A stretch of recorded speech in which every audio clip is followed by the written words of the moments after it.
Okay, welcome everybody to the Area 111 live stream. This is your host RH coming at you again from the beautiful shiny, rainy state of Florida.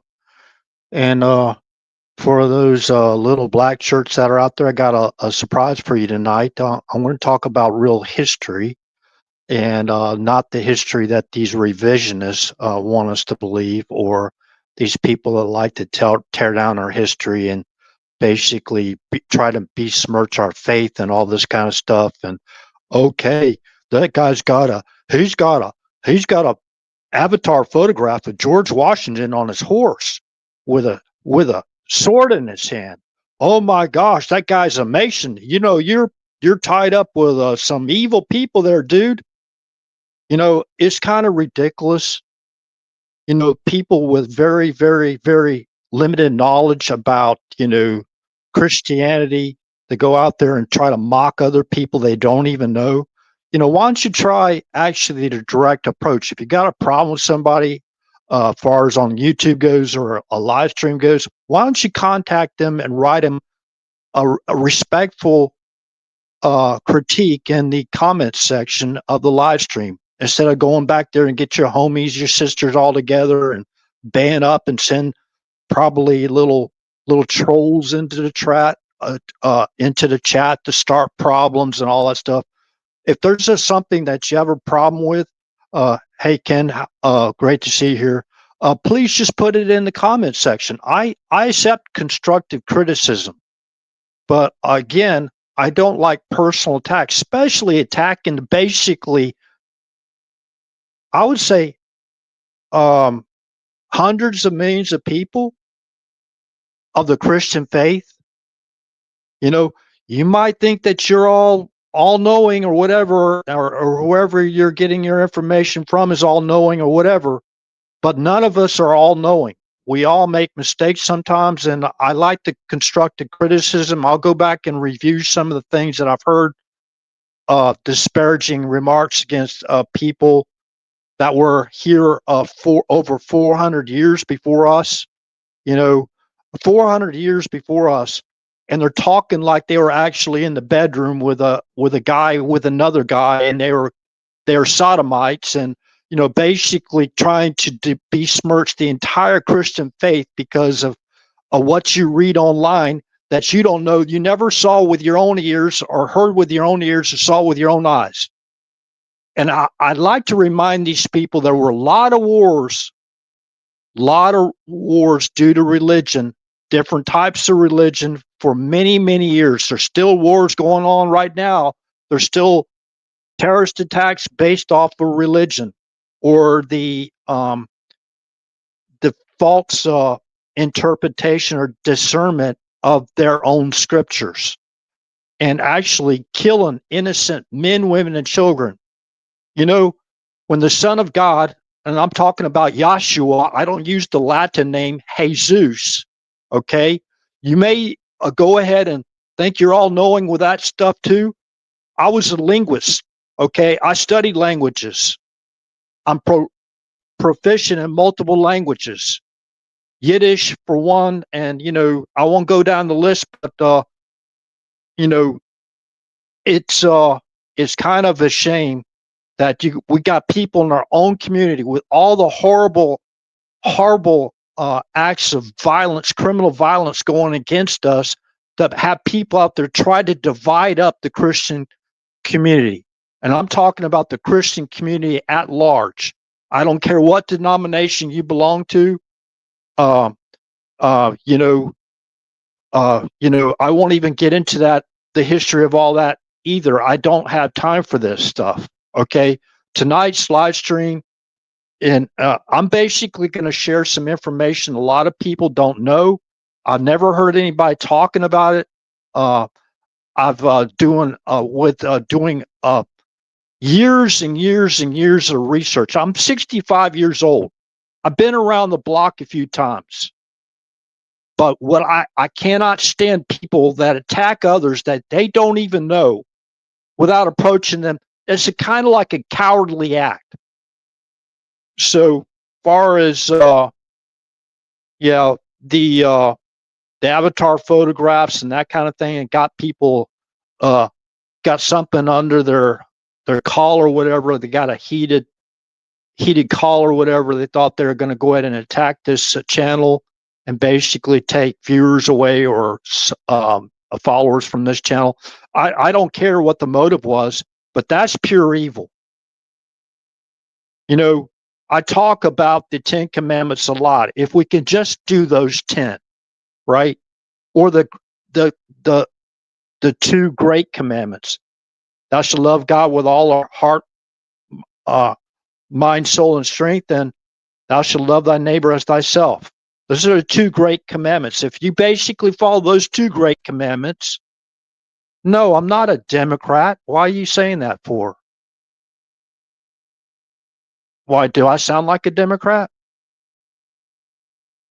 But anyways, yeah, there's that picture of that evil guy, George Washington, on his horse, right, with a sword in his hand. Oh my gosh, I'm an evil person. I'm an evil person, right?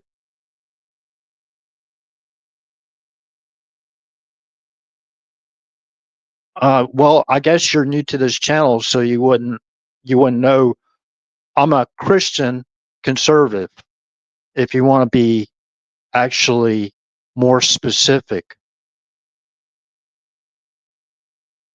So, anyways, the title of tonight's live stream, that should have clued you in, because I'm pretty sure anybody coming in the chat, especially a possible troll, I don't know who these people are. You know, let me get back to this.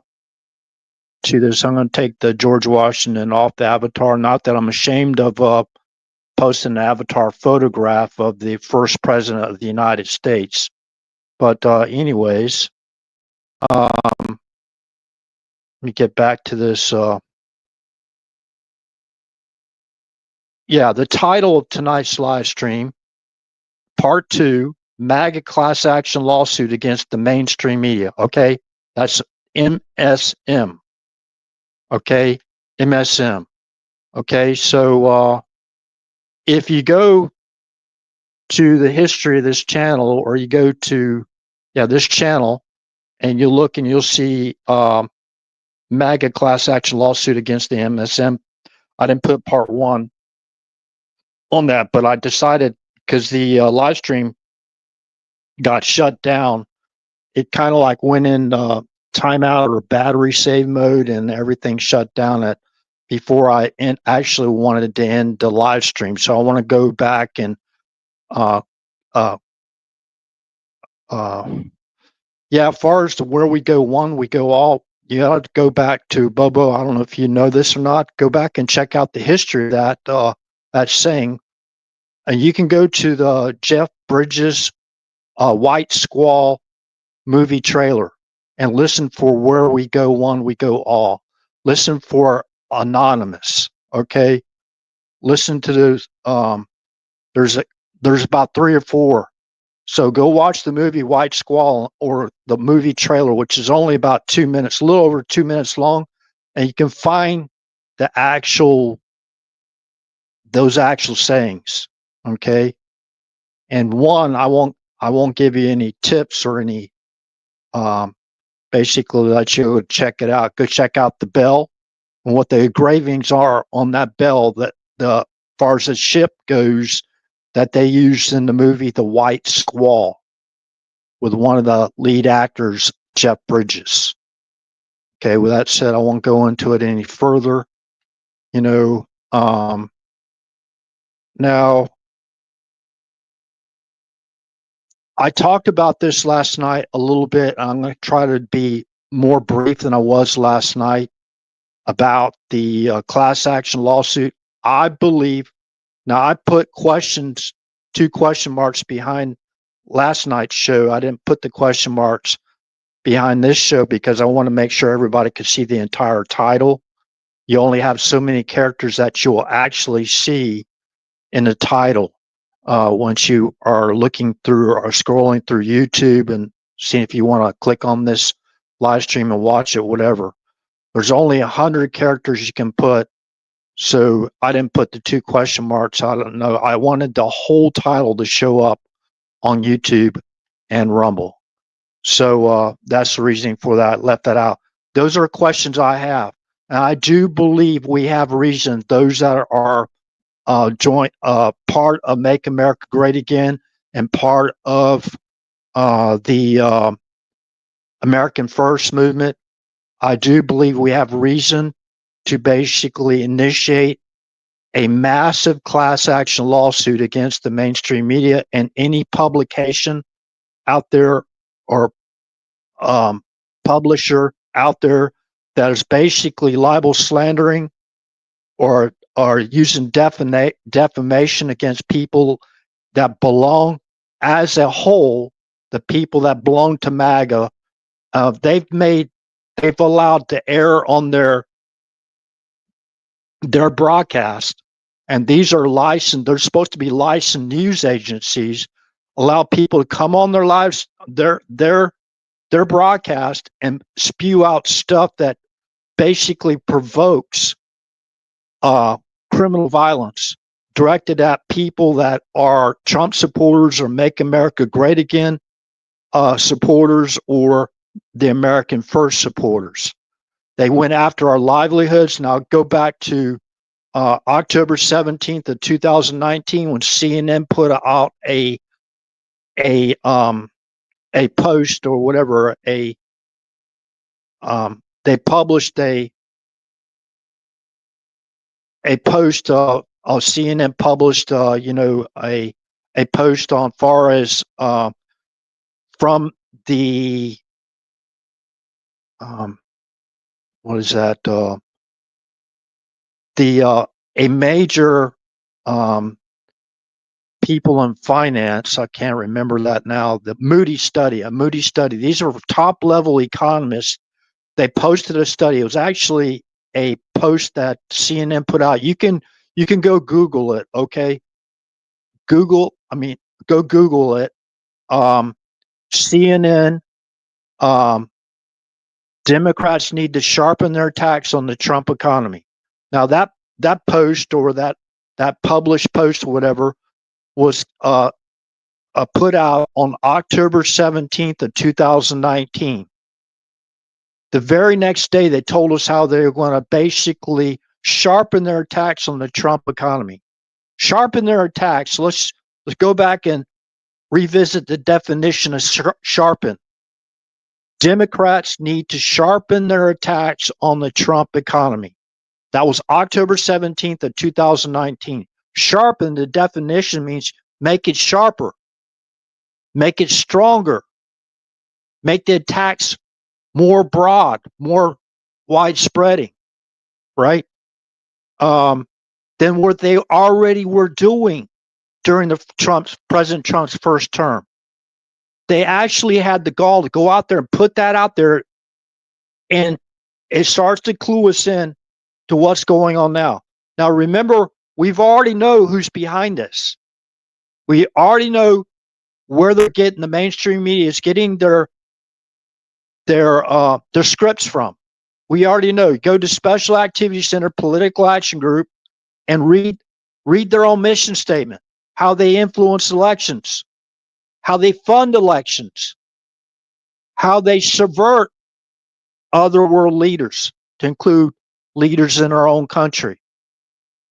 Okay? How they basically, they'll go in and attack your livelihood with the lawfare, like they did on President Trump and pretty much Trump's whole family. Okay? So anyways, yeah, so the CNN put out a post from top level economists. It's a Moody study. Democrats need to sharpen their attacks on the Trump economy. That was October 17th of 2019. As far as hindsight for perfect vision goes, we know what came pretty much not too long afterwards. The very next day, they told us in part how the Democrats were going to sharpen their attacks on our economy, on people from like MAGA, people from America first, organization. People that support Donald Trump, people that are wealthy people supporting Trump.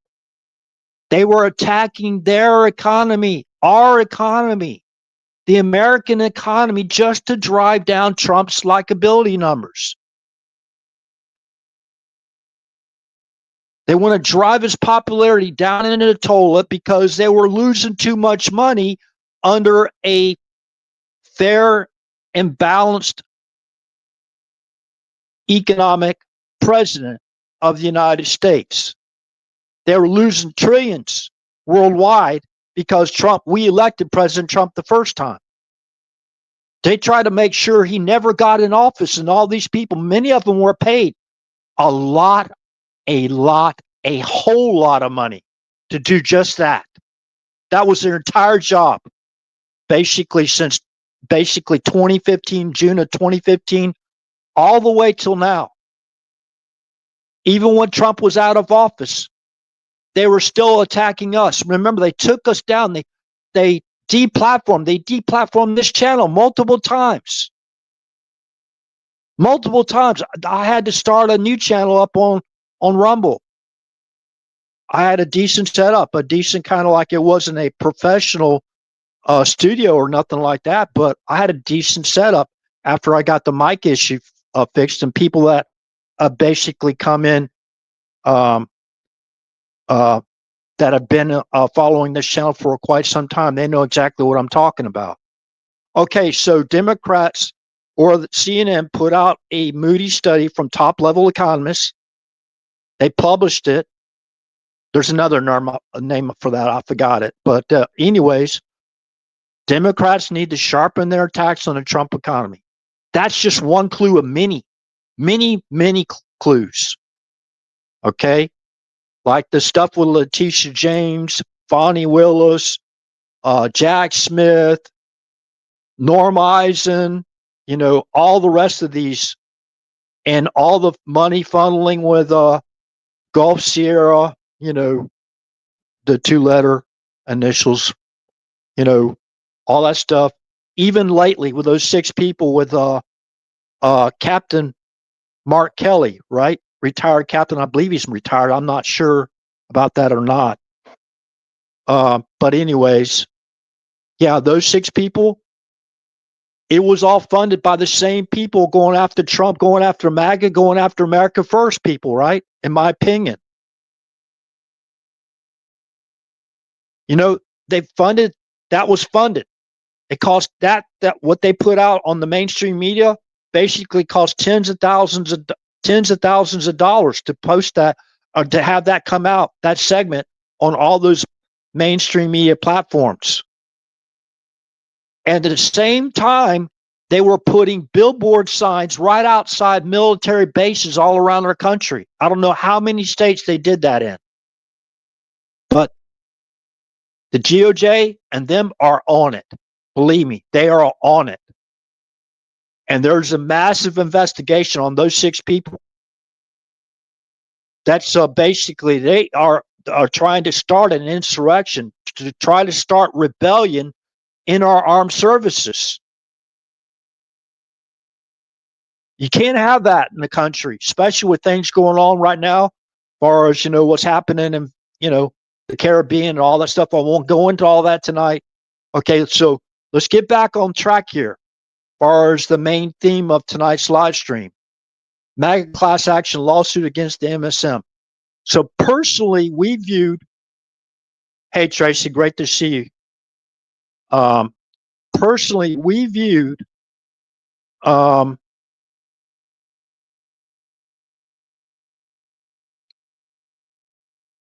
what has been said, as far as where they're flooding the zone with their scripts. The scripts, again, partially are coming from the Special Activity Center Political Action Group. That's being funded by black budget money. Black budget money. They got these shell corporations and stuff like that, and they fund the NGOs and everything like that to attack our economy. That's what they're still trying to do with Trump, fighting Trump's tariffs because Trump's trying to equalize. Okay, if we're being somebody's wagering tariffs against the United States and ripping us off, and some certain people in our government, I don't know if they are or they not, but there's a lot of people on this investigating. If you're behind that, what I would tell you to do right now is come off the sidelines and be a whistleblower while you still have a chance. Because believe me, if you think RH is a little bit on it, could you imagine what other people like the people still working for Doge, Oz, and all the rest of them? I'm seeing some really good signs about this stuff going on. We're holding these people accountable and stopping them ripping off America's taxpayers for trillions of dollars. Literally trillions of dollars if you include the entire world, and how many times we've been ripped off in these trade deals, and these people in our own countries reaping the benefits of that financially in their own pockets, right? That stuff has got to end. If any one of us had done even a smidgen of what they've done, we'd be in deep, deep trouble. And that's an understatement. Okay, so October 17, 2019, Democrats need to sharpen their attacks on the Trump economy. That wasn't RH making stuff up. Go read the article from CNN. Go read it yourself. Put it on one of your tabs. Go look at it later, because you're going to hear what comes next. They told us how they're going to do it in Event 201 global pandemic exercise based on the new coronavirus. Who set the foundation for global pandemics? That would be Barack Obama. Barack Obama set the foundation for global pandemics. He actually gave President Trump, the incoming president at the time in 2017, he gave Trump their operations manual. Okay, RH, that doesn't have anything to do with anything like whatever. I don't care. You don't know what you're talking about. Fine. You can believe all you want to. But are you hearing this anywhere else? Maybe all those channels you're looking at where they have tens of thousands, hundreds of thousands, millions of views, maybe you're being deceived to the point, because maybe they're being controlled by the same people I told you is controlling the strings of what's going on behind the background. That's the reason why they'll attack channels like this, right? These are paid trolls for the most part. Paid trolls to take channels like this down. Like brown shirts, report to their bosses, right? Their demon bosses. Okay, RH is trying to basically glorify criminal violence. RH is trying to do this. RH is trying to do that. Believe me, I've heard it all. And I've seen it all. I would say to those people, why don't you get a life? That's the way you want to make your money? You want to make dirty money by besmirching people you don't even know? Hey, more power to you. I guess that's your American way, but it's not my American way.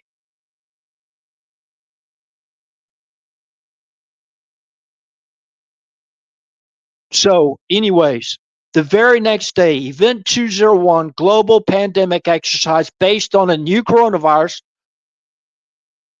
was held on October 18, 2019.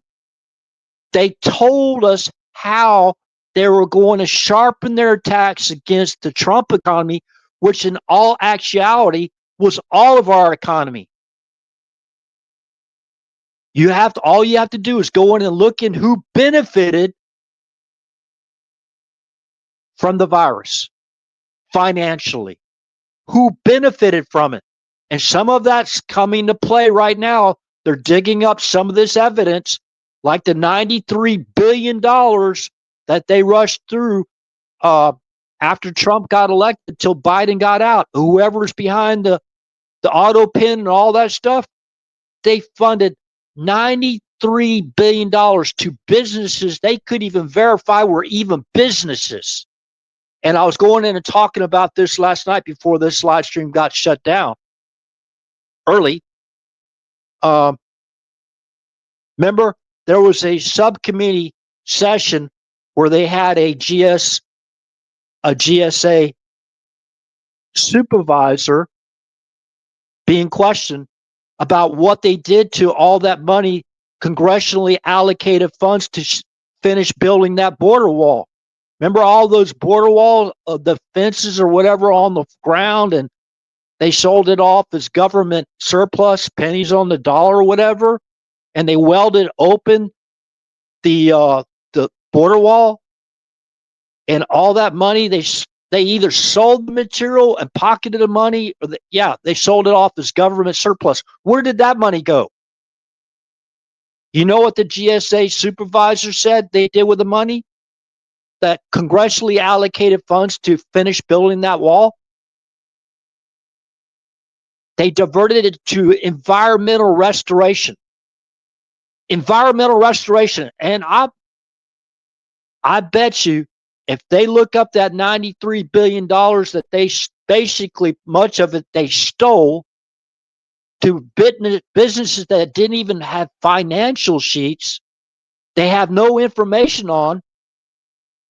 I bet you some of those companies that they money laundered that money that was supposed to be, that was constitutionally, congressionally allocated funds to finish that border wall, you have to go to that environmental restoration. Because remember, I think it was Department of Energy is where that $93 billion went to. So you're going to find these Solyndra or whatever. I never mind. I don't know. I shouldn't say Solyndra. I don't know anything about them. These green so-called companies, right, that during the Biden first term, second term days, right, they were funding all that money to. And we found out that those companies or those businesses went bankrupt like shortly after they got all the money and gone, and they were gone, right? They took the money from the American taxpayer and they're gone, living the right life of rich and famous, laughing at us, all of us like we're dumb rubes, right? So they can think what they want. So they used that global pandemic, right, to sharpen their attacks on the Trump economy. That was actually catered to sharpen the attacks on the Trump economy. By the way, in Event 201, you can go watch just 12 or 13 minutes of it, and much of the information I talk about, you'll hear tonight. Again, you'll see it on Event 201 highlights reel on YouTube. It's only like 12 or 13 minutes. Go fact check RH. And by the way, not a single participant in Event 201 was from President Trump's cabinet or administration. You had the former deputy director of the CIA working directly for John Brennan, Joe Biden, and Barack Obama. And she was the former deputy national security advisor under Susan Rice, Joe Biden, and Barack Obama. She was actually, at the time in Event 201, being a major participant in it. She was Biden's senior campaign advisor on the campaign trail at Event 201. They told us what was going to happen before it happened. They set it all up. The what do you call that? The mandates and all that stuff, and made it impossible for what? The independent mom and pop stores, the middle class businesses to operate under those conditions they dictated. like tyrants, especially those jabs. And those people should be in prison right now. I don't care who believes whatever.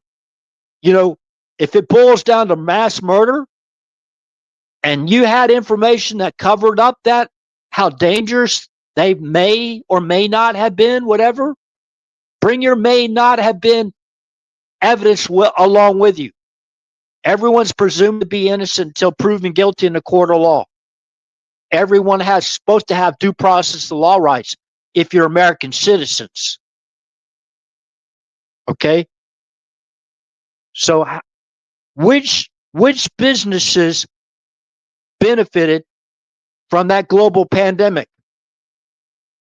The pandemic that was spread here, in my opinion, there was a bioweapon version and a naturally reoccurring one that we basically get a chew and we get a few sniffles, we blow our nose and we're good. Or we go take a nap. We're good.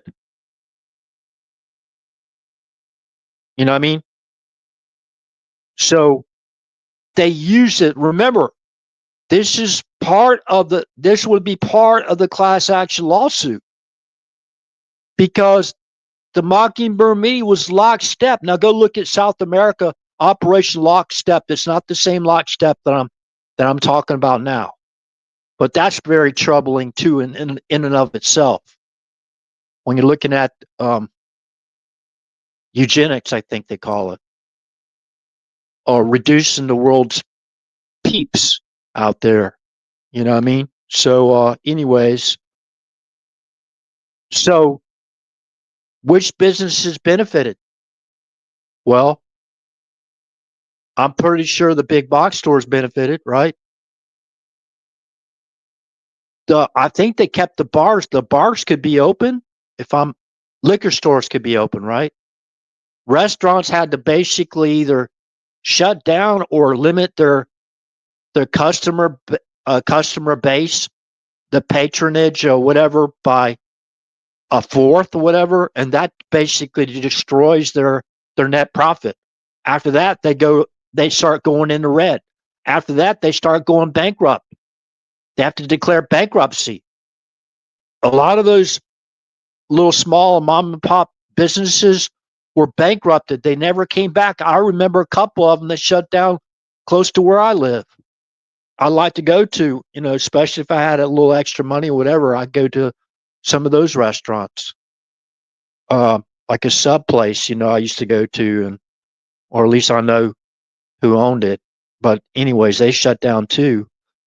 Anyway, okay, so Democrats need to sharpen their tax on the Trump economy. Okay, October 17th, 2019. October 18th, 2019, they told us how they going to do it. An Event 201 global pandemic exercise based on the new coronavirus. Okay, so sitting right next to Avril Haines, remember, the senior campaign advisor, she was a major participant in Event 201. Remember, Special Activity Center, Political Action Group. Remember how that was restructured under the Biden administration in 2015? How they made the Political Action Group even more compartmentalized, and they broadened it. Right? They had a war they planned, right? They had a war they planned because in the place card holder video on Rumble, I proved it. Barack Obama being interviewed by Fareed Zakaria, I believe it was, or another person, or basically he's bragging about how they brokered a deal to overthrow Yanukovych in Ukraine, the president Yanukovych of Ukraine, who had a peace treaty with Russia. If that was never done, that color revolution they called the Maidan, that color revolution did never happen. Hold on a second, I might lose the channel. Looks like they're taking the channel down now. They're preempting the channel right now. So these people are starting to basically to start the censorship. Remember, they're not going to shut that down. They're not going to shut that gravy train down, right? So yeah, it was searching. It was searching. It almost got shut down. They almost preempted this channel again. So got to keep a close eye on it, not try to do everything I can not to be preempted, or lose the live stream again. So, anyways, we're going to start getting into this now. Okay, so sharpen their attacks again. They were attacking our economy. And that's one of the main reasons for the class action lawsuit. There's so much evidence out there. It's so overwhelming. I mean, where are the civil liberties law firms? Why aren't they on it? We've literally heard them put out statements in their scripts, right, where they were calling for physical violence against Trump supporters, MAGA people. Remember, they're calling us fascists, Nazis, stormtroopers, all this BS, right? When it's them falsely accusing us of exactly what they do. I don't know about any other Christian, but I try to follow those 10 commandments the best I can. Yeah, I'm a man. I made mistakes. I'm not happy. I'm basically not proud of my mistakes, but I've made mistakes. Thank God for his new covenant, perfected covenant, I call it.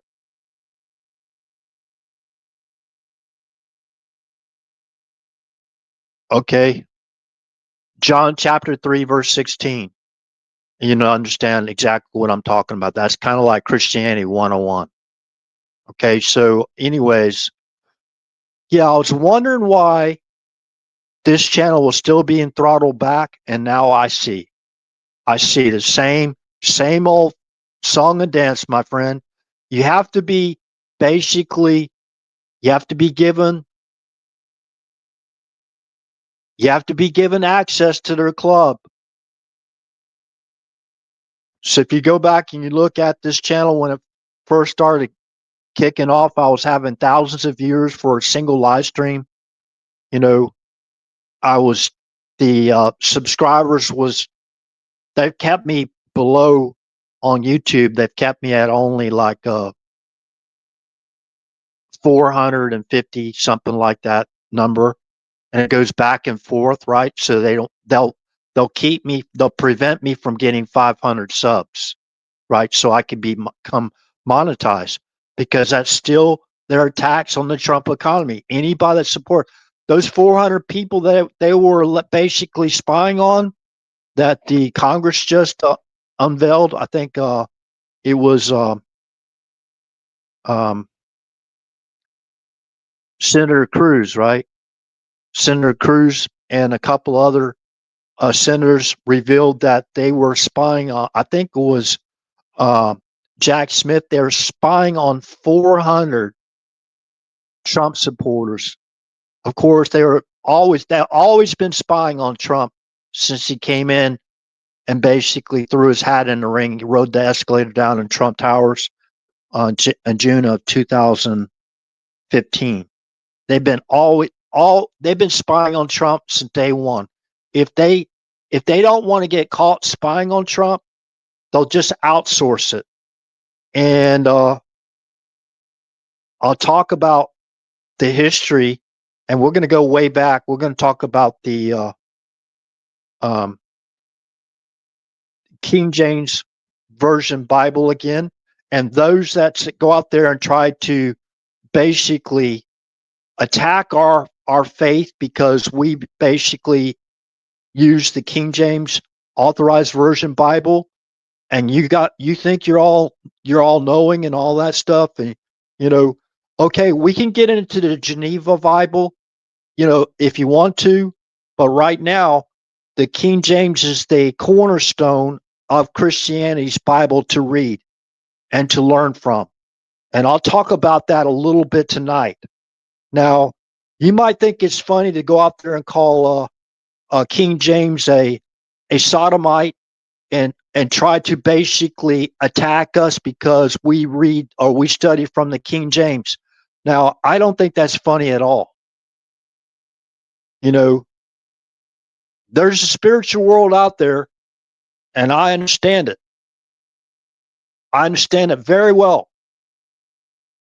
You might want to try to reflect and look in the mirror of who you're being drawn to, what spirit is drawing you to attack innocent people. I'm talking about millions and millions and millions and millions of people worldwide that basically study our holy scriptures from the King James Version Bible. You might want to think it's funny. I mean, those that are claiming that, and I've seen it. I've seen a few of that stuff online. I've seen stuff also from the dark web online too, as well, coming up, brewing from that sewer, that stench of the dark web, making all these accusations about Trump, and their name is called the Anonymous. The Anonymous. So remember, we are still American people, whether you like Trump or not, it doesn't matter.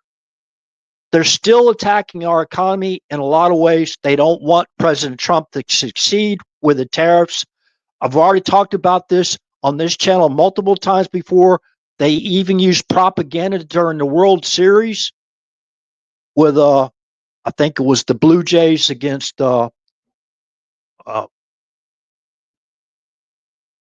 can't remember the Blue Jays, the Canadian professional football team. During a commercial break, they basically put out that where they edited the words of President Reagan and how he was negative about tariffs, right? But they doctored it. The second chapter of that transcript from the Reagan Library, whatever radio address. I talked about. I actually gave a show on that, I believe. So if you want to go check out the manuscript, but transcript to that radio broadcast, you can read it all in its entirety. Actually, President Reagan implemented tariffs against Japan due to semiconductors. They basically went against the trade deal that Reagan put together with Japan. And President Reagan said, well, basically, we don't really have no other option but to implement tariffs against them because it was unfair what they did. So Reagan implemented the tariffs. And that's exactly, if you go read the reason why Reagan, free and fair trade. And we know how many of these countries we've been locked out of doing trade. Like, for example, the Harley Davidson motorcycle. They put 100% tariffs on the Harley Davidson motorcycle, right? Because why? And like I said, I was serving overseas for 17 years and 10 months. A lot of that time I served in Europe. I very rarely saw an American car coming into especially Germany. But you saw we see even to the day BMWs in our country, BMWs, Porsches, Mercedes, VWs. I think I said that already. All those German manufactured autos. That's all you see. I mean, every day I'll see at least 2 or 3. Sometimes I see more foreign-made vehicles than I see American-made vehicles. And that's the reason why. Because of the labor practices from those automobiles and trucks that come in from different countries, because of their labor practices, we can't compete with that here, right? Especially if we're talking about auto manufacturers that are constrained by what do you call it, unions, right? You know, the unions, that kind of thing. But anyways, yeah, we can't compete against, for example, slave labor type products coming into our country, whether they're cars, vehicles, or not. You know, whatever they are, we can't we can't compete against that.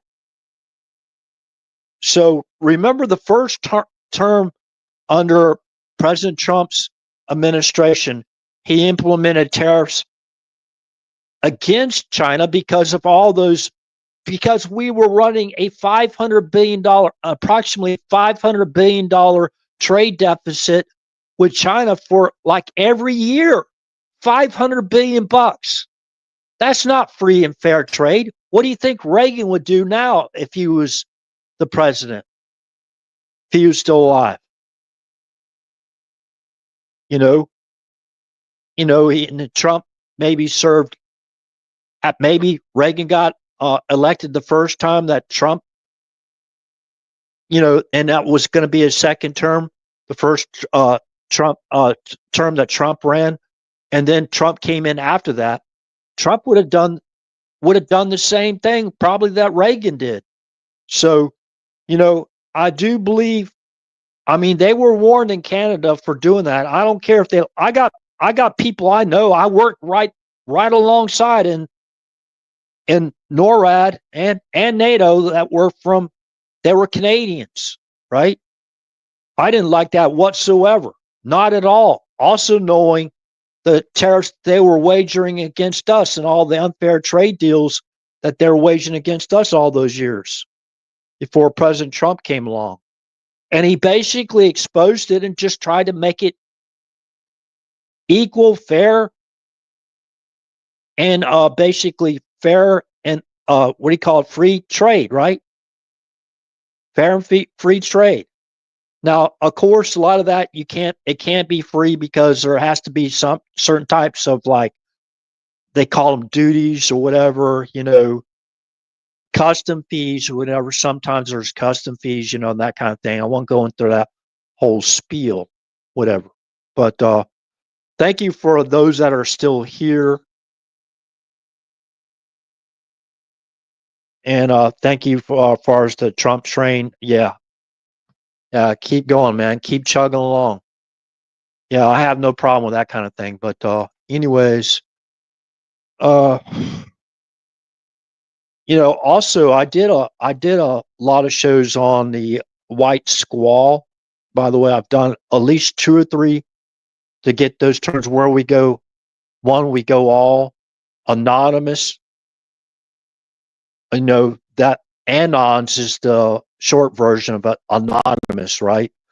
And I'd like y'all to know, you go into there's ways you can go into the dark web or whatever, and you'll see some of the stuff from anonymous. They're not very nice people. I'm going to tell you that right now.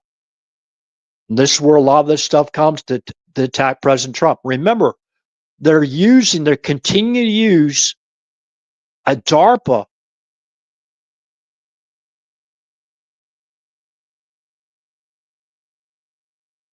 Defense Advanced Research Agency. I think that's what they call it, right? DARPA.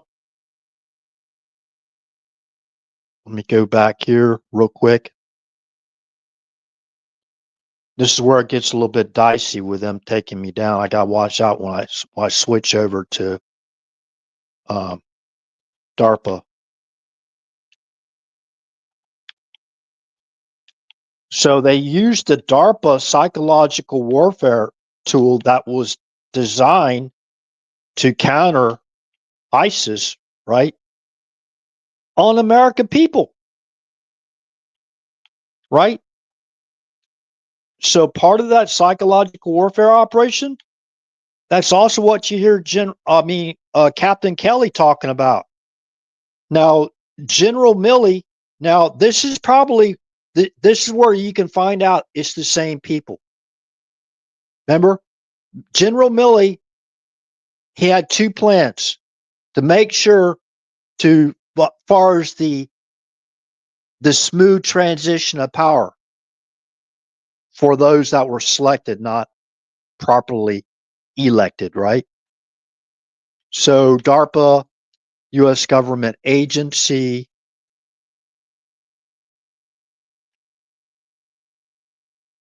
the Defense Advanced Research Projects Agency. Defense Advanced Research Project Agency. The technology, advanced technology, far as you know, their psychological warfare operational tools, and those that they put together and fund to actually run these psychological warfare operations. Okay, they try to make it, good cop with bad cop with far as Stanley McChrystal goes, right? Remember that? Well, let me see. Let me go ahead and refresh. Hopefully, we've been live on Rumble all this time. Hold on a second. I'm going to refresh Rumble real quick. Make sure we're live. Give myself a thumbs up if y'all don't mind. Appreciate it. I appreciate all the thumbs up y'all give me on both YouTube and Rumble.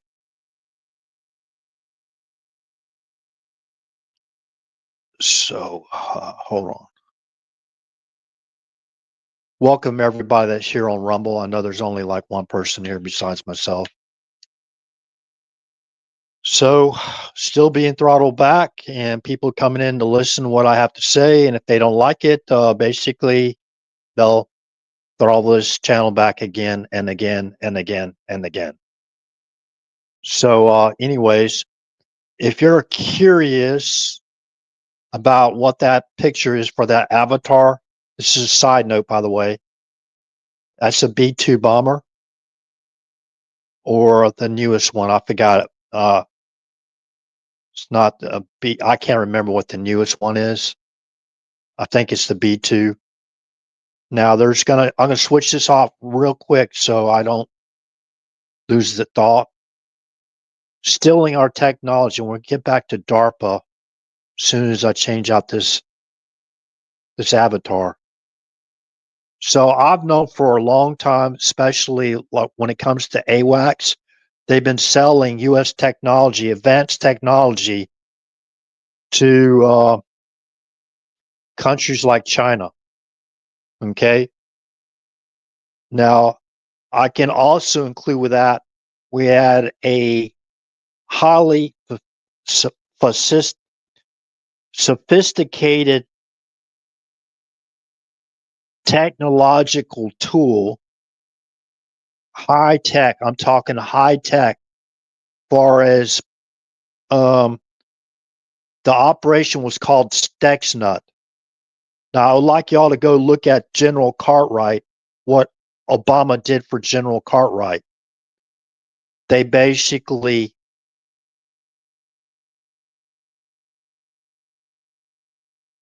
leaked the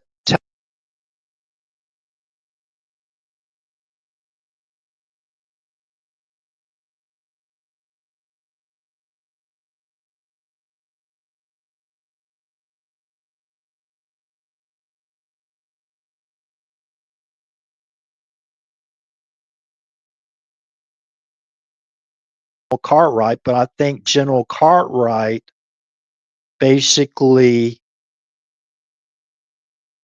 fell on his own sword to protect those that actually did. So they leaked Stuxnet. What did Stuxnet do? In a nuclear control center, I'm just going to say nuclear control center, they had the ability to insert Trojan horses and shut down the control centers. Okay? That's a big deal. That's a big deal. That's far as that was a highly advanced national defense technology, cyber tool technology that we had. And during the Biden administration, someone leaked that out from that administration. And I do believe General Cartwright fell on the sword for them that did. And there's a lot of rumors. Remember, these these are just allegations. Don't believe a word. Do your own research. Okay. January 17th of 2017, Barack Obama gave General Cartwright a full pardon. A full pardon. That was Obama's pardon. He didn't have to go through using the auto pen and blame it on Joe Biden, which they did quite frequently. I remember the first day in the Oval Office, Joe Biden sitting there and he's signing off all these executive orders. And when he asked, "What is this for?" they basically just told him, "Don't worry about it. Just sign it. Just sign it, buddy." That's how they thought about Joe Biden. Even Kamala, right? She played their game. She played their skits. She read their transcripts. You know, she played right along with them, right? Think about it.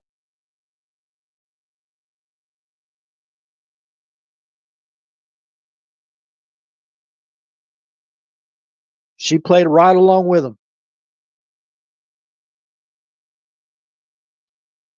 Now, as far as Michelle Obama being part of signing those auto pen orders, whatever, I don't know. I don't think I won't go down that road.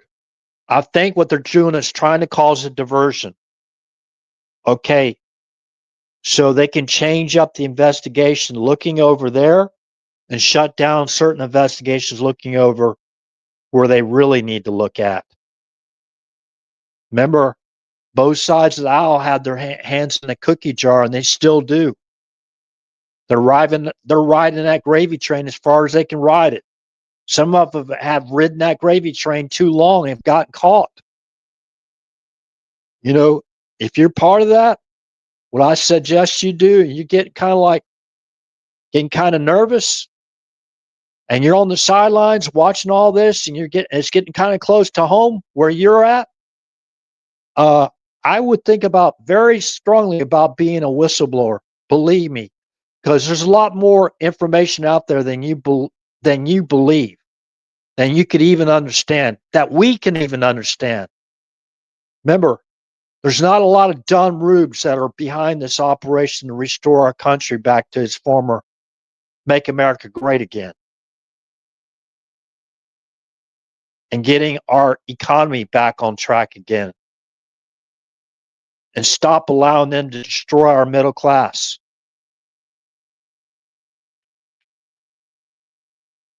Okay, so go back to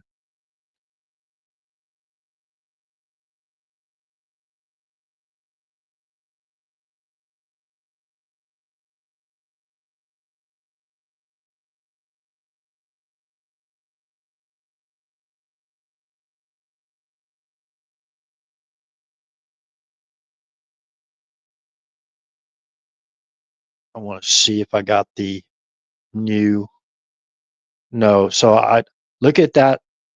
Look at that avatar um, photograph real quick of the B2, which I still see on Rumble.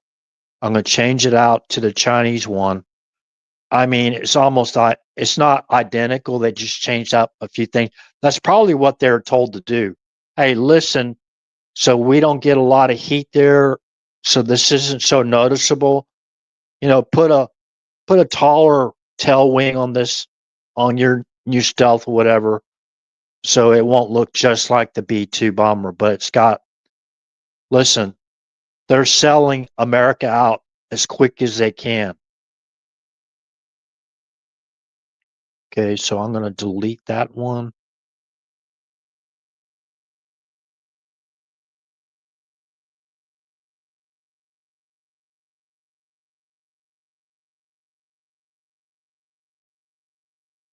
Put the new one in.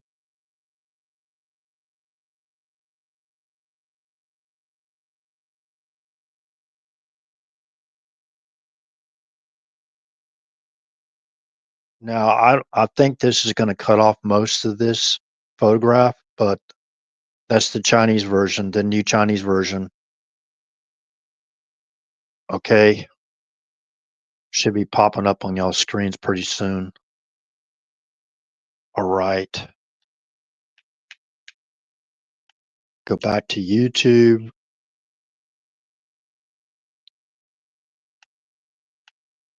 I am on YouTube. Okay, I got to refresh YouTube. That's why it's not showing up for me yet. So if you look from a top-down aerial photo, down, it doesn't look that much like the B2. They did some changes to some modifications, but this is their version of our B2. If you go back to look at our AWACS aircraft and look at China's AWACS aircraft, they're almost identical. I think Russia has one too, if I'm not mistaken. So somebody's been selling out our country, our technology to enrich themselves, and it's still going on. And how many times do we think that happened from January 20th of 2021 to January 25th of 2025? I venture to say it happened quite often.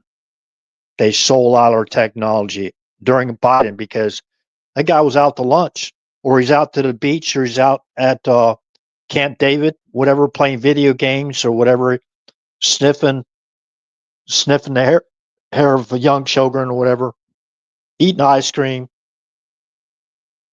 whatever his job was to do while Obama ran the show.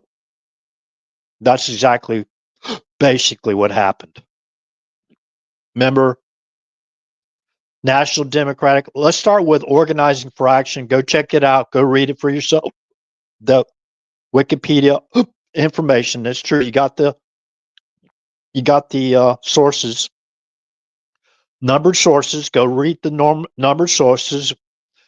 Don't basically take it for granted. And go in and look at the National Democratic Redistricting Committee. National Democratic Redistricting Committee. Okay, they tell you who was involved in facilitating and directing the invasion into our country for 4 years, basically doing things that Obama could never get away with, right? Because they had their patsy, they selected their patsy, and even Snopes basically put out that David Mickelson, the founder of Snopes, put that information out there. They said, if you vote for Biden, you're voting for Obama. I guess people got so tired of the first 4 years. But remember, 15 million, what was it? How many million more votes than Obama had? Was it 10 or 15 million more? Where did all those people come from? That's before 4 years of that invasion, where they welded open the border wall gates. Welded them open.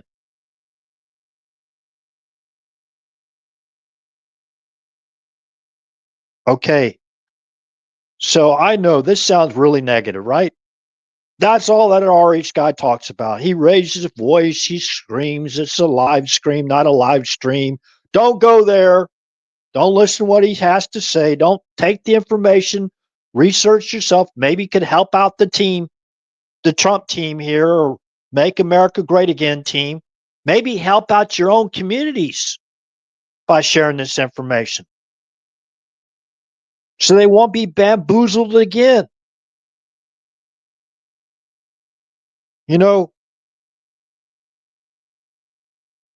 Thou shalt not false witness, thou shalt not murder.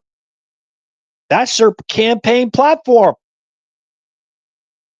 That's their platform. Lies. Like the liar and the murderer from the very beginning. I hate to say it. Is that being false witness? Or am I false witnessing? There's not a single day that can go by that you go watch the mainstream Mockingbird media, right? And listen to them lie about somebody they don't even know.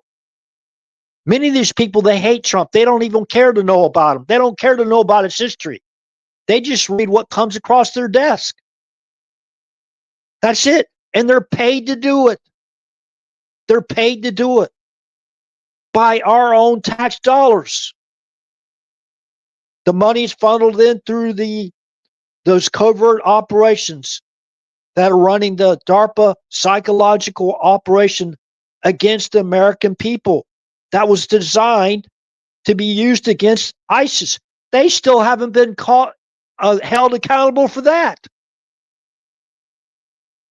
I hate to be a bearer of bad news, but there's so many people that are corrupt, I think, on both sides of the aisle that they can't reveal a lot of this stuff because they've reaped the benefits from it personally and financially. Whether a position of higher power, oh, I'm the chairman of this committee now. Wow, I get all these extra bucks now, right? That kind of thing, right?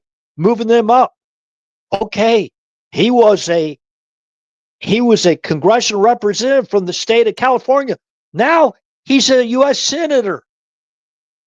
We're talking, you know who I'm talking about, Adam Schiff, of all people. The guy that goes out there basically pretty much every time he opens his mouth, it's another parody or lie.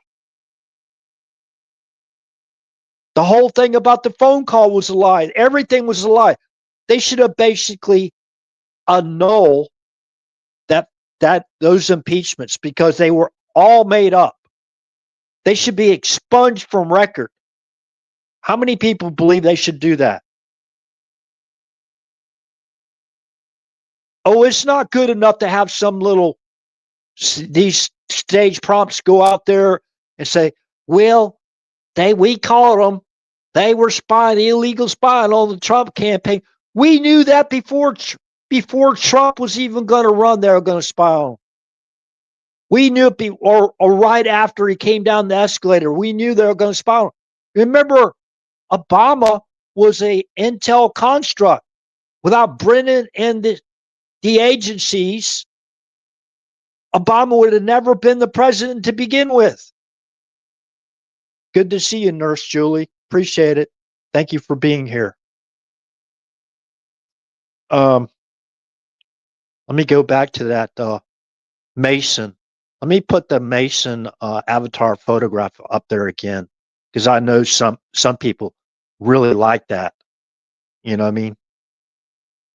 Ones that are trying to disparage this host to this channel.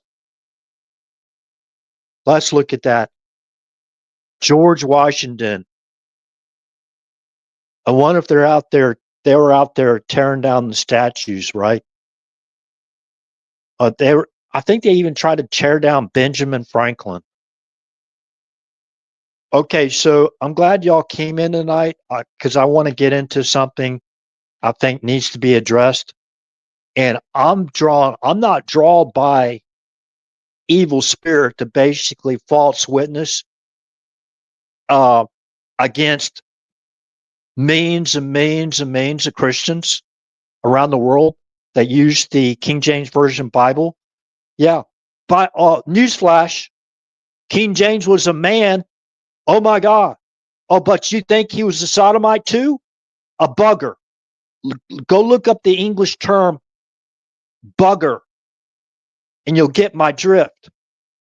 You think he was a bugger, right? What, were you there? Were you alive 400 years ago? I wasn't. You know, I had somebody tell me when I explained Sola Victus that occurred, I think, in March of 321 AD, I was told by an actual pastor, don't believe everything you hear off the internet. That was an edict. That was a historical edict where they changed the seventh-day Sabbath that God blessed and sanctified as a day of rest, a holy day of rest. Constantine changed that and made it the first for the sun worshipers. They changed it 321 AD. It's called Sol Invictus. Go look up the edict yourself. Don't listen to what RH has to say. If you don't like RH, I don't care if you don't like me. Just take the information. Heck, if you like some of the information, make it your own.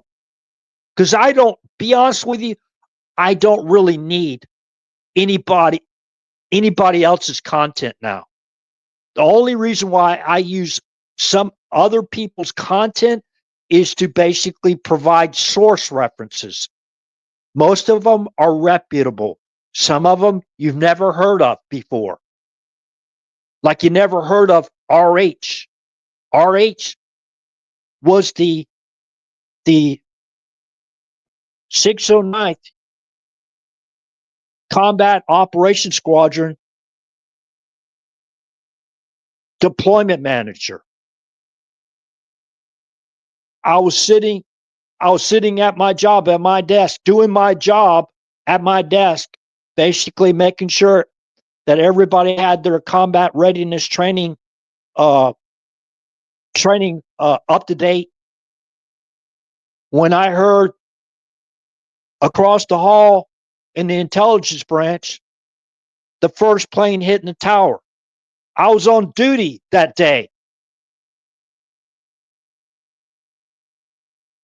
Then when the second plane hit the tower, I said, that's an attack on our country. It was obvious once the second plane hit the tower.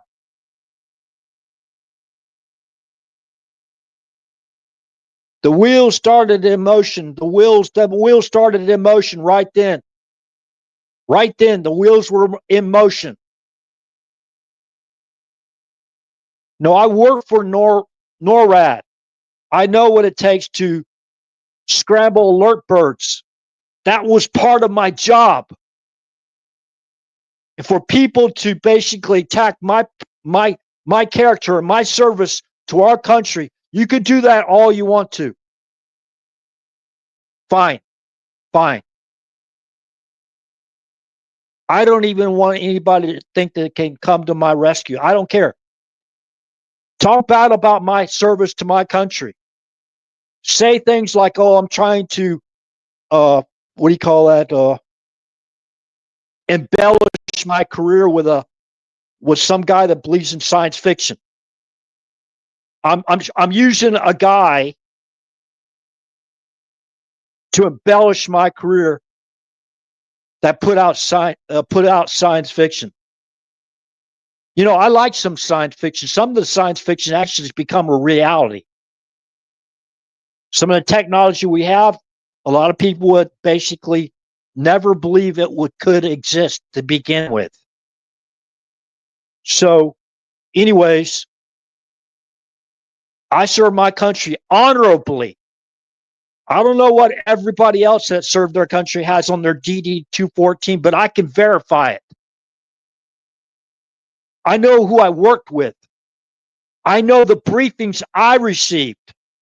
And if I received them, I know damn sure that these other officers that are sitting on the sidelines to this day, I know what they were briefed to.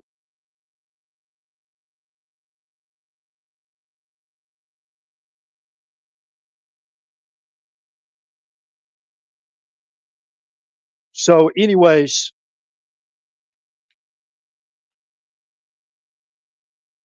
I'm not going to waste the time bringing up names, but I'm telling you one thing right now. Those individuals are walking down the wrong road. Walking down the wrong road.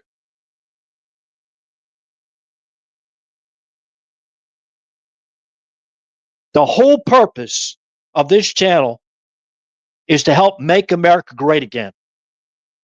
To help support our president, whether we like him or not.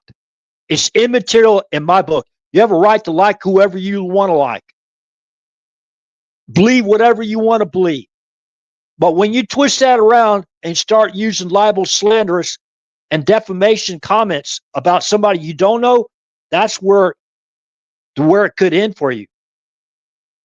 I'm just warning you. I'm not that type of person. I'm blessed. I don't need anything from these people. I don't want anything from these people. Only thing I've asked, and people can verify that's been with this channel from the very beginning. You don't like something you hear on this channel and you think I put out a mistake? Help me out then. Put the truth in the comment section, because in the chat that it will not stay. After the live stream's over, chat disappears. Go put your information in the comment section. I'll look it over, right? I'll look it over.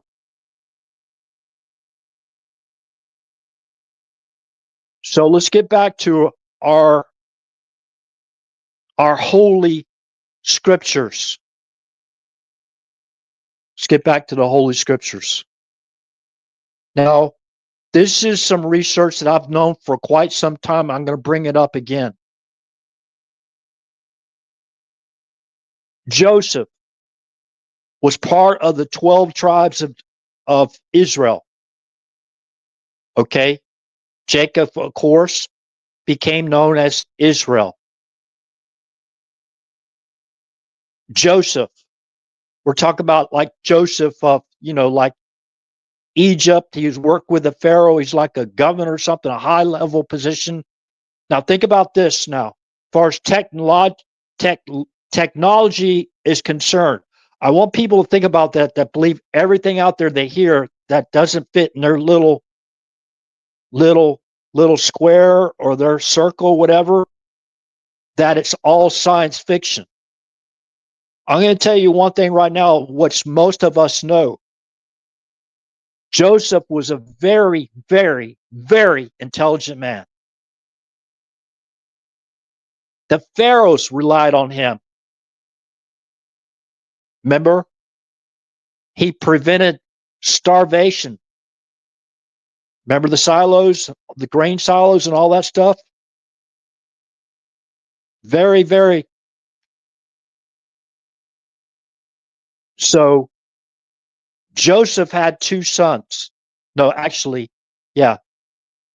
Joseph had two sons. One was named Manasseh. The other was named Ephraim. Ephraim. Okay.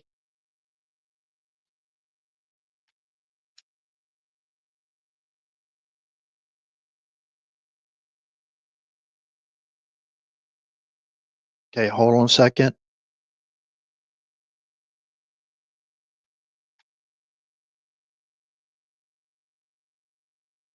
So I believe it was before Joseph passed, he adopted Manasseh and Ephraim, and they became part of the 12 tribes of Israel. Joseph basically left them that, right? So there was actually 13 tribes of Israel for a while. Now, where did Ephraim actually end up migrating to? Ephraim ended up migrating to what became Great Britain now. Great Britain now. And basically the remnants of when the descendants of Ephraim basically migrated into the United Kingdom, right? They also migrated to Australia and those other English speaking countries. So if you go back to the British Empire, you can look at all those English speaking countries within that kingdom, right? The British Empire and within the kingdom, right? Even to this day, United Kingdom, many of those that migrated from Ephraim settled in Great Britain, okay, which we may know now as United Kingdom. The English speaking countries, okay? So where did Manasseh end up?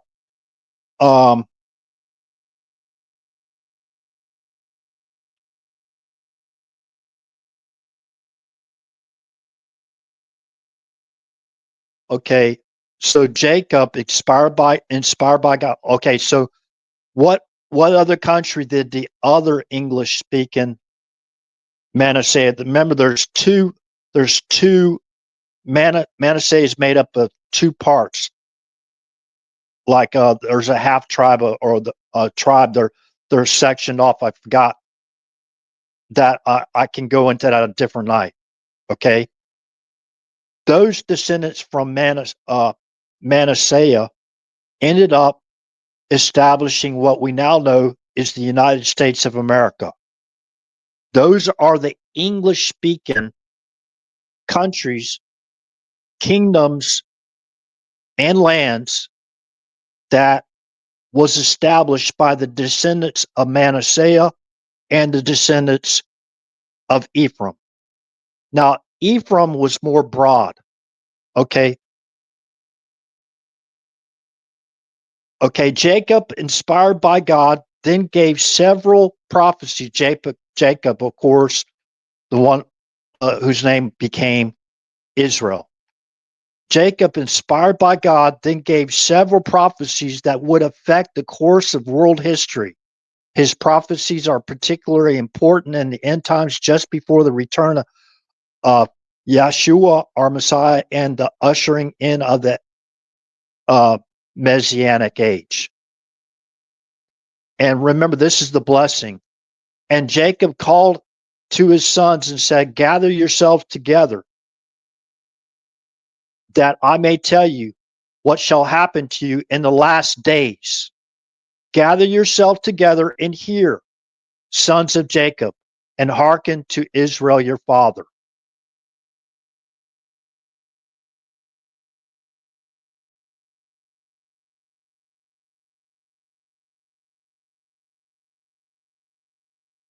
The Bible was specific prophecies about Israel's tribes and its prophecies about the last days.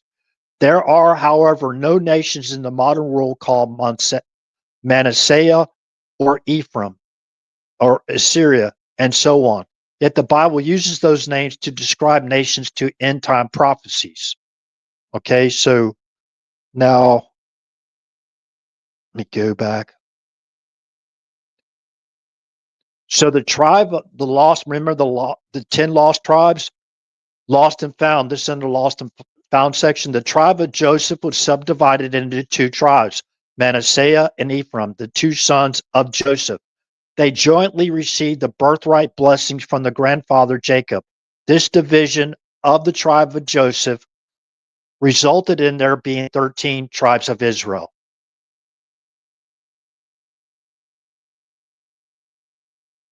Jacob, in the 48th chapter of Genesis, foretold the following: Manasseh's descendants will also become a great people, but his younger brother will be greater than he, and his descendants will become great nations, plural. Okay, that's Genesis chapter 48, verse 19.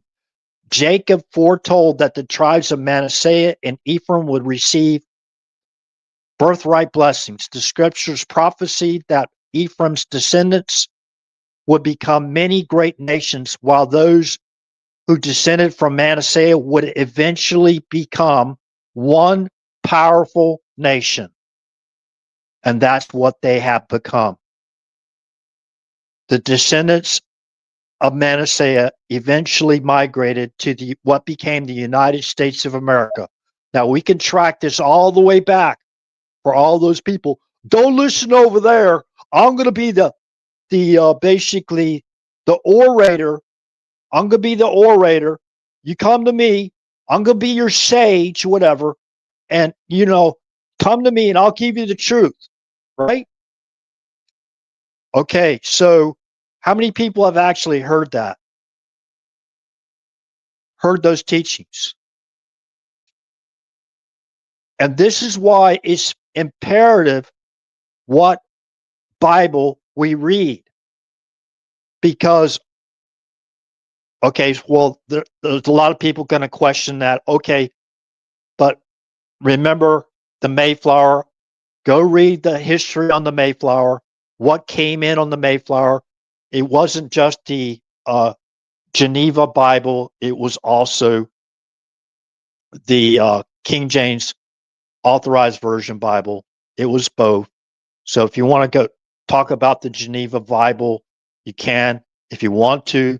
But that was an English Bible that we all used. It was the most popular version of the English version of the Bible that we had. English speaking people in English speaking nations. Okay? Not in the Middle East nations or Eastern Europe or European nations. Okay? We're talking about English speaking countries, right? Of what I just defined here.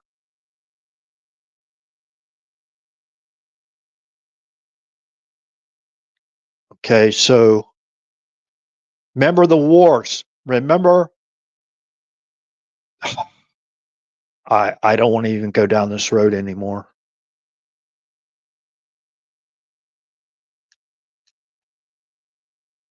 Okay, so hold on a second.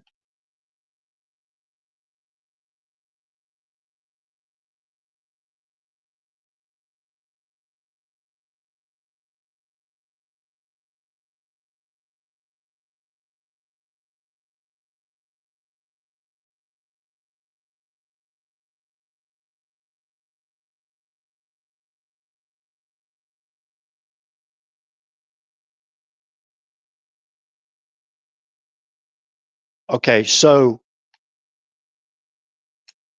the Geneva Bible, let's get into the Geneva Bible. All but forgotten today. Now, this you can find this is Bible Gateway Bible Tools regarding the 1599 Geneva Bible. Okay, all but forgotten today, the Geneva Bible was the most widely read and influential English Bible of the 16th and 17th century.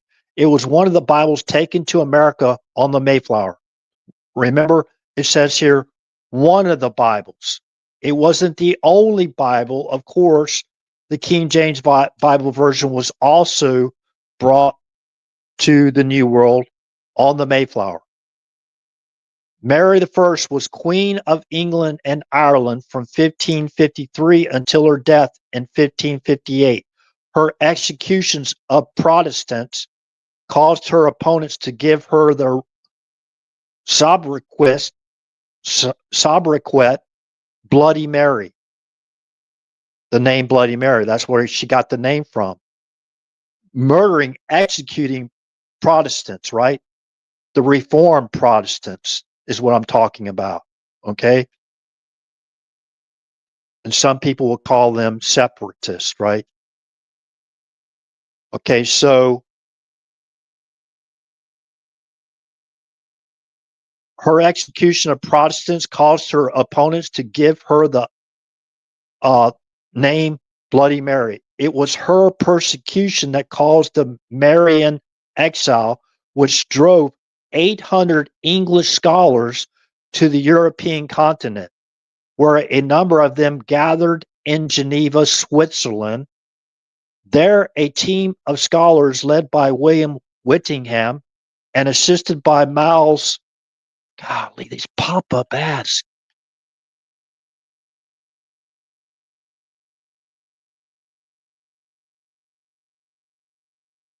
Okay. Okay. They're a team in Geneva of scholars led by William Whittingham and assisted by Miles Coverdale, Christopher Goodman, Anthony Gilby, John Knox, and Thomas Sampson produced the Geneva Bible based on Greek and Hebrew manuscripts and a revision of William Tyndale's New Testament, which first appeared in 1526. The Geneva Bible New Testament was published in 1557, with a complete Bible appearing in 1560. A superb translation, it was the product of the best Protestant scholars of the day. Of the day, remember that. Of the day, back in 1599. Okay? That's the 16th century. That didn't happen in the 17th century, which I'll talk about a little bit later. Okay?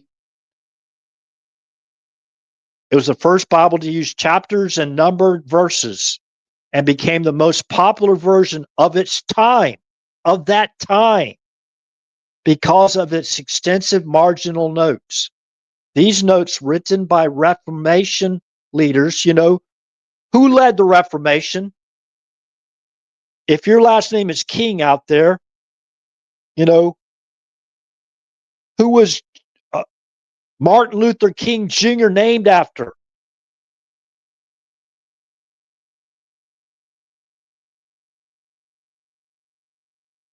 Martin Luther, the reformer, the great reformer that led the Reformation. Golly, I mean, this is stuff I learned like when I was a little kid. Well, some of it. I wasn't brought up in a very religious family. A lot of this stuff I've known for years and years and years. And when you even teaching, like, for example, Sol Invictus, when I told a pastor about it, I won't mention any names or denominations or whatever church it was at, because I don't believe in that. I believe if you have a problem with somebody that put out information, right, that isn't correct, to just approach them and be basically respectful and just say, just give them the right information. And it's up to them at that point to prove whatever or reproof whether it's correct or not.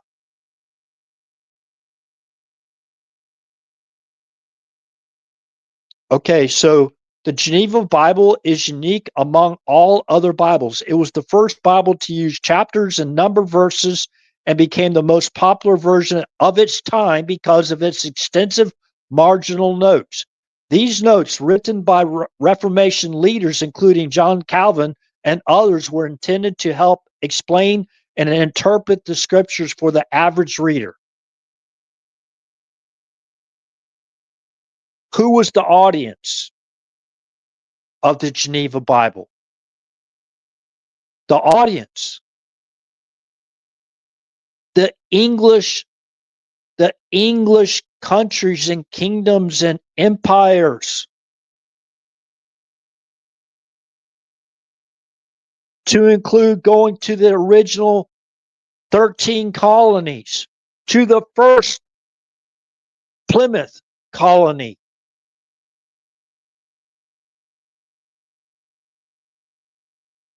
Was a variety of scriptural study guides and aids, which included cross-reference verse, citations, introductions to each book of the Bible, maps, tables, woodcut illustrations. Remember, I talked extensively on this channel probably a week or two ago about the KJV, what it has as far as the cross-references, indexes, the introductions before each Bible, the translations, all that stuff. I talked about it. That's what you want to have in your Bible, right? To fully understand it. And also to have a concordance, right?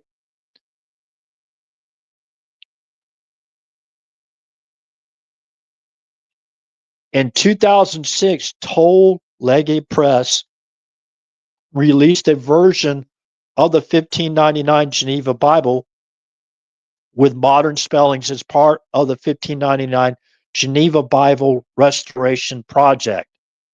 The original cross-reference were obtained as well as the study notes by the professional Reformation leaders. In addition, the Old English glossary was included in the update version. So a lot of people don't realize that the Old English, the letters are written a lot different than they are in modern English that we have now. I taught this stuff. It's crazy to even go back and be that just general knowledge about it when people don't even understand or know it or probably don't even care.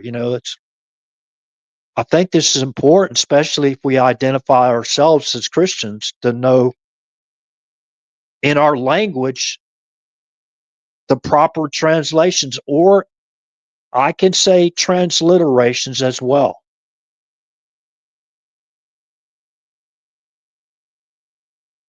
Okay, let me get, now I'm going to transition.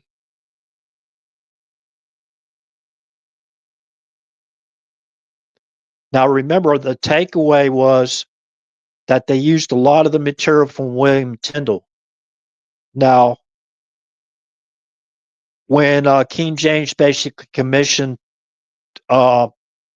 his people to basically translate the ancient Hebrew manuscripts for the Old Testament and translate the ancient Greek manuscripts from the New Testament and create what they call the King James Bible version.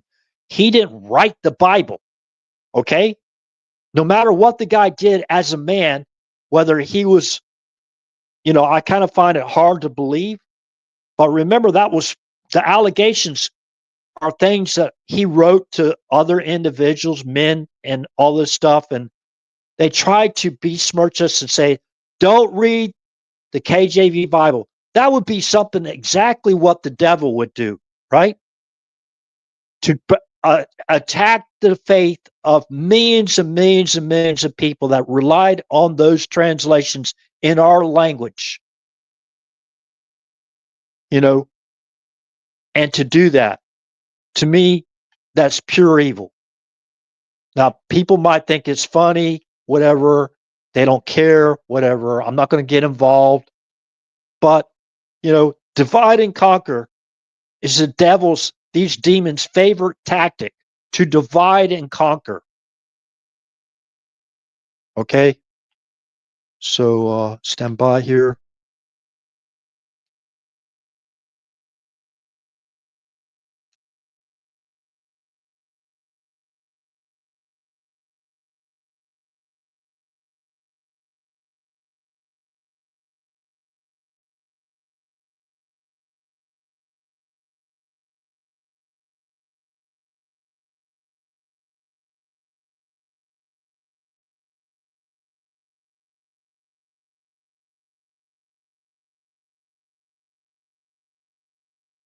Okay. Now, when you're researching the far as the King James Bible version, you're going to have to go in and type in King James Bible history. Okay, history, to get the background information. While y'all at it, check out the bio of William Tyndale. That's Tyndale.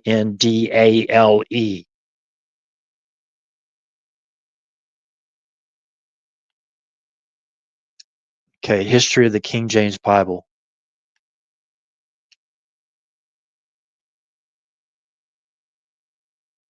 And there's competition with these Bibles. You just read that they're trying to revive the Geneva Bible. Geneva, Switzerland. Okay. The King James Version, also referred to as the King James Bible, used and the authorized version, is an early modern English translation of the Christian Bible for the Church of England, which was commissioned in 1604 and published in 1611 by sponsorship of King James the Sixth and the First. Okay, which most of us understand King James the First. You have to go through the history. I talked about that another night. The 80 books of the KJV included 39 books of the Old Testament, 14 books of the Apocrypha, and 27 books of the New Testament. So they had the Apocrypha, 14 books of the Apocrypha, and 27 books of the New Testament in the 1611 Bible. You can actually go read that, by the way. I thought it was King James that basically decided what could be canonized in the Bible or not. No, that happened in the first and second council of Nicaea back in like 324 AD. For those people that say that, what comes first before 1620 or 1611? What comes first? 324 AD or 1611 or 1620 AD? Well, let me scratch my head here. Let's see. I'm pretty sure that 324 AD, the Council of Nicaea, came before either 1599 or 1611 or 1620. Ooh, wise guy, huh? Whoop, whoop, whoop, whoop, whoop. Are we going to play the Three Stooges now?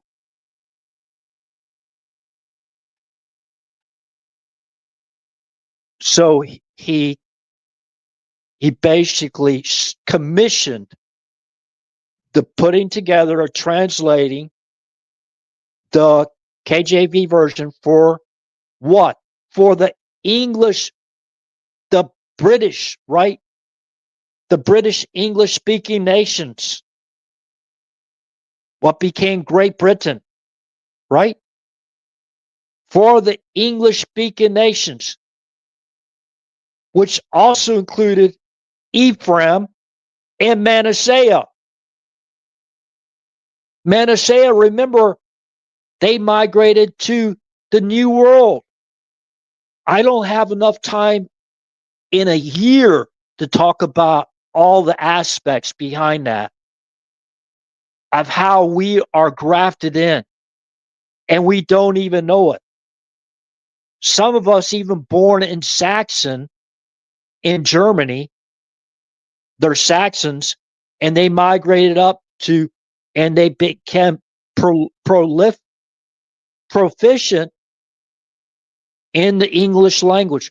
Why do we think English is the international language when it comes to our airspace? Airspaces around the world. Why do you think English is the international language? So we're all on the same sheet of music. You're not out there talking about something that don't even mean the same that what it means in English. And stop creating to prevent an air catastrophe, right? Noted for its majesty of style, the KJV has remained in continuous use for over 4 centuries, exerting more influence on English literature and Christian thought than any other English Bible translation, to include the Geneva Bible, which was the precursor of the King James Version Bible. Its phrasing has been credited with shaping not only hymnody, and liturgy, but also the idioms of everyday speech used in the English-speaking world. It is considered one of the important literary accomplishments of early modern England. The original KJV is a 17th century translation and thus contains a large number of archaisms and false friends. And linguistics, false friend is a word to a different language that looks or sounds similar to a word in a given language, right? Those are called transliterations. Sometimes they create transliterations that have absolutely not the same meaning of the words that are in the English language. And I've learned myself living overseas for that long, 17 years and 10 years, 10 months of my life, that, you know, actually it was a little bit longer, like 18 years of my life, I lived overseas, right? Somewhere around that time frame. Words that contemporary readers may think they understand, but they actually carry obsolete or unfamiliar meanings, making understanding the text difficult for modern readers. Even pastors and preachers trained to formal theological institutes. While the 1611 text reflects early modern English usage, subsequent standardizations, most notably the 1769 Oxford edition and the more recent 1900 Pure Cambridge edition, have made the KJV considerably more accessible to later generations. Many scholars note that its sentence structure is often clearer and more direct than some modern versions, despite occasional obsolete vocabulary. The King James Version was the third translation into English approved by the Church of England. The first had been the Great Bible in 1535. The second had been the Bishop's Bible, 1568. Meanwhile, in Switzerland, the first generation of Protestant reformers had produced the Geneva Bible in 1560, which proved more popular among the laity. However, the footnotes represented a Calvinistic Puritanism. King James convened the Hampton Court Conference in January 1604, responding to Puritan grievances outlined in the Millenary Petition. At this conference, a proposal for a new English translation of the Bible was presented, aiming to address perceived issues in existing versions. King James issued directives to ensure the translation. Yeah, King James, known by some of these people as a sodomite. By the way, I'd like y'all to know sodomy or buggery was a capital crime back in the day of King James. If you were caught doing that, man on man kind of thing, the punishment, I'm not glorifying violence, I'm just telling the truth, punishable by death. How many people know that that act, that physical act, was also a capital crime that followed being a capital crime into the New World? The New World, which later became, as we know it, the United States of America. How many people know that Thomas Jefferson tried to minimize the punishment for buggery or sodomy, and he failed? He was just going to, they were going to minimize, instead of death, the penalty, death penalty, castration, to be castrated. How many people know that? Oh, that's hate speech, RH. That's the history. Maybe that's why they're out there helping to try to tear down statues out there.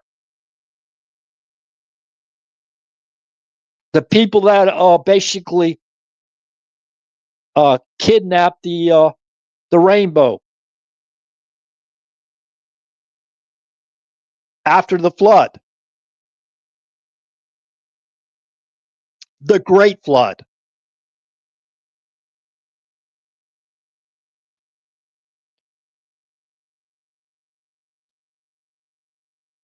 So that, going back to the Hampton Court Conference in January 1604, at this conference, a proposal for a new English translation of the Bible was presented, aiming to address perceived issues in existing versions.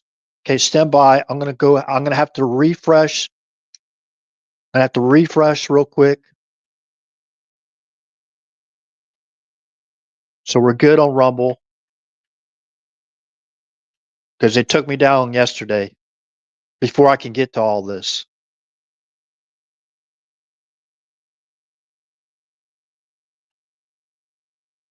Okay, I have to refresh YouTube. Like about 30 minutes behind.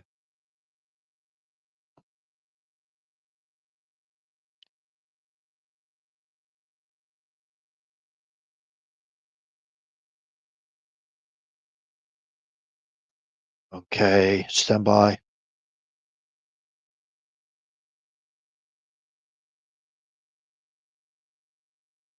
Oh, by the way, as far as George Washington and King James and everybody else that preceded us,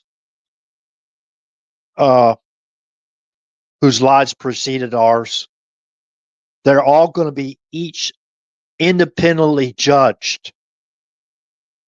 Independently judged.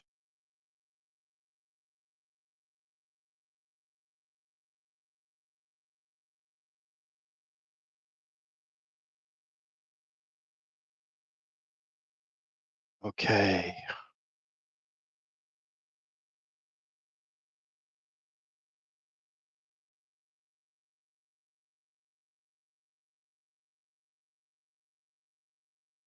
Okay, going back. Let me see. I've already gave myself a thumb up for those 5 others that are watching the live stream. Please go check it out. So this should give a lot of content for other people tonight. Man, they'll love this stuff, right? I'm not worried about it. More power to you. I hope you make a lot of those silver shekels. Maybe you'll get more than 30 shekels. That's a knee slapper, ain't it?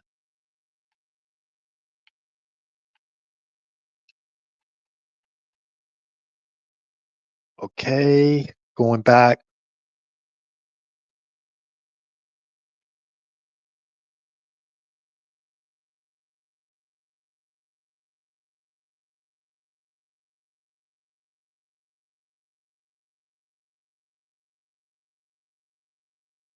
Okay, we're going back to again. I'm going to repeat some of these things because I will make sure I didn't miss anything.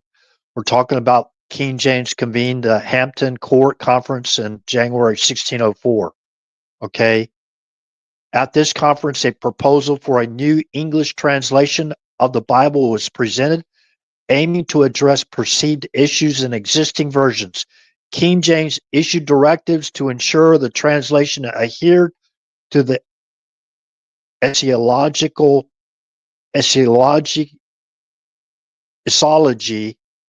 of the Church of England, reflecting its episcopal structure and doctrines, including the belief in an ordained clergy.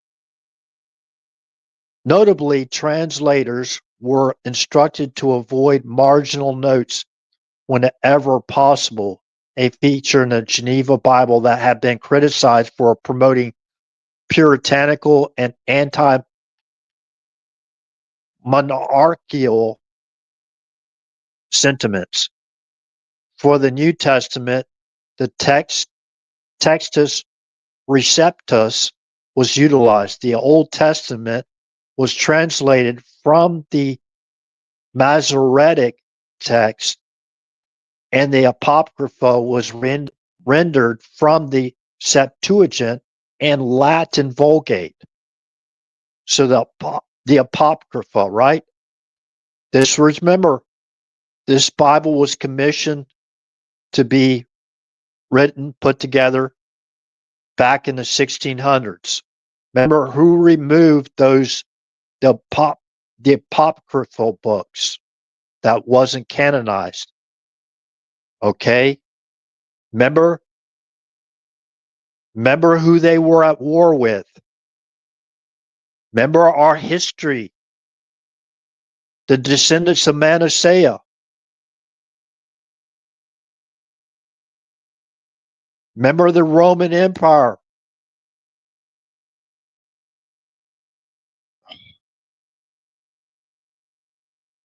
Remember who they were at war with? They were at war with Judah, remember? Remember what happened in 70 AD that the Son of God prophesied would happen? Remember, under Titus, go check out the Titus Ark in Rome.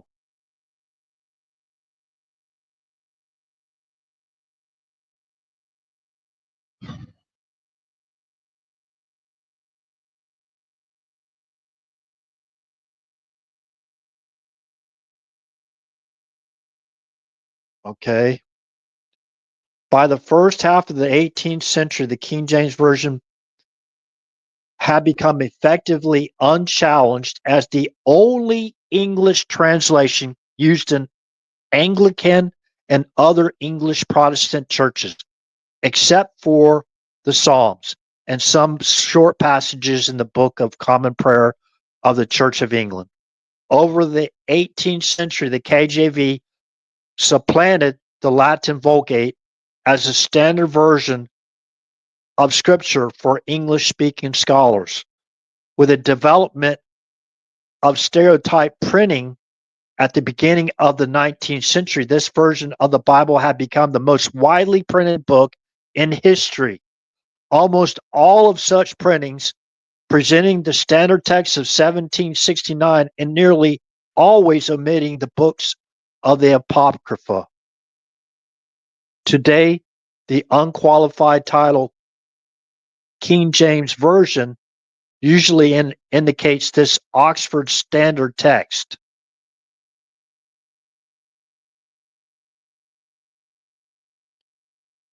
In surveys of English-speaking Christians, the KJV frequently ranks among the most read and memorized translations, with many citing its literary cadence and perceived faithfulness to the original text as reasons for its continued preference. The title of the first edition of the translation in early modern English was the Holy Bible, containing the containing.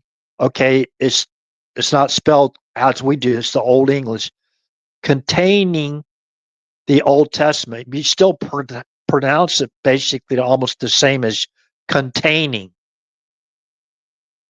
And look at if you go to the King James, the history of the King James Version Bible. Okay, take the Wikipedia. You can read all this for yourself. Okay, the writing out of that early modern English, what it was called. It wasn't called the King James Bible, right? It's called the Holy Bible, containing the Old Testament and the newly translated out of the original tongues. What original tongues is it talking about? The original Hebrew manuscripts. Remember, Yahshua. What does Yah mean, by the way? Yah. You know, in some countries, Yah means yes. Why do you think the Aramaic name for what people say Jesus is yes, Shua? There's two syllables in Yeshua. What's the first one? Yes. Yeshua. That's the shortened version name of Yahoshua. Yah, meaning in German, J-A, yes. I won't go into the tetragram, those four letters. You can find that in, please, Exodus chapter 6, verse 2 and 3, or 6, verse. I can look it up. I'll look it up for everyone. So everything will be right here, except for the references I'm reading word for word from, because it's a public Wikipedia article. Okay. And you have the links to the sources. If you don't believe something, use their own links, use their own historical sources all the way back to the day. Okay. So I was going to look for.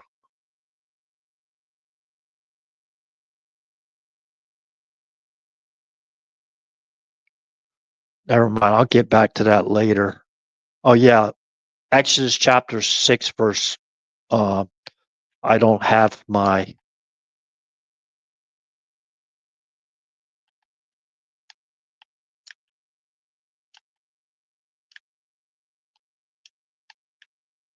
And I recommend people that have a problem with understanding some of the words or wording in the King James Version Bible, go to the Bible Hub. Okay, say for example, I'm typing in Exodus chapter 6, okay, right now.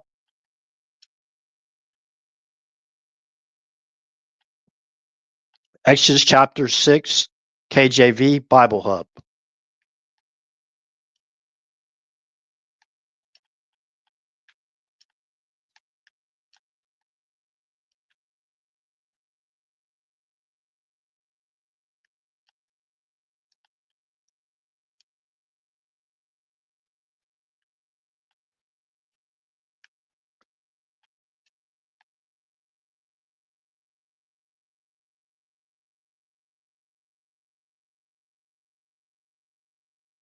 Okay, stand by. Man, this would be so easier if I had a producer or whatever, or a team. All this stuff would be out there right now.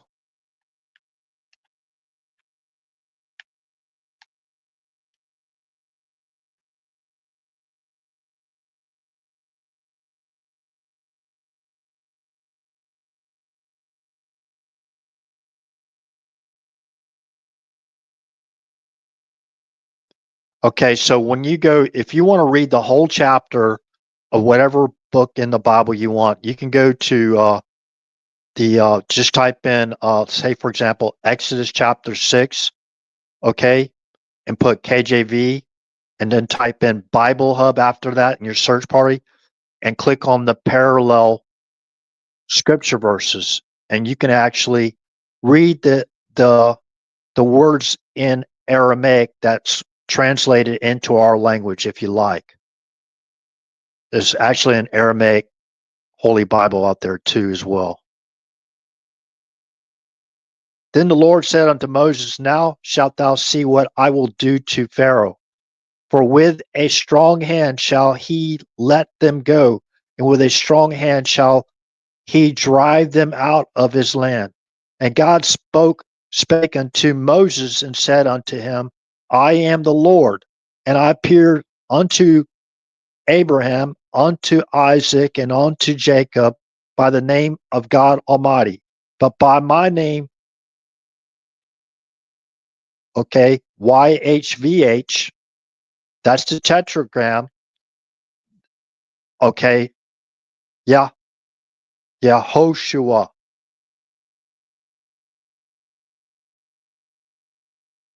Yahweh. You have Yehoshua and you have Yahweh. Yah, yes, remember? Yah. In the ancient Hebrew manuscripts, there's not a letter J. Okay? There is a Y. Remember the consonants, the tetragram, the four letters without the consonants are for the name of God Almighty. YHVH. Okay, so you can find that in Exodus chapter 6, verse 2. And actually, I think it's, in verse 2 and 3. Okay, so for those that have a problem with that, I'd rather have the source. I don't care how old it is in my language. I'd rather have the source. That's the source. Goes back to the ancient Hebrew manuscripts. That was the Sanhedrin forbade anybody to say the most holy names, like the one I just talked about. And I do believe they had good reason for that, because they didn't want to try to. They don't want people to try to minimize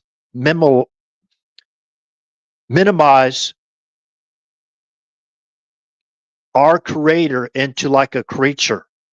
Okay, there was good reason for that. And back then I would have had a problem with it. I said, okay, but I know there's places in the book of Revelation that talks about it, and I think it's good for people to have in their mind, in their memory, the most holy names. Okay, why am I going to go to Psalm 68:4 now for? I'm going to verify the first syllable. Remember I talked about yes earlier? Aramaic name for the short version name of Yahoshua is Yeshua. Yeshua. Yeshua. 2 syllables. Okay? So Psalm 68:4.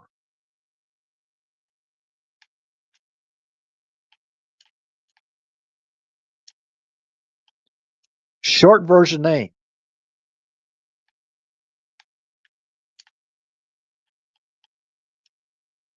The most holy name. Short version name.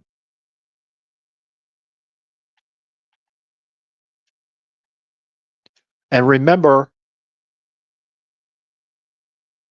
in the ancient Hebrew manuscript, there was not a J, letter J.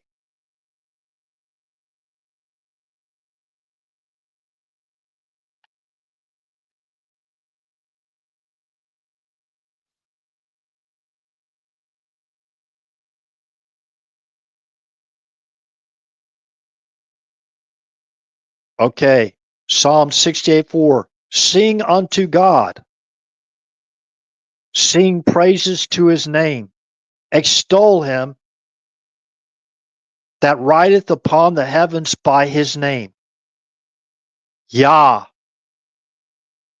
Okay? Yah. That's the short version name. There's not a J there in the Hebrew. The Aramaic version is yes. Yes.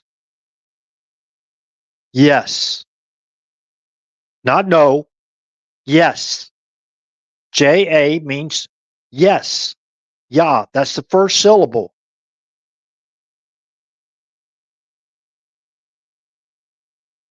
Okay. So we can go back to the translation. I have that in my KJV Bible.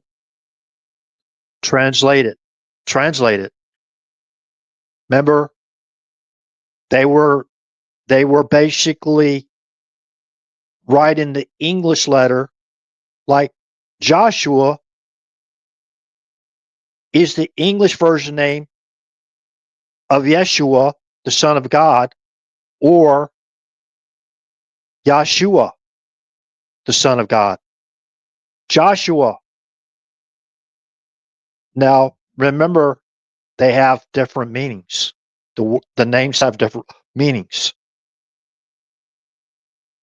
Okay, so it's in the Bible. You can verify it in the Bible. Don't take my word for it.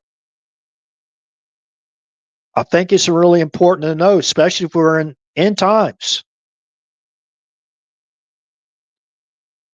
And let's see here. So I got into that a little bit more than I wanted to, and go back to the King James Version Bible. So Psalm 68:4 and Exodus chapter 6, verse 2 and 3.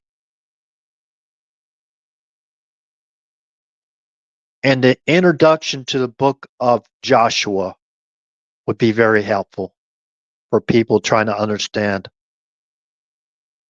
why we call the Son of God, which many people call Jesus, Yeshua or Yahshua. I'm afraid when he returns, I go up to him and I call them, I don't want them to say, "Get back from me. I never knew you." I hope people are going to go, "Well, you never mind." You know, if you don't believe in God, you're not going to believe, okay, you know, that you can let God into our life. Both his our Heavenly Father, that their spirit into us, and the hopefully that makes sense. It wouldn't have made sense when I was a very young man. I believe me, I was very a physical person. Some changed that. It was actually probably a diamond in the rough, that changed it. So there's a term for that. Oh, anyways, back to the KJV. Looks like I'm not having problems later tonight for some reason.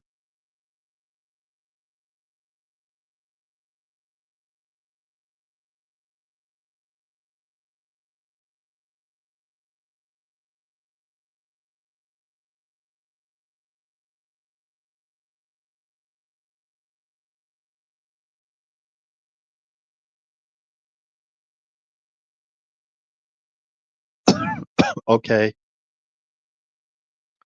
So the title of the first edition of the translation in early modern English was the Holy Bible, containing the Old Testament and the New, newly translated out of the original.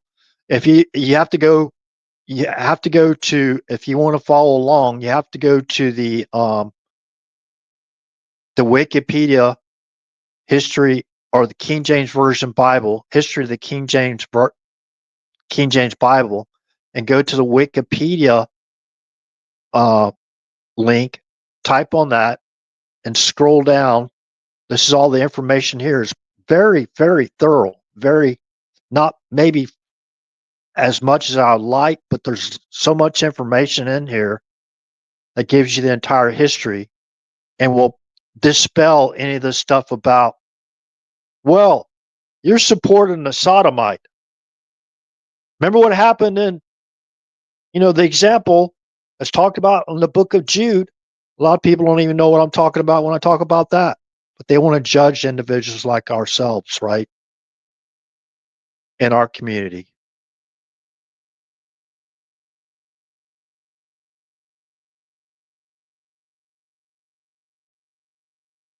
Okay. Then we're back to the 18th century where it says name, the subject under name. The title of the first edition of the translation in early modern English was the Holy Bible, containing the Old Testament. See, I'm reading the Old English now. The Old Testament and the newly translated out of the original. By the way, in the original KJV Bible, they didn't have a J in there for Jesus. No, it was an I, spelled with an I, right?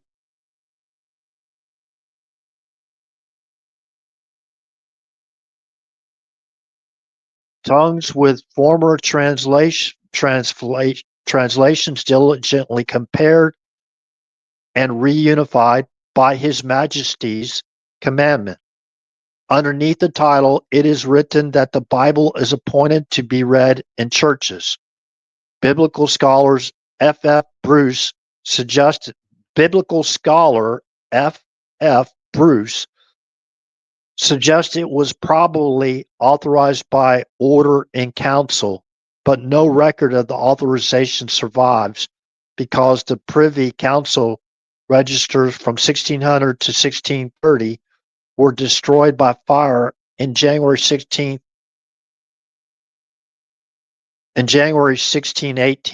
or 1619. For many years, it was common not to give the translation any specific name.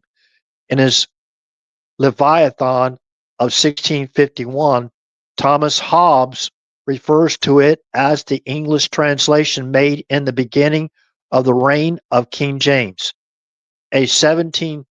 Right, and maybe I shouldn't refer it to as King James too. also, but you know, he's the one that commissioned it. So let's just say he commissioned the English Holy Bible, okay, where we can understand it. The subjects could understand, right? The lay people, the blue collar workers, right? Us dumb rubes, right? So we can understand it, right? To this day. A 1761 brief account of the various translations of the Bible into English refers to the 1611 version merely as a new, complete, and accurate translation. Despite, like complete, like pleat, right? Pleats, complete. Compleat, and more accurate translation, despite referring to the Bible, Great Bible by its name, and despite using the name Rhemish Testament for the Rhemish, not that's Dutch, I think, from the Douay Realm Bible version. Similarly, A History of England, whose fifth edition was published in 1775, writes merely that a new translation of the Bible that now in use was begun in 1607 and published in 1611. Well, that version of that Bible was on the Mayflower. The Mayflower established the first original colony, which is the history of our country, whether we like it or not, in Plymouth, the Plymouth colony. The Pilgrims basically is the Plymouth colony. Okay. King James Bible is used in the name of 1611 translation on par with the Geneva Bible or the Rhemish Testament and Charles Butler's Horae Biblica, first published in 1797. Other works from the early 19th century confirm the widespread use of this name on both sides of the Atlantic. It is found both in historical, other works from the early 19th century confirm the widespread use of this name on both sides of the Atlantic. It is found both in the historical sketch of the English translations of the Bible, published in Massachusetts in 1815, and in an English publication from 1818, which explicitly states that the 1611 version is generally known by the name of King James Bible. The name was also found as King James Bible without the final S. For example, in a book review from 1811, the phrase King James's with apostrophe S Bible is used as far back as 1715, although in this case it is not clear whether this is a name or merely a description. The use of authorized version capitalized and used as a name is found as early as 1814. For some time before this, descriptive phrases such as our present and our only publicly authorized version, 1783, our authorized version of 1731 and 1792, and the authorized version 1801 uncapitalized are found. A more common appellation in the 17th and 18th century was our English translation or our English version, as can be seen by searching one or other of the major online archives of printed books. In Britain, the 1611 translation is generally known as the authorized version today. King James Version, evidently a descriptive phrase, is found being used as early as 1814. The King James Version is found unequivocally used as a name in a letter from 1855. The next year, King James Bible with no possessive appears as a name in a Scottish source. In the United States, the 1611 translation, actually editions following the standard text of 1769, see below, is generally known as the King James Version today. There were several translations into Middle English. Okay, Middle High English goes back. I think that's where the J came from. Middle High English of large portions of the scriptures in the 14th century, with the first complete Bibles probably being made by the followers of John Wycliffe. These translations were effectively but formally banned in 1409 due to the association with the Lollards. The Wycliffe Bibles predated the printing press, but were circulated very widely in manuscript form. Now, the Geneva Bible used the translations from William Tyndale. I've taught extensively about William Tyndale, and I think something woke me up now. Tyndall Air Force Base, which I was stationed at, is after another person. It's spelled Tyndall, not Tyndale. For those that are looking up his name, if they would like to research him, translated the New Testament into English in 1525. So that's what King James used, right? That translation, and that's what the Geneva Bible used, that translation.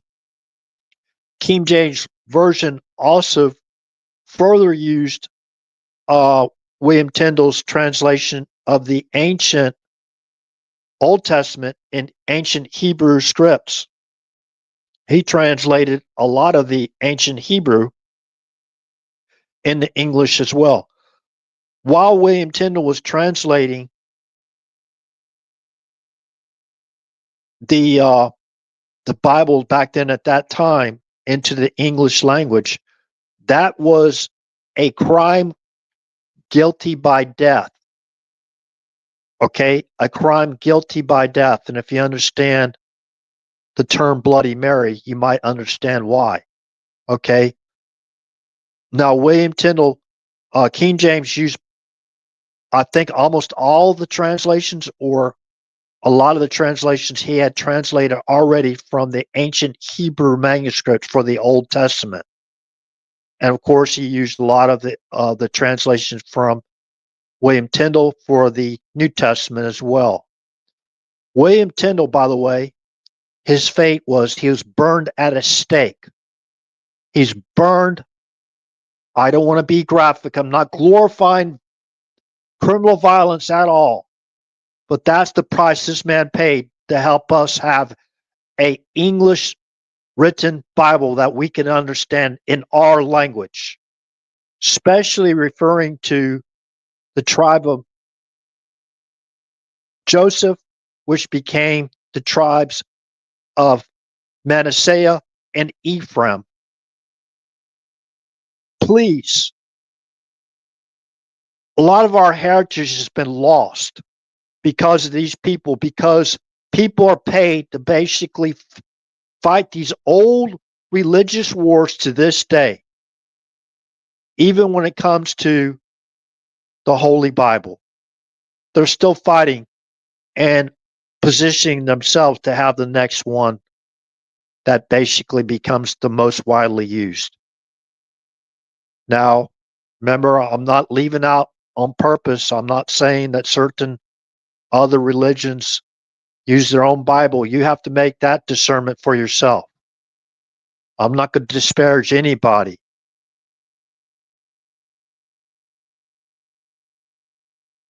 That judgment belongs to God. And remember, in the Bible where it states, vengeance is mine, saith the Lord. It's very important. We are considered God's children.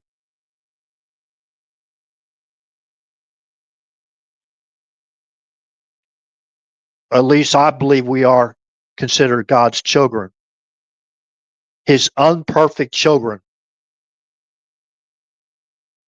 Can go back to John chapter 3:16. Chapter 3, verse 16. Go back again. Go back and read all of John chapter 3, not just verse 16. Go back and read John chapter 17 if you want to learn about team spirit, what team we should be on versus their team.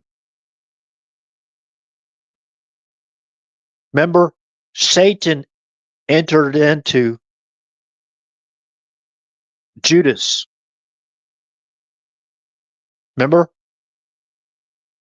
Before he betrayed Christ and he took the 30 shekels of silver. Remember, Satan entered into him.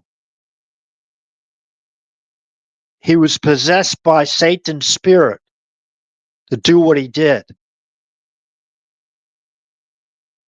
Who do we think those are working for? Who do they think those people are working for that try to cause division in Christianity?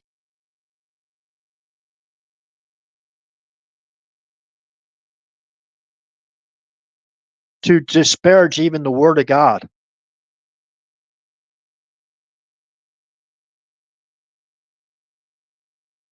Over the next 10 years, Tyndale revised his New Testament in the light of rapidly advancing biblical scholarship and embarking on a translation of the Old Testament. Now, I didn't finish the thought about William Tyndale real quick. He had to jump from one underground house to the other, working in darkness a lot of times, burning up the candle, right?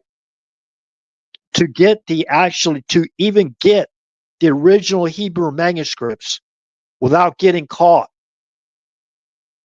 or the original Greek manuscripts without getting caught, to translate it into our English language. Remember who commissioned that? That unperfect man, King James. Now I have to go back and research who actually put him to death, but it's horrible. Then I have to remind people of the Inquisitions, the Dark Ages. Really dark. Over the next 10 years, Tyndale revised his New Testament in the light of rapidly advancing biblical scholarship and embarked on a translation of the Old Testament. Despite some controversial translation choices, and in spite of Tyndale's executions on charges of heresy for being a Lutheran. Remember? A Lutheran. Remember Martin Luther, for those that carry the last name King? Remember Martin Luther King Jr., where he got his name, Martin Luther?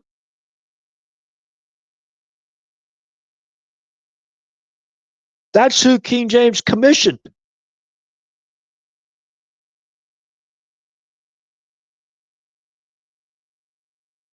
See, that's the reason why a lot of our descendants left the old world to the new world, because of religious persecution. That's the reason why they allowed the Second Amendment. So when the men were off to war, the woman could stay home and protect their house and their children with firearms.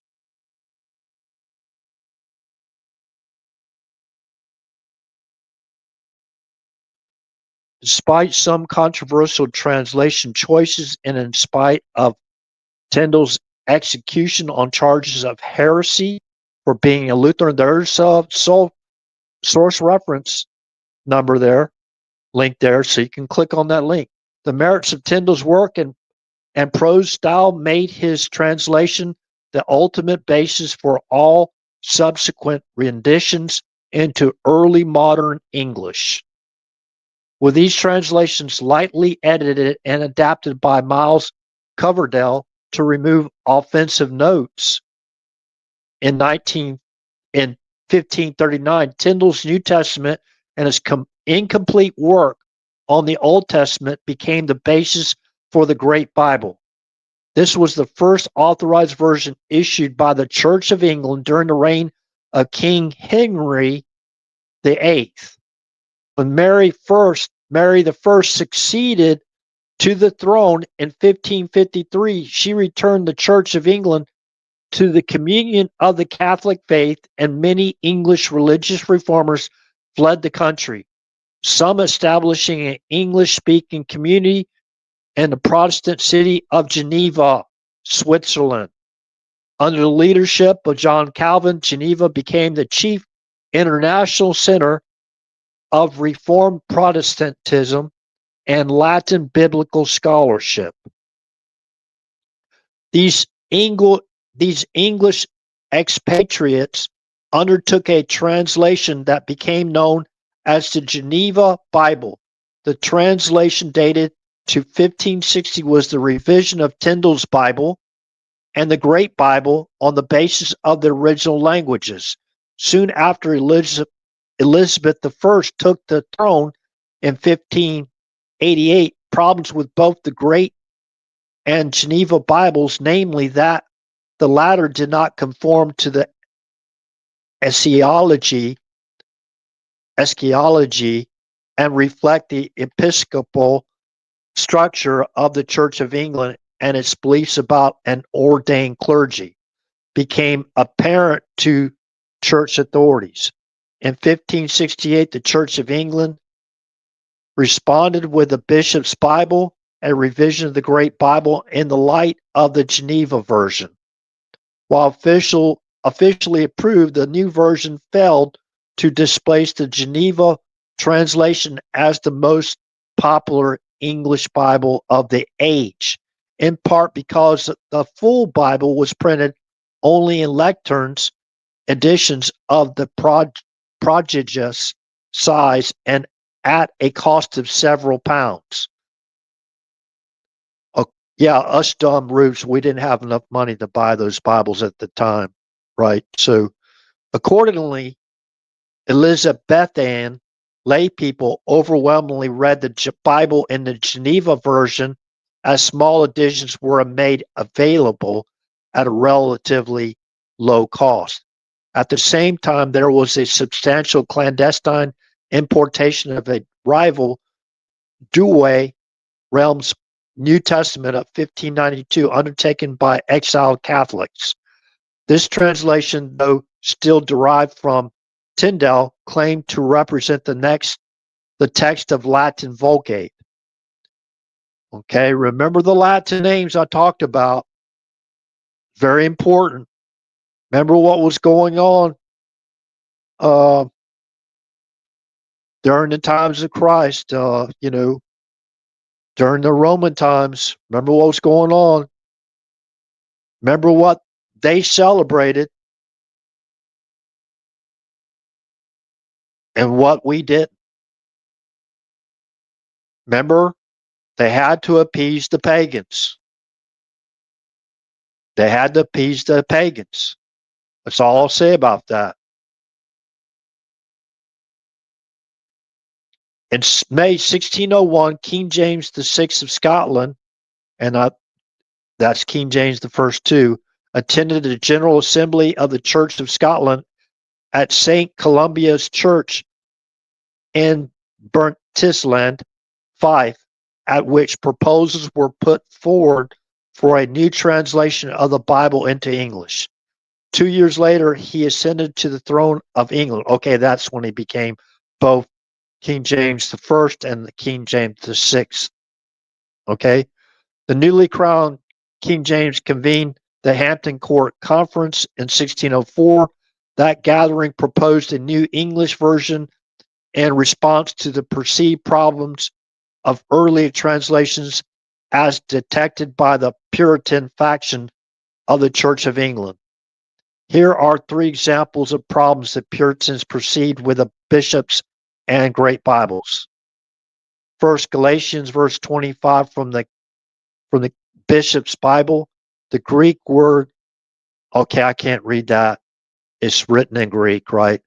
Sus ochia is not well translated as is now bordereth, neither expressing the force of the word, nor the apostle's sense, nor the situation of the place. Secondly, Psalms CV 60 or 28 from the Great Bible, they were not obedient.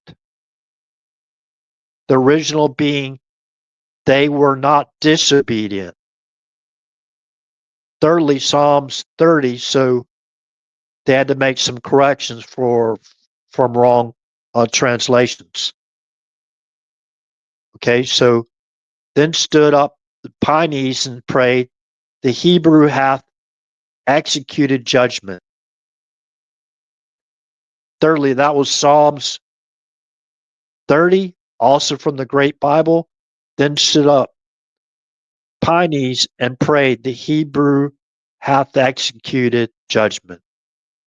Instructions were given to the translators that were intended to use formal equivalents and limit the Puritan influence on this new translation. The Bishop of London added a qualification that the translators would add no marginal notes, which had been an issue in the Geneva Bible. King James cited two passages in the Geneva translation where he found the marginal notes offensive to the principles of the divinely ordained royal supremacy. Exodus chapter 1, whether we believe that or not, okay, we live in a republic, okay? Our country is a republic, not a monarchy, right? Led by a monarchy, right? So Exodus chapter 1, verse 19, where the Geneva Bible notes had commended the example of civil disobedience to Egyptian pharaohs showed by the Hebrew midwives, and also, wait a minute, hold on a second. King James cited two passages in the Geneva translation where he found the marginal notes offensive to the principles of the divinely ordained royal supremacy. Exodus chapter 1, verse 19, where the Geneva Bible notes had commended the example of civil disobedience to the Egyptian pharaoh showed by the Hebrew midwives, and also Second Chronicles chapter 15, verse 16, where the Geneva Bible had criticized King Asa for not having executed his idolatrous mother, Queen MAGA. Hold on a second.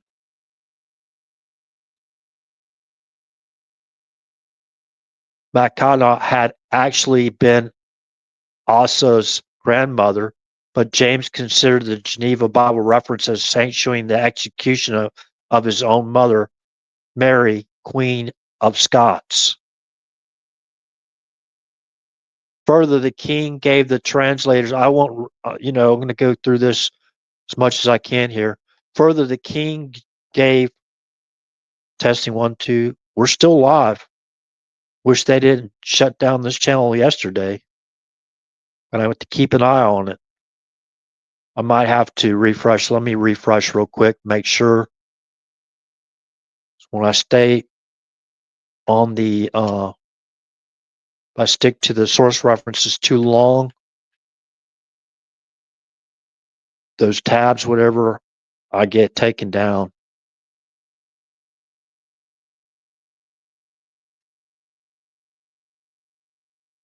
And again, remember, full disclaimer, RH does not support criminal violence, does not glorify criminal violence whatsoever.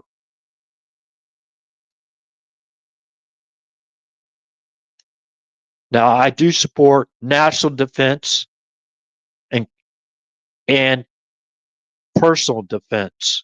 If that bothers somebody, I can't help you. Why would that bother anybody? Everybody has a right, our nation has the right to defend itself, doesn't it? No, I don't really like changing the Department of Defense into the Department of War, but I understand the readiness of it, being combat ready, actually train people. We understand a good offense sometimes is a good defense as well, right? So think in terms of football, you know, people might understand that better.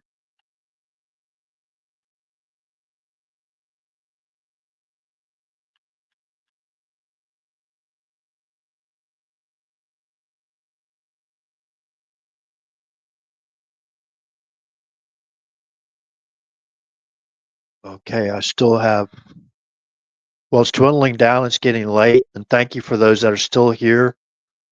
Nurse Julie for earlier being here. Thank you for showing up and supporting the channel again. Or if you had, sometimes people sit back in the background. They don't want, I don't blame them. Getting kind of crazy out there. Everybody has a right to their own, his or her own privacy. So whatever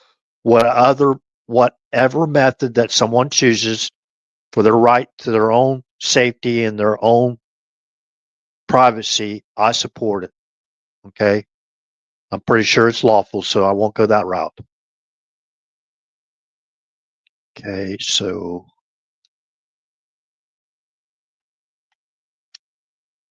get back.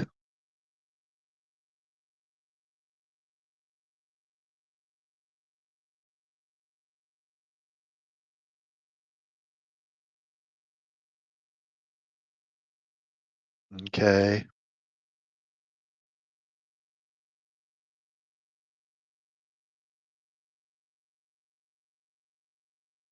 Okay, now this is where I get into, I really like talking about William Tyndall because he gave the ultimate sacrifice.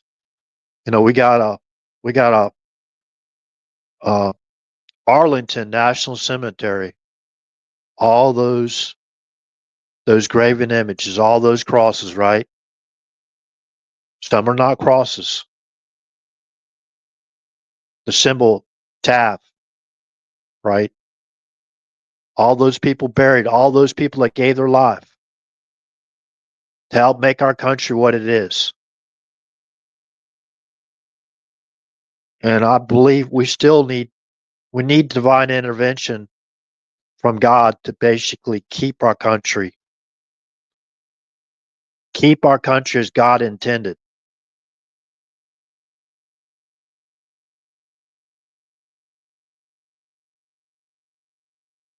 Just to put a hedge of protection around our country and all our people.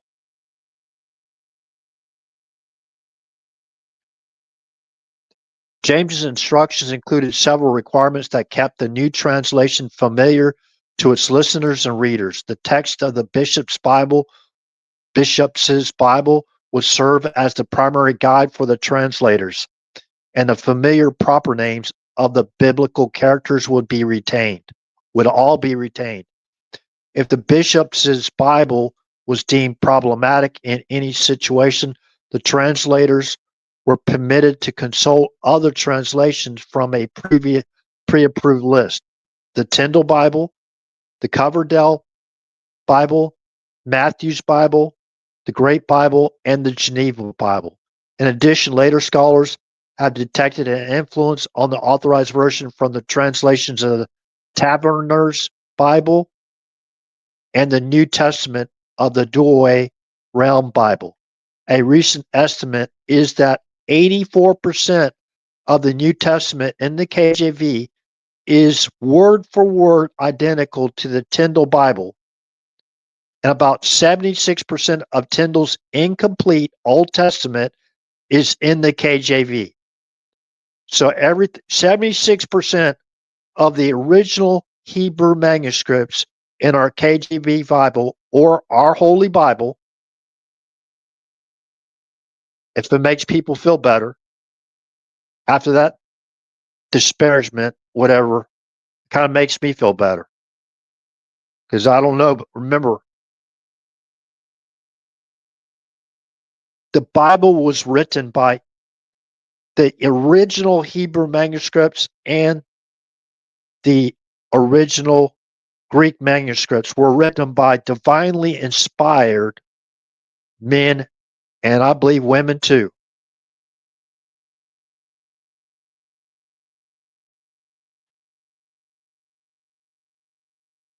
A recent estimate, okay, 84%. Now think about it when you're reading the KJV and you're reading the Geneva Bible. Now I'm not reading about but remember they took all the New Testament translations of William Tyndale and put it into the Geneva Bible. Okay? Which they took along with them on the Mayflower as well as the King James Version Bible. So you gotta specify now. So you gotta, if I said the Holy Bible, people go, well, what Bible are you talking about? I had somebody basically, I won't mention any names, but came in, attacked me while I was doing Bible study years ago. And she was basically quoting something from the Bible, but remember, what God commanded, that's what I try to do. Now, I'm not talking about the carnal law. Now, I don't want to get into all this stuff like that. I thought all those laws was nailed to the cross and hear all this stuff again. I'm kind of tired of hearing it. By now, everybody should understand this, because it was written in our language. People gave their lives.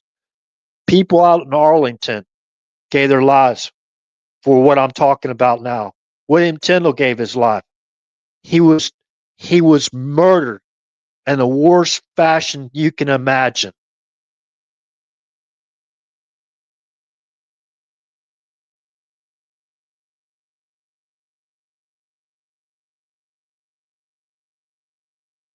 Okay, I'll have to look that up and see exactly when that was.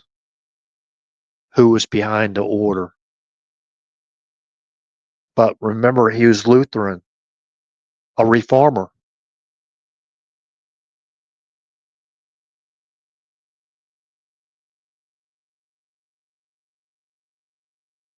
It is for this reason that the fly leaf of most printings of the authorized version observes that the text has been translated out of the original tongues and with the former translations diligently compared and revised by His Majesty's special commandment. As the work proceeded, more detailed rules were adopted as to how variant and uncertain readings in the Hebrew and Greek source text should be indicated, including the requirement that words supplied in English to complete the meaning of the original should be printed in a different typeface. Translation committees. Now, I won't go into this. Okay. Wait, hold on a second. Translation committees. The task of translation was undertaken by 47 scholars, although 54 were originally approved. All were members of the Church of England, and all except Sir Henry Savile were clergy. The scholars worked in 6 committees, 2 based in each of the University of Oxford, University of Cambridge, and Westminster. The committees included scholars with Puritan sympathies as well as high churchmen. 40 unbound copies of the 1602 edition of the Bishop's Bible were specially printed so that the agreed changes of each committee will be recorded in the margins. The committees worked on certain parts separately, and the drafts produced by each committee were then compared and revised for harmony with each other. The scholars were not paid directly for their translation work. Instead, a circular letter was sent to bishops encouraging them to consider the translators for appointment to well-paid livings as well as these fell vacant. Several were supported by the various colleges at Oxford. Hey, now think about that, the ethics behind that. I think that's a really good decision, okay, to basically not pay them, because remember, that could be influenced by those shekels of silver, right? And slip in certain translations that was not authorized. Okay, so I like that thought. After your work's done and it's proved, then you have could be promoted to higher level positions, right? Well-paid livings, as these fell vacant. Several were supported by the various colleges at Oxford and Cambridge, while others were promoted to bishoprics, deaneries, and prebends through royal patronage. On 22nd July 1604, King James VI and I sent a letter to Archbishop Bancroft asking him to contact all English churchmen requesting that they make donations to his project. Right, trusty, and well beloved, we greet you well. Whereas we have appointed certain learned men to the number of 54 for the translating of the Bible, and in this number, diverse of them have either no ecclesiastical preferment at all, or else so very small as the same is far unmeet for men of their deserts, and yet we in ourselves in any convenient time, cannot well remedy it.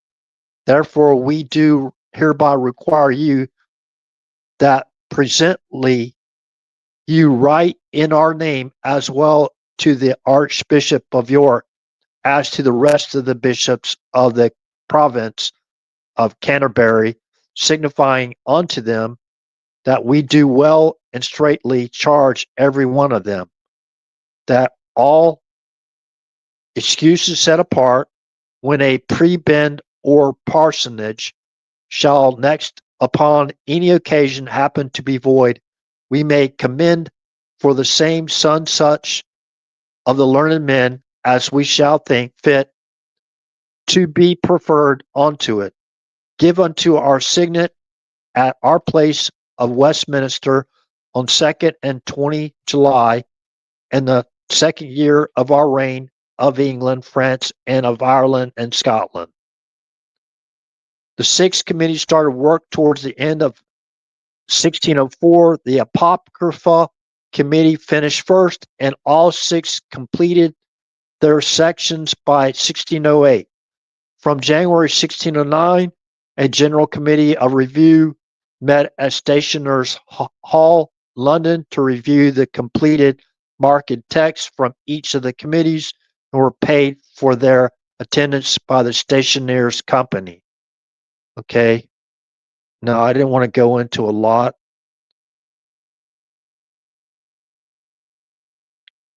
Let me go back. Let me see. Man, this is huge. This is pages and pages.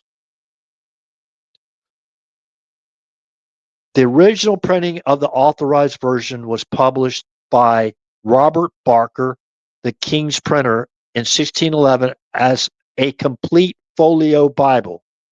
It was sold loosely for 10 shillings or bound for 12. Robert Barker's father, Christopher, had in 1589 been granted by Elizabeth I the title of royal printer, with a perpetual royal privilege to print Bibles in England. Robert Barker invested very large sums in printing the new edition and consequently ran into serious debt, such that he compelled to sublease the privilege to two rival London printers, Bonham and Norton, and John Bill. It appears that it was initially intended that each printer would print a portion of the text, share printed sheets with the others, and split the proceeds. Bitter financial disputes broke out as Barker accused Norton and Bill of concealing their profits, while Norton and Bill accused Barker of selling sheets properly due to them as partial Bibles for ready money. Okay, I won't go through all this.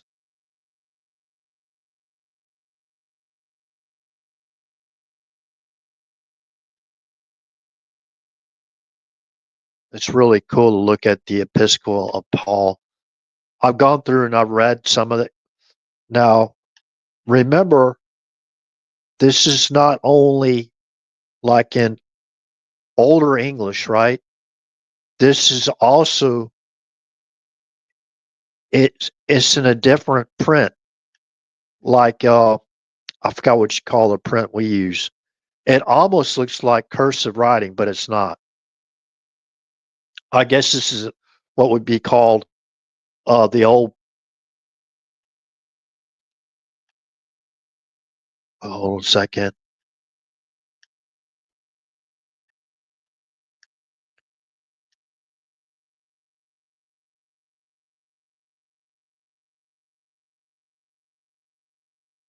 The Epistle of Paul to the Hebrews. Let me see, verse 8.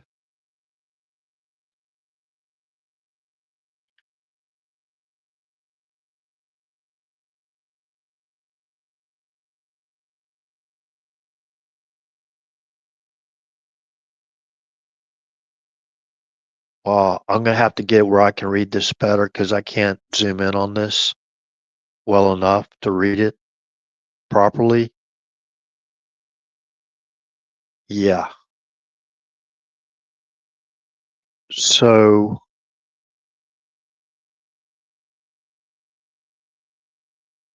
the original printing was made before English spelling was standardized, and when printers, as a matter of course, expanded and contracted the spelling of the same words in different places so as to achieve an even column of the text, they set V for the initial U and V and U for U. What? And V they set V for the initial for initial U and V and U for U and V everywhere else. Yeah, so some of the vowels are different, right? They use the longs, F for non-final. I guess they use the long S for non-final S. The letter glyph J occurs only after I, as in the final letter in Roman numerals, such as the 13th. 13, Roman numeral 13. There's an X with a capital I, then a J. Punctuation was relatively heavy and different from modern practice.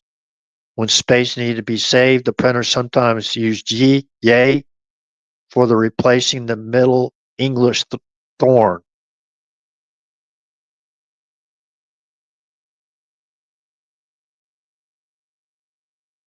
With a continental Y. Okay, I won't go through this. Set A with an umlaut on it for an or am, for an or am, for an or am. Wow. Yeah, well, when you go to start reading it, you can basically figure it out pretty much for ourselves.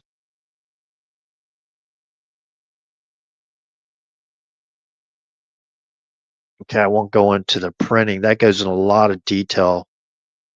The painstaking effort to get the Bible out to us, understandable and the most accurate version in our language so we can understand it ourselves.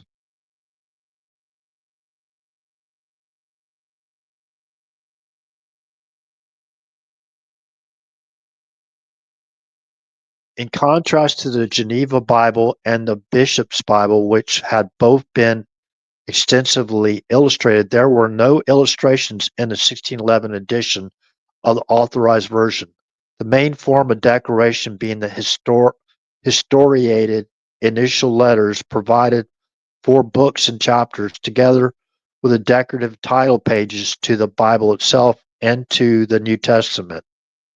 In the Great Bible, readings derived from the Vulgate but not found in published Hebrew and Greek texts have been distinguished by being printed in smaller Roman type. In the Geneva Bible, a distinct typeface had instead been applied to distinguish text supplied by translators. Okay, basically, this is going through it and telling you the painstaking efforts they made where everybody can understand it in English in the most modern form, right? And provide everything they could to translate anything that individuals may or may not have known coming from the Old English. Okay, Old English.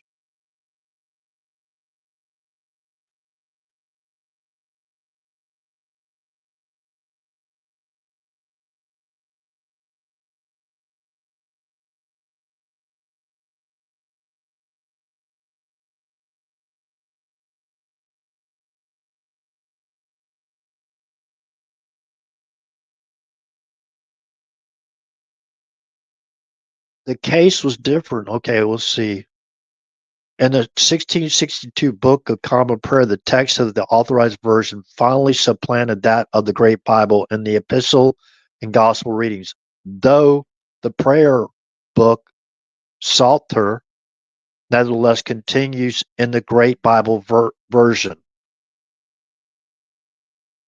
The case was different in Scotland, where the Geneva Bible had long been the standard church Bible. It was not until 1633 that a Scottish edition of the Authorized Version was printed in conjunction with the Scots coronation in that year of Charles I. The inclusion of illustrations in the edition raised accusations of, I won't go into all this. This is going into a lot more detail that I wanted to talk about tonight. Okay.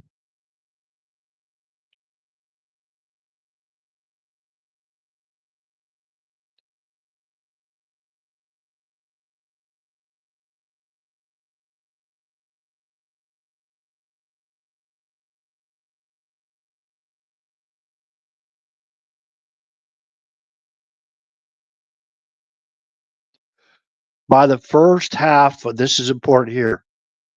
By the first half of the 18th century, the Authorized Version was effectively unchallenged as the sole English translation and then current use in Protestant churches, and was so dominant that the Catholic Church in England issued in 1750 a revision of the 1610 Douay Rheims Bible by Richard Challoner that was much closer to the Authorized Version than to the original. However, general standards of spelling, punctuation, typesetting, capitalization, grammar had changed radically in the 100 years since the first edition of the Authorized Version, and all printers in the market were introducing continual piecemeal changes to their Bible text to bring them into line with the current practice and with public expectations of standardized spelling and grammatical construction.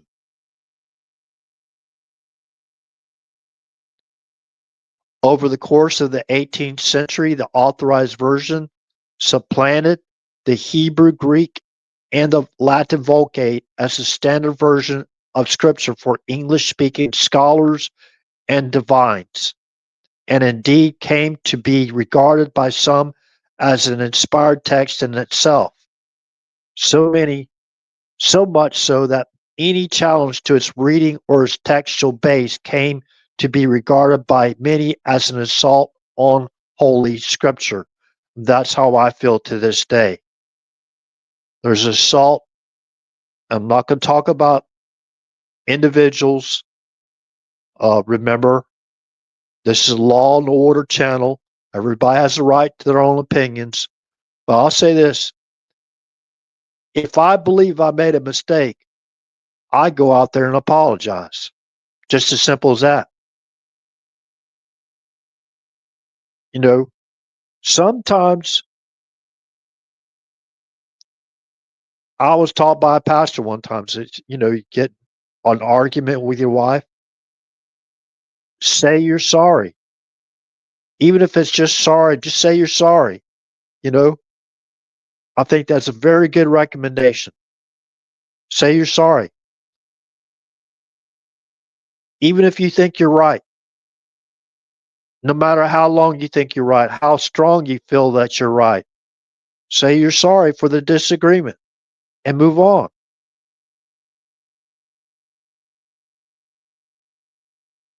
Agree to disagree, I guess they call it, right? In the 18th century, there was a serious shortage of Bibles in the American colonies. To meet the demand, remember, 18th century, remember the first colony was established in what, 1620? Plymouth, right? Plymouth colony. That was 100 years earlier, over 100 years. I was thinking about that tonight doing the math. I'm getting kind of tired, but okay. In the 18th century, we're talking about there was serious shortage of Bibles in American colonies. To meet the demand, various printers began with Samuel Kneeland in 1752 printed the King James Bible without authorization from the crown. To avert prosecution and detection from an unauthorized printing, they would include the royal insignia on the title page using the same materials in its printing as the authorized version was produced from, which were imported from England. Standard text of 1769. By the mid 18th century, the wide variation in the various modernized printed texts of the authorized version, combined with a notorious accumulation of misprints, had reached the proportion of a scandal, and the universities of Oxford and Cambridge both sought to produce an updated standard text. First of the two was the Cambridge edition of 1760, the culmination of 20 years' work by Francis Sawyer Parris, who died in May of that year. This 1716 edition was reprinted without change in 1762, and in John Baskerville's folio edition of 1763.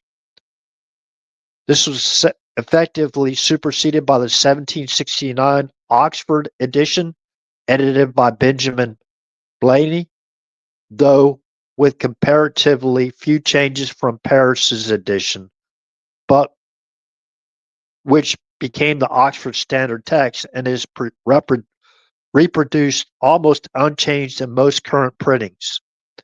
Parris and Blaney sought consistently to remove those elements of the 1611 and subsequent editions that they believe were due to the vagaries of the printers, while incorporating most of the revised readings of the Cambridge text in 1629 and 1638, and each also introducing a few improved readings of their own. Okay, I want to get to the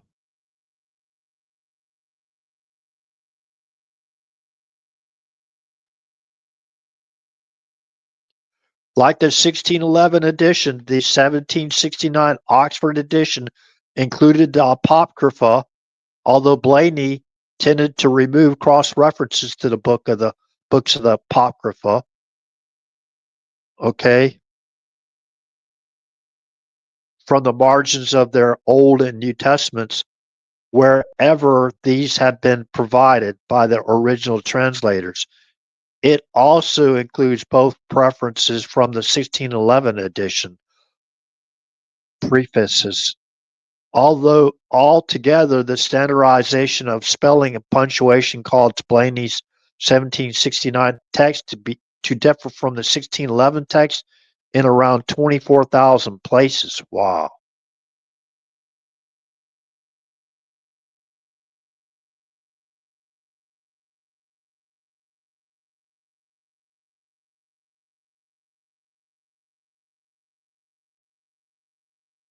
Okay.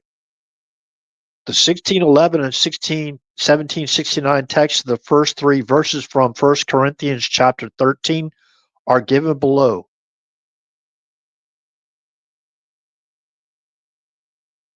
Verse 1. This is 1611.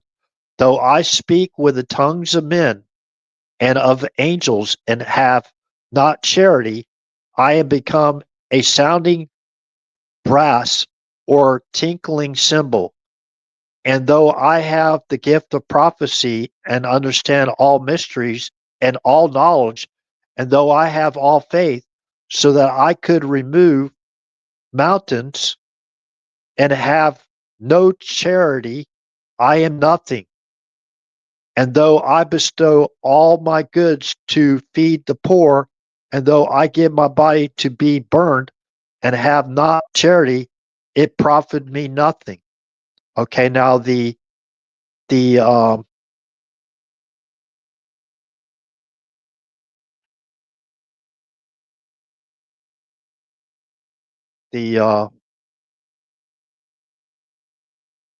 Blaney's edition, 1769, right? Okay. Though I speak with the tongues of men and of angels and have not charity, I am becoming as sounding brass and or a tinkling cymbal. And though I have the gift of prophecy and understand all mysteries and all knowledge, and though I have all faith so that I could remove mountains and have not charity, I am nothing. And though I bestow all my goods to feed the poor, and though I give my body to be burned and have not charity, it profited me nothing. Okay, so when you're reading the difference between the two, yeah, 1769 flows a little bit easier for the modern day English. Now, I'm talking about here, okay, for example, brass is spelled in the 1611 Brasse, right? So I can read it, right? You heard me read it, can rewind it, and 1769, brass, Brass, as we would spell it today. And they modernized the 1611 version into modern authorized versions of the 1611 Bible, right? And they continued to modernize it as the language was modernized as well, right? So, and making the necessary changes and the typesetting changes they need to print these Bibles out. So, okay.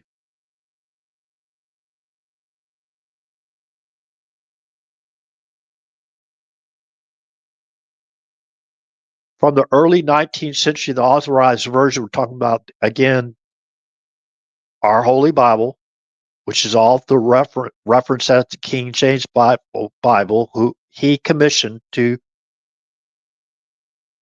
create, to make, right, has remained almost completely unchanged. And since the early 19th century, okay, we're talking the early 1800s. And since due to advances in printing technology, it could now be produced in very large editions for mass sale. It established complete dominance in public and ecclesiastical use in the English-speaking Protestant world. Academic debate through that century, however, increasingly reflected concerns about the authorized version shared by some scholars. That subsequently study in Oriental languages suggested a need to revise the translation of the Hebrew Bible, both in terms of specific vocabulary and also in distinguishing descriptive terms from proper names. That the authorized version was unsatisfactory in translating the same Greek words and phrases into different English, especially where parallel passages are found in the synoptic gospels, and C, in the light of subsequent ancient manuscript discoveries, the New Testament translation based on the Greek Textus Receptus could no longer be considered to be the best representation of the original text. Okay.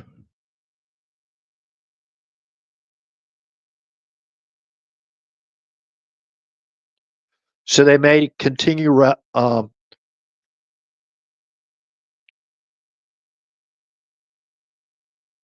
they continue to revise the authorized version, right, of our Holy Bible.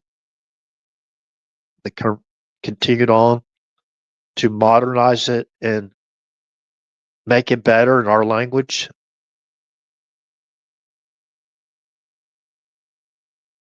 But I'm very looking closely at the Apocrypha.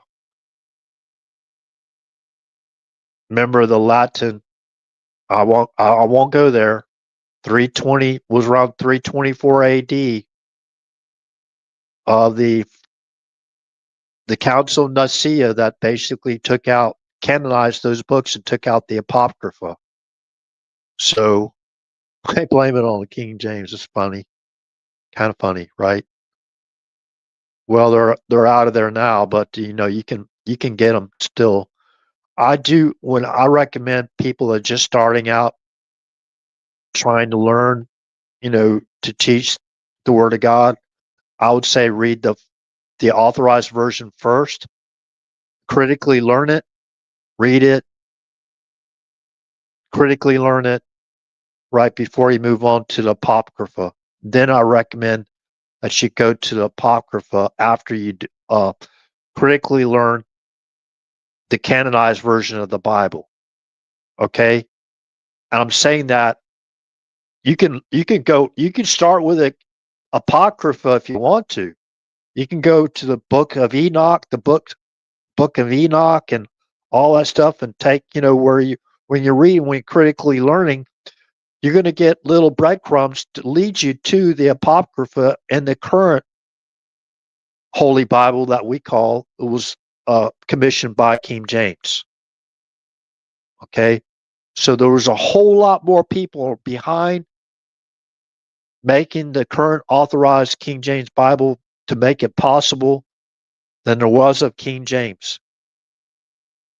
Even when it was first commissioned and all the people that he had working for him, there's a whole lot more people throughout all these years that were involved in it. That's why I like to emphasize divinely inspired. And if you go in and you critically learn, and I suggest you do it alone, critically learn our Bible, our Holy Bible, while you're alone, where there's no what do you call it, veils between us and God and discernment and those gifts of discernment and understanding. You have to be, in my opinion, solo. You have to have the material, critically learn it, and you'll be amazed when you start to have questions. When I start to have questions pop up in my mind, I just turn on some of my sources, and they will be talking about the exact same scripture verse I was trying to understand in somebody else. That's the way it goes. That's the way it works. Where you're like you're on the team. That when that starts to go away, best time you can do it is in solitude. Sometimes I wish there was a safe cave I can go to and basically go back and read the entire scriptures again. I'm going to need a lot of candles, right? Go find a safe cave.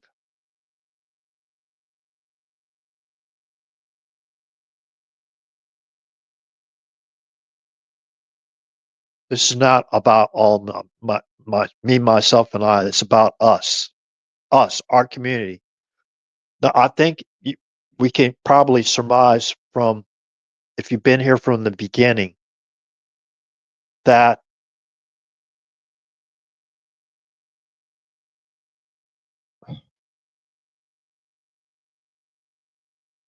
the main theme of this live stream should have been, you know, stop the division. We got to all work together.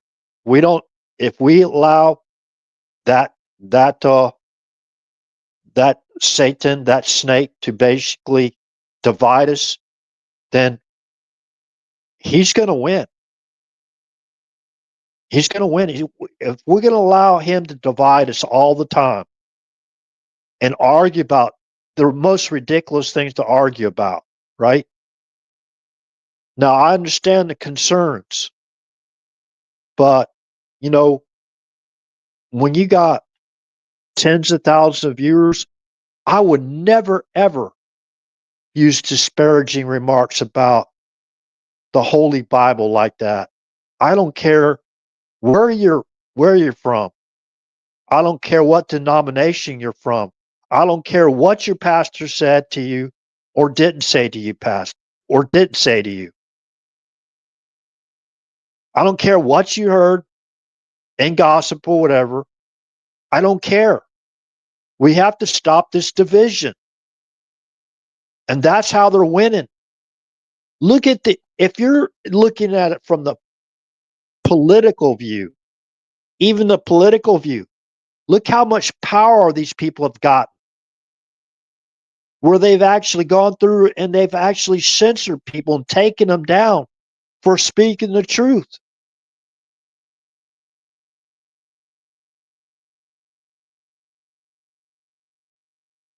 Just reading the truth. Sometimes you need, they call it tough love, right? I'm not talking about physical violence. I'm not talking about anything criminal. Sometimes you need tough love.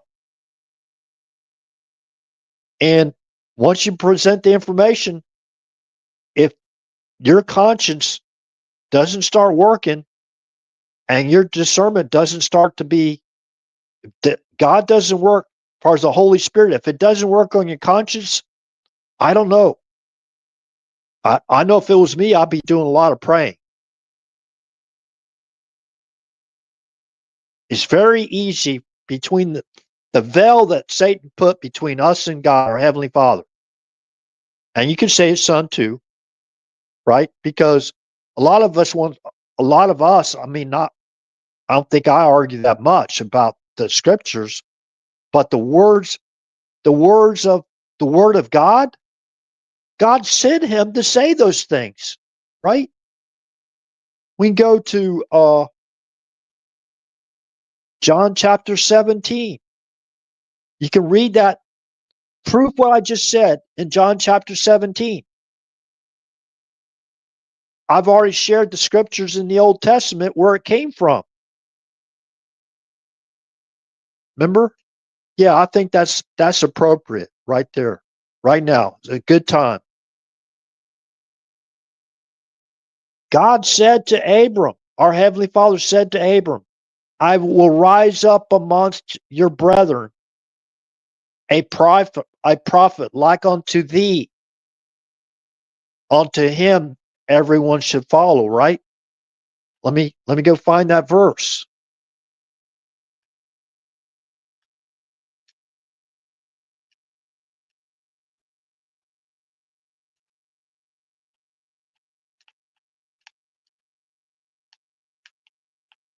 I think it's Deuteronomy chapter 18.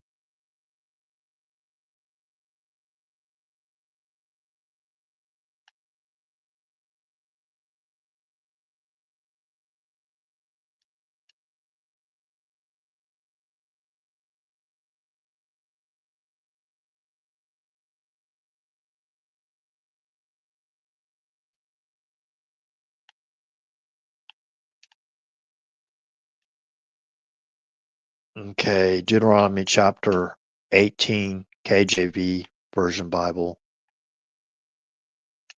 Get to the Bible Hub here.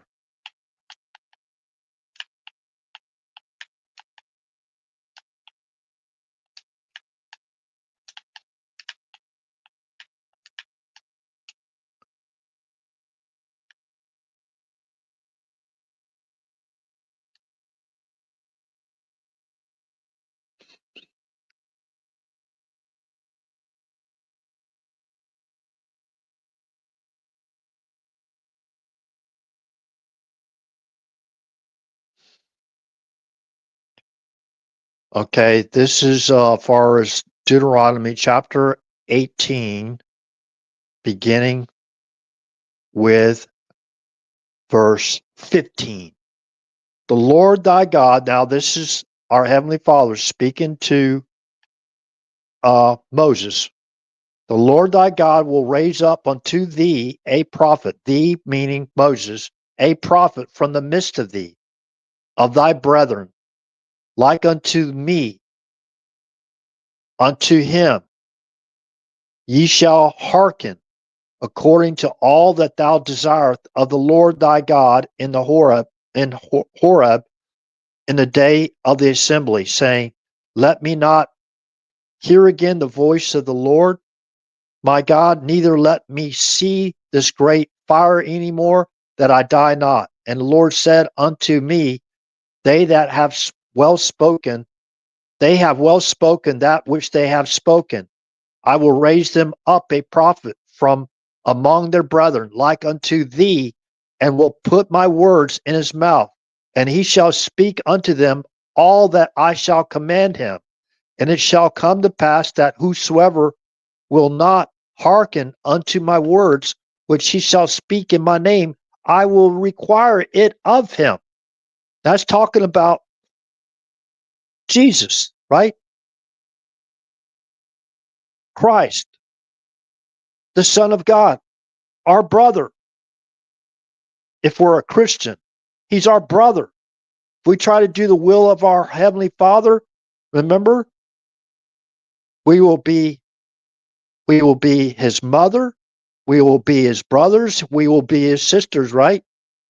We're his brothers. If you're a man, of course, obviously.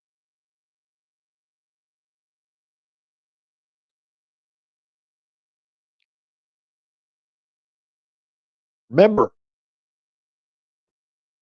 Jesus' word in red print, that's the tool you can get out of the KJV Bible, our Holy Bible. I could start saying, okay, from now on, unless I'm referencing another Bible, I will use the Holy Bible. Does that make people feel better?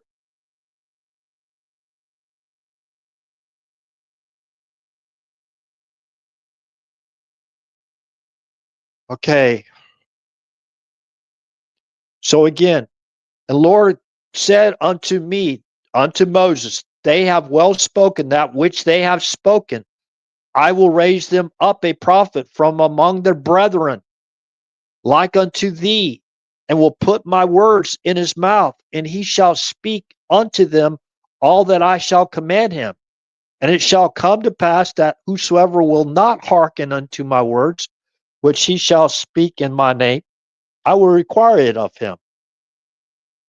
But the prophet which shall presume to speak a word in my name, which I have not commanded him to, or her, it doesn't say her, okay, which I have not commanded him to speak, or that shall speak in the name of other gods, even that prophet shall die. And if thou say in thine heart, how shall we know the word which the Lord hath not spoken? When a prophet speaketh in the name of the Lord, if the thing follow not, nor come to pass, that is the thing that which the Lord hath not spoken, but the prophet hath spoken it, presumptuously thou shalt not be afraid of him. Okay, again, that's in Deuteronomy chapter 18, beginning with verse 15. Now, I don't have my KJV version Bible here with the cross references nor the translations, but if I did, okay, I don't need them, okay, because I know where to find them. Okay, let's turn to John chapter 17 real quick. John chapter 17. Remember, I will raise thee up a prophet amongst thy brethren, like unto thee, they shall hearken, or, you know what I mean, listen to, right? That means for everybody, the Pharisees, the Sadducees, the Sanhedrin, all of them, right?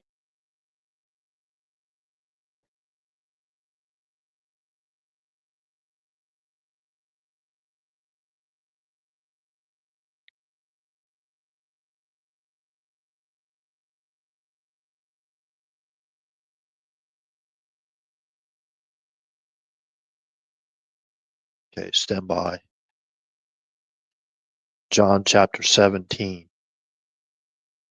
That beautiful number of victory.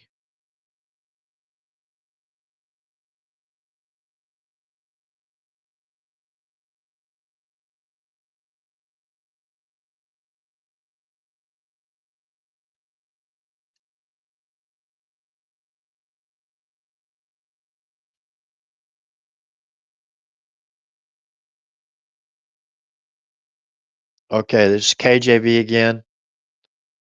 These words spake Yeshua and lifted up his eyes. Okay, for those that don't know who Yeshua is, or Yeshua in Aramaic name, Jesus. Okay, these words spake Jesus, lifted up his eyes to heaven, and said, Father, the hour is come. Glorify thy Son, that thy Son also may glorify thee. So when I reference Jesus, I'm referencing to his Hebrew name. He was raised by a Hebrew speaking family.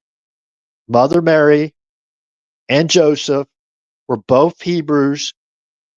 They understood how to read the Hebrews and the Hebrew manuscripts. Okay.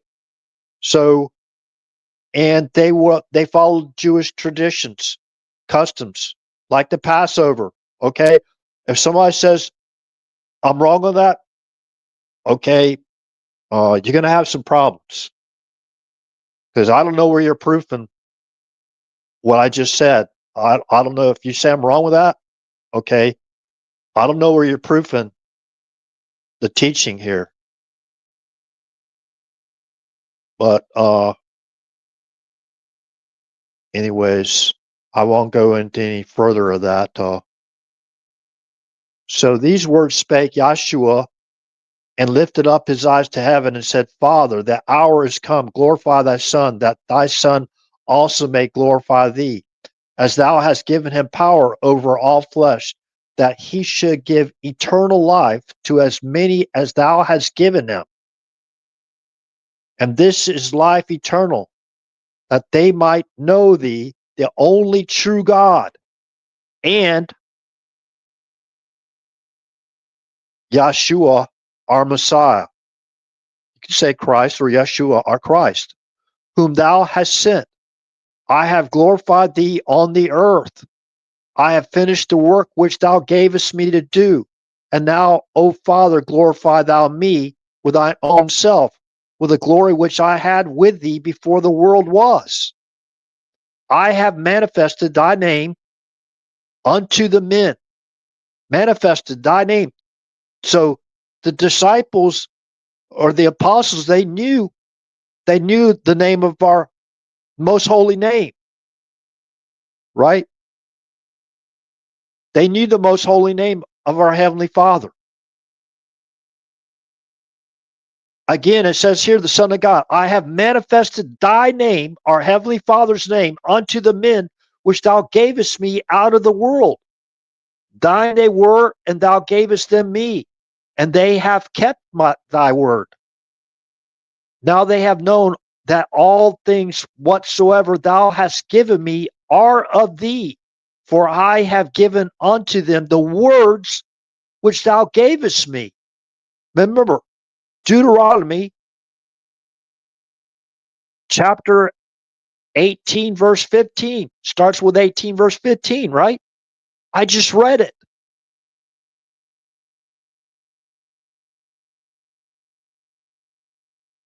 Like unto Moses, right?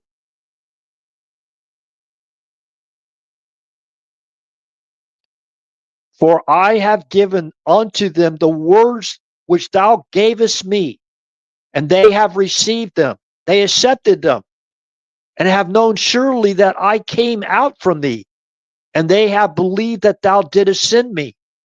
I pray for them. I pray not for the world, but for them which thou hast given me, for they are thine, and all mine are thine, and thine are mine, and I am glorified in them. And now I am no more in the world, but these are in the world, and I come to thee, Holy Father, keep through thine own name those whom thou hast given me, that they may be one as we are. While I was with them in the world, I kept them in thy name. Those that thou gavest me, I have kept, and none of them is lost but the son of perdition, that the scripture might be fulfilled.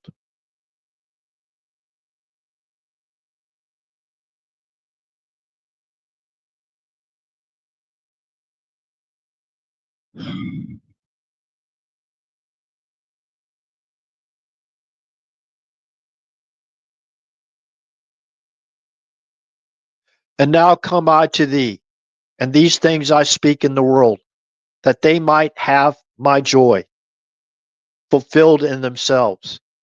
I have given them thy word. That's Yahshua saying in his prayer, I have given them our Heavenly Father's word. And the world hath hated them, because they are not of the world, even as I am not of the world.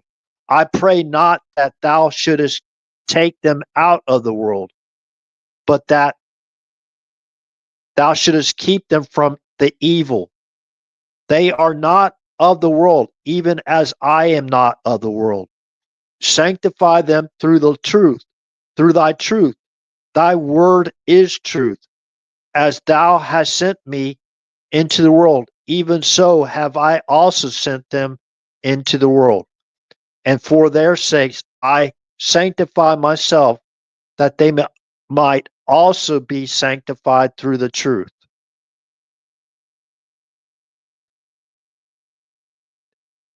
Neither pray I for these alone, but for them also which shall believe on me through their word. Neither pray I for these alone, but for them also which shall believe on me through their word. What is our word? Our language. Our language is the English language, right? We believe in Christ, the Son of God, through our English language. God brought that, divinely inspired that to us, that we receive it in our heart.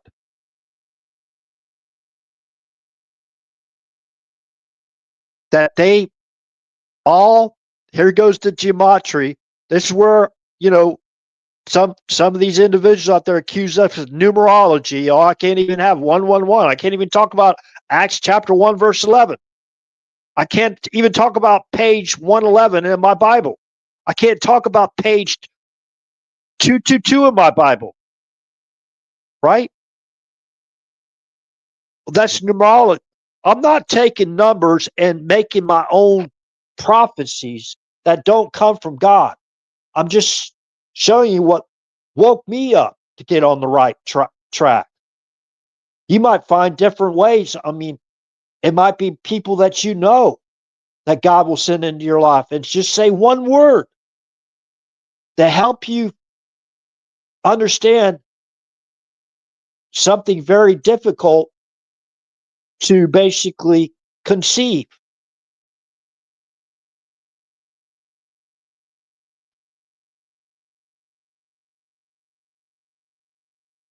Neither pray I for these alone, but for them also which shall believe on me through their word, that they all may be one, as thou, Father, art in me, and I in thee, that they also may be one in us, part of the team. This is what I'm talking about as far as team spirit. This is the team we have to be on if we want to be identify ourselves as Christians. You know, we can lie to ourselves as long as we want to, but at that day of judgment, all those lies end. I don't think anybody's going to sit before God and basically say, tell them a lie. I don't think that will help your case. Now, you might be able to make make a mistake, and God knows what's in your heart. That's the reason why let's leave the judging up to God.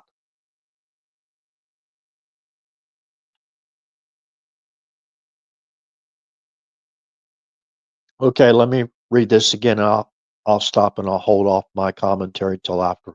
Neither pray I for these alone, but for them also which shall believe on me through their word, that they all may be one, as thou, Father, art in me, and I in thee, that they also may be one in us.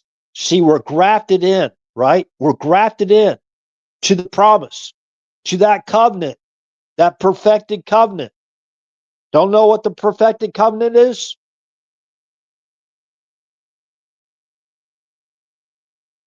John chapter 3, verse 16.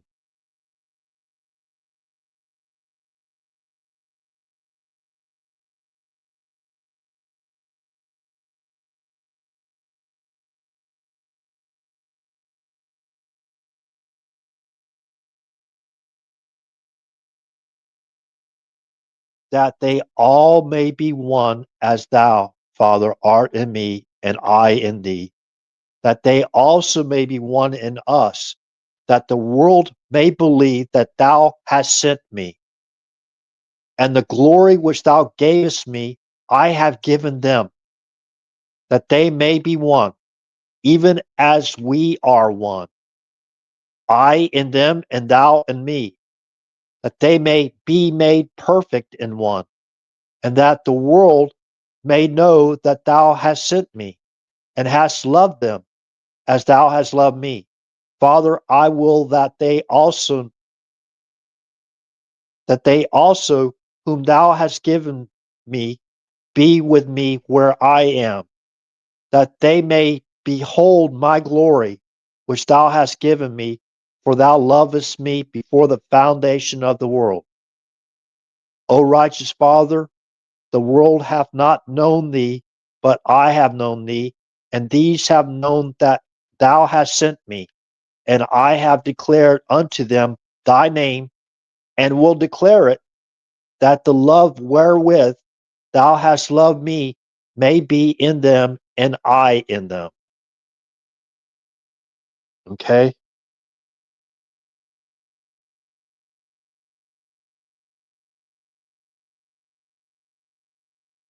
You know, there's a cult out there that basically claims that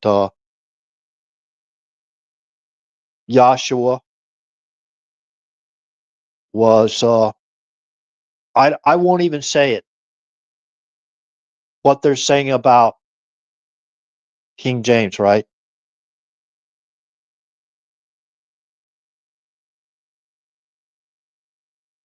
It's unbelievable.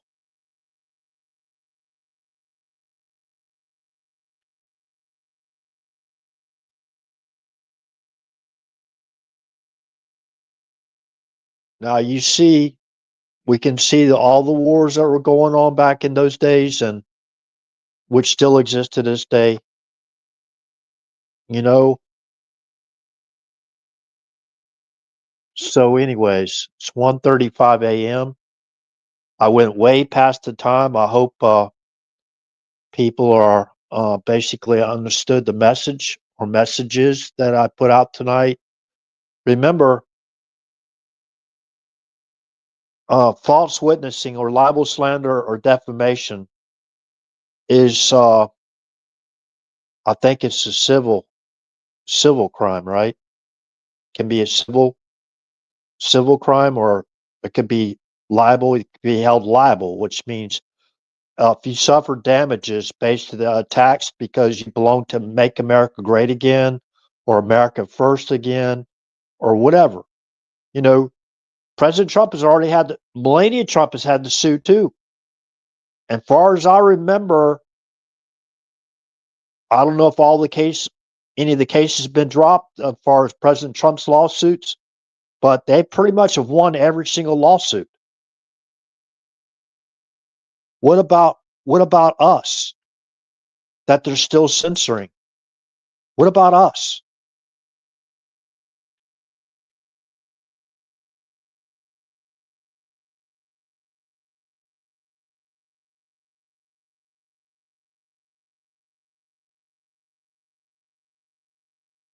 Okay.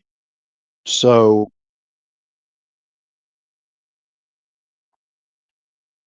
I don't think there was any other thing that I want to talk about. I wonder if we got, you know,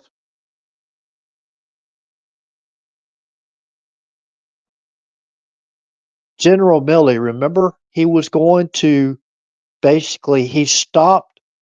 I do believe because of what was said that he stopped the National Guard troops to show up at the Capitol building on J6. He stopped it, right? I believe he was one of the main pivotal figures that stopped it. And you can read that in the his two priorities was to ensure that President Trump did not use boots on the ground.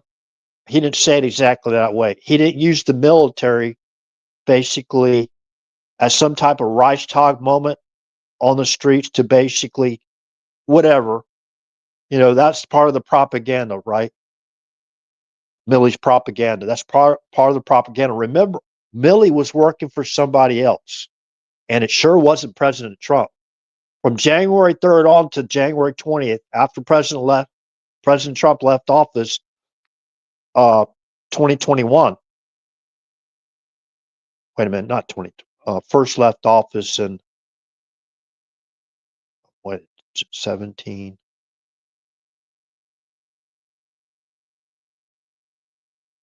Yeah, 2021 he left office, right? So, um, man, I lost my train of thought here.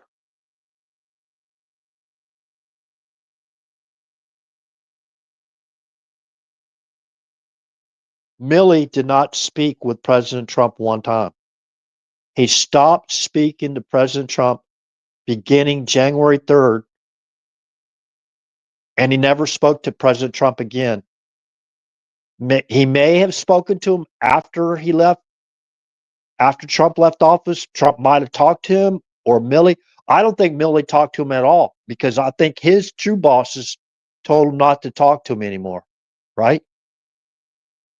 Because, one word, one statement from that guy right there could have got him a lot of trouble. So probably he got the legal advice from the O'Biden team not to open his mouth, right? See, he directed the other Joint Chiefs. Remember, he's the chairman of the Joint Chiefs of Staff. So each of those other Joint Chiefs, he had them report to him. He ordered them to report to him, and Trump basically put out an order to use military on the streets of our country. And he would decide whether that was a lawful order or not. So this ties in directly with Captain Mark Kelly and those 6 people that are trying to start an insurrection, chaos, or disruption in our armed forces. See, President Trump offered between 10,000 to 20,000 National Guard troops trained in riot control to help the Capitol Police Chief, Stephen Son, to secure the Capitol on January 6th. They already authorized it, but the civilian leadership, Pelosi, I think Marion Bowser, they're the ones that had to approve that. But once President Trump made that offer, right, that went to Milley. As far as the military's concerned. And we're going to have to get into it, put these people under oath. I hate to say it. Put these people under oath. Because I do believe that Milley purposely delayed the National Guard help to secure the Capitol, re-secure the Capitol. Listen, they blocked the National Guard troops from going to the Capitol on January 6th.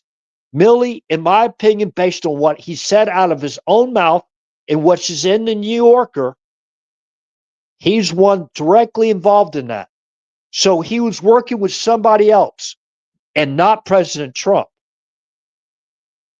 So I do believe he was working with a legal team. They might have been in the Pentagon, right? The legal team, those are Obama guys in the Pentagon, like the staff judge advocate types in the Pentagon, the lawyers in the Pentagon.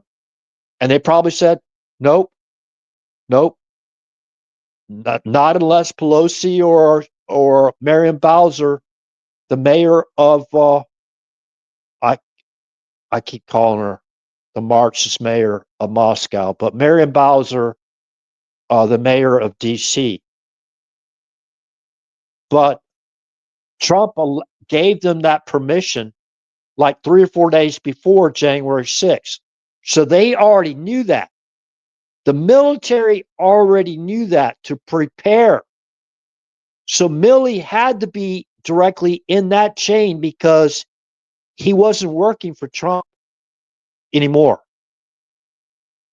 So somebody basically told him, if you want to keep your job, remember, he stayed on until when? Milley didn't retire until 3 or 4 years later, right? Maybe a little bit sooner than that. They kept him in his position, didn't they?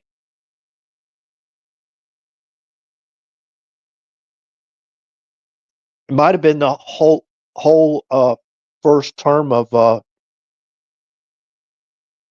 Joe Biden, which actually is the third term for old Biden, Obama and Biden as Obama's vice president. So, anyways, we already know this. If I know it, I'm darn sure with all the information that comes into the president's office, and this is what makes it dangerous. The more and more you get that snake backed up into a corner, what options do they have? Strike or flight, right? Strike or flight. But if you get them back into that corner, there's nowhere to run. They're going to have to strike. And I don't care what anybody says about what do you call that place where Thomas Crooks fired off those shots? Because I helped put together site security, and basically we helped set up site security. We helped set up the perimeters. We helped set up the checkpoints. We set up the not only perimeter security, we had additional security for other type of assets we had to maintain. I won't go into it, but think about it. No one was charged for criminal negligence. Listen to Cheadle, the what do you call it? What'd she call it? A pitched roof? Pitched roof or something like that? She never reviewed a site security plan. Now, why give her? Maybe President Trump's giving her a break. Said, don't listen. She's just following orders for Mayorkas. Remember, Cheadle had to report to Mayorkas, who should have been impeached a long time ago because he's one of the main players of facilitating and directing the invasion into our country, which caused the death of hundreds of thousands of American citizens just due to fentanyl alone. I mean, I don't. Man, this guy could talk, right? No, I wish I didn't have to talk this long. And they were, if I was there, I'd be shouting to the top of my lungs, shoot her. And law enforcement saw the guy up there. They could have shouted, get him off the stage, shoot her. And they would have kind of jumped around him. And it'll stop the killing of murder of Corey, right? and the severe injuring of 2 other people that were there. Don't hear much from them, right? They dropped it. I guess they just want to move on, right?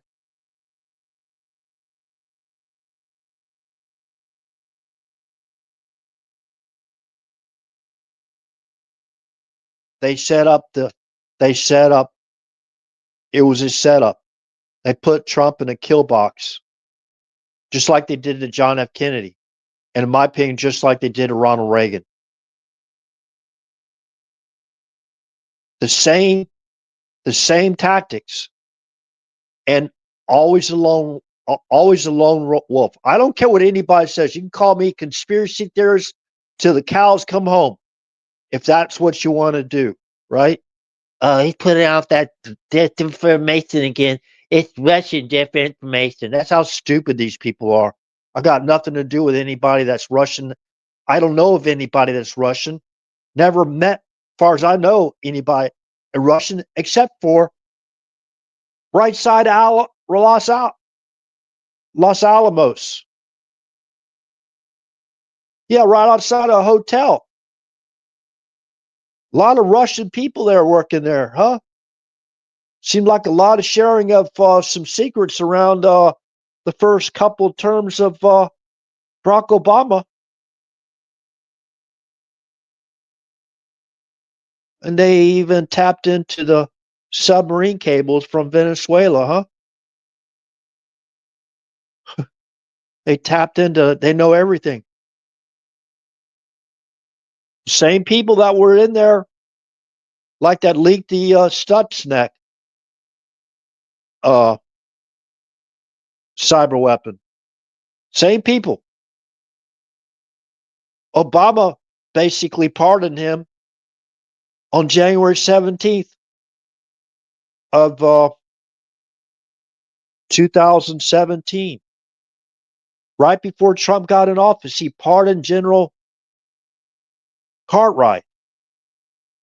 I think, me personally, I think he fell on a sword for whoever did leak the Stuxnet top secret cyber weapon. And they gave it to Iran. They gave it to Iran. You know what their excuse was?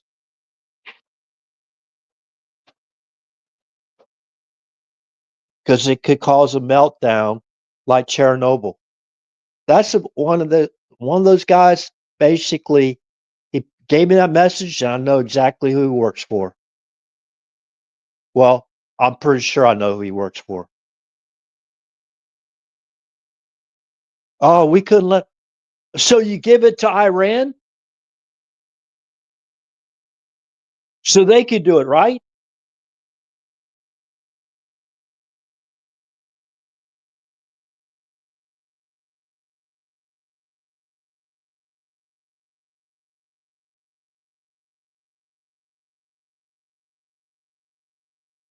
Okay. So Millie and Kelly, and they should be in trouble. You know, nobody's talking about Trump. He's got White House counsel. Kelly, you're ridiculous. Why don't you go out there and tell the truth, man? I had a lot more respect before you did that than I have of you now, and I don't care what you think about me, buddy. I could care less. Yeah, I I thank you for your service, but not for that. That's not service to our country. What do you think you're going to save your democracy? We're not even a democracy. Have you even read the Constitution? You're a sitting. You're a senator by name only, or what?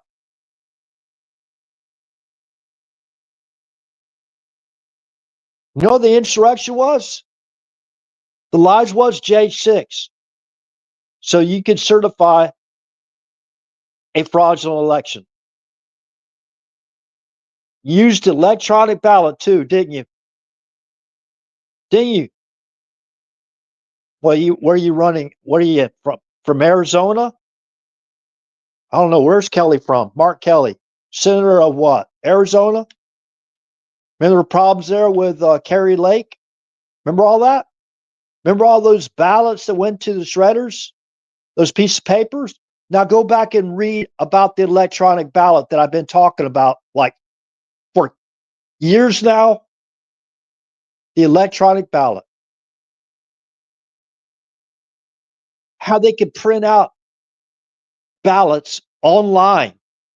They can get an email of the ballots that they need anywhere in the country, it seemed like, on the exact paper they needed, fill it out for themselves, and people like Jesse Morgan,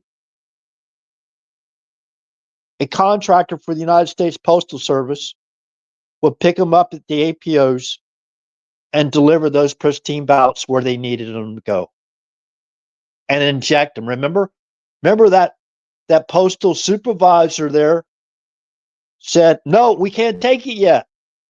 We can't take them yet. No, they're too new now. No, we got to hold off until after the polling stations are closed. We're gonna have to wait to see how many we need there, here, and there." And then he went and parked his trailer, semi trailer, and secured it, and came back the next day, and the trailer was gone. Think about that operation. And then what did former Attorney General Bill Barr say? He told Jesse Morgan to report to him to an FBI facility stationed in D.C. without legal representation. Now, how? Wow. According to Lieutenant Colonel Schaefer, can't remember his first name right now, but anyways, wow. That's all I got to say.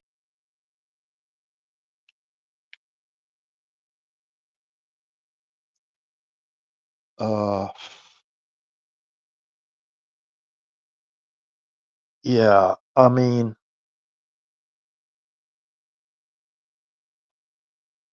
so they waited.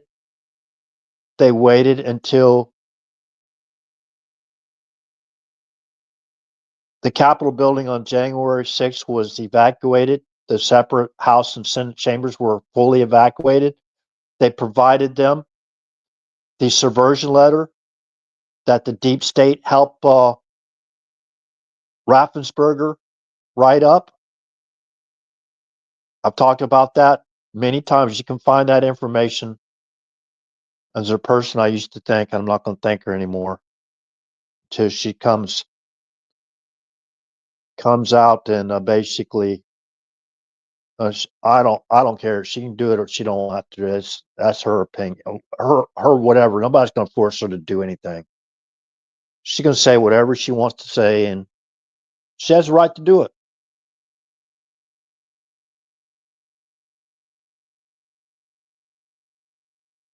I know one thing. I'd be apologizing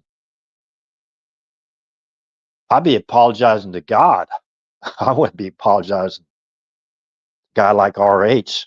I could care less if she apologized to me. But anyways,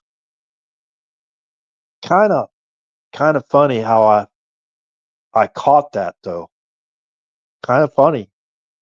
What do you think that spirit was that basically gave me that discernment? It wasn't an evil spirit. Why do you think I'm even doing this live stream tonight? Not because evil spirits entice me to do it. You think an evil spirit would get me to come in here and say everything I said tonight?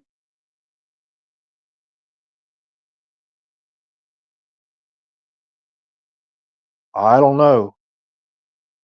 It's not an evil spirit that I can imagine.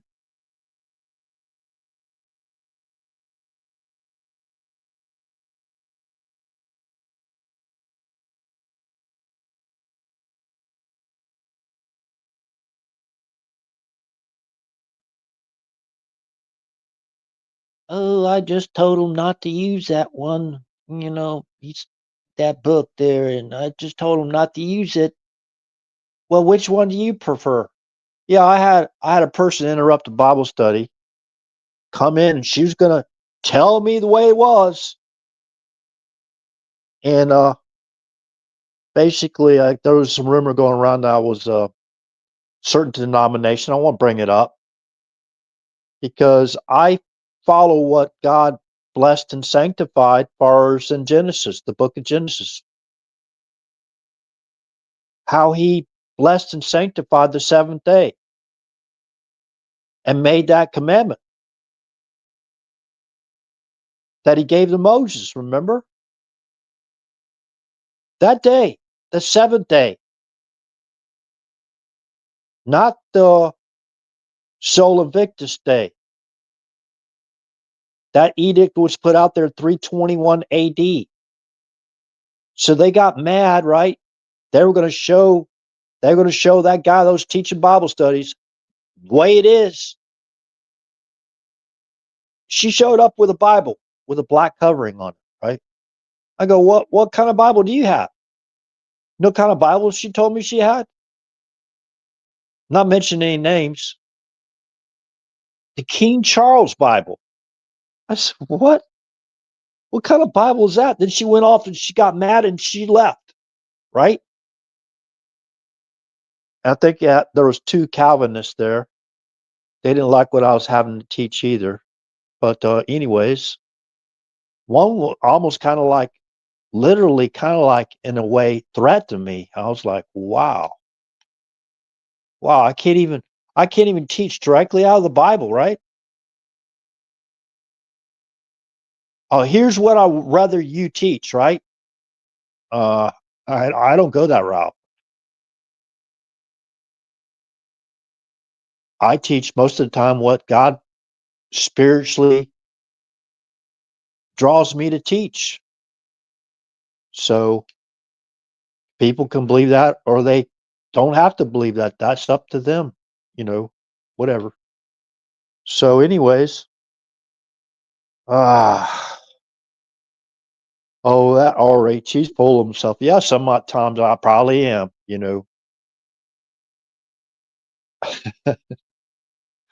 I'm full of myself. Yeah, sometimes I am. Sometimes I like to kid around. I hope God has a good sense of humor. I think God does have a good sense of humor. Uh, he created us, so in his image and likeness. So, I mean, if it's an all good fun, what I mean, it could be, I don't know. So I think I covered everything tonight that I wanted to cover and then some. And remember, people that I might have brought up their names, including Biden uh, duo there. Everyone's presumed to be innocent until proven guilty in the court of law. Everybody has a right to, um, you know, uh, call it due process, which they didn't give Trump. You know, everything you want to know about illegal lawfare or uh, what do you call it? There's a name for it that's against the law. And maybe another night I'll remember it. But they did to Trump everything, everything to stop him. What makes us think they're going to try to stop him now? They're getting amped up, ready to go, like it's another, what was it, 2022 or midterm, right? They're getting they're getting pumped up. They want to basically take total control of the government with a socialist, communist type uh, government. They're going to take over total control of the United States. Now I believe they think it's their time. And see, they're going to start their attacks on the Trump economy, which they're already doing with all the malicious malicious lies about them and about the tariffs and all that stuff. They already got these people that are subverted foreign officials, high level officials in other countries. They're already subverted, so they're in their on their team too as well. Um,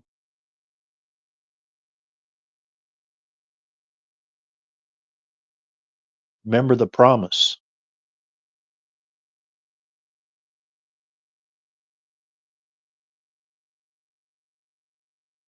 Remember what Manasseh and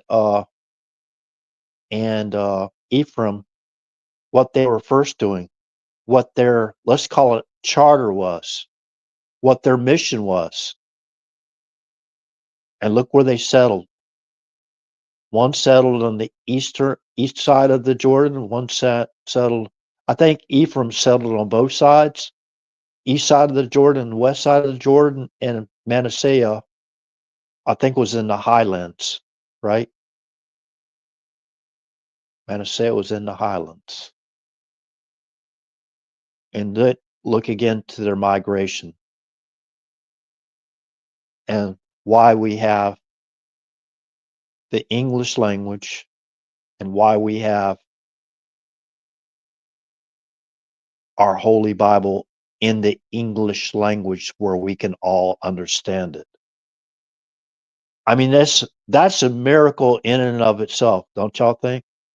It's only 2 people here on Rumble. Let's see, how many people's on YouTube? Just me, myself, and I. Hold on a second. Maybe YouTube shut down. Maybe that's why I got 2 people on Rumble now. Maybe. Let me see here. Sometimes it does it if I don't refresh YouTube quick enough. Let me see here. I didn't refresh it until an hour and 30 minutes ago. I'm trying to remember the right closing I wanted to have to close the night's live stream or this morning's live stream, but I kind of got derailed there, and I thought there was things that were more important to say, and I got derailed for a while. So I'm sure it will come to mind again. And all this ringing, all these attacks, they're not helping. That's for sure. I left my humble abode and I went out and I like somebody I know, when she leaves out a certain place, she goes into another building or whatever. She doesn't hear the ringing anymore. It's kind of funny. Now, everywhere I go, man, they must have pumped in a lot of stuff. Must have been that nano smart dust stuff that they basically, I walked through one time going into Walmart. It was actually like stinging me, right? It was like stinging me. I couldn't even see it. I thought at first it was mosquitoes, but I don't know, probably nano dust. I don't know. They got me where they can tap into me anytime they want to. Listen to every damn word I say. Kind of like reminds me of the Havana syndrome. I talked about that, the microwave energy, right? Causing tendonitis symptoms, confusion, forget what you're saying. Yep, all those symptoms, right? It's going on right now.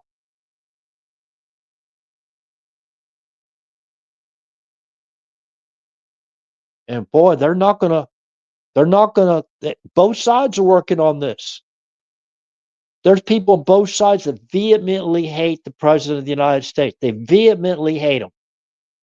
People in government, out of government. People in foreign countries, in government, out of government. Vehemently hate him. They'll do anything to see our president leave office. In the terms of Norm Eisen, eject from office. Eject, eject, eject, eject, eject. Remember that ground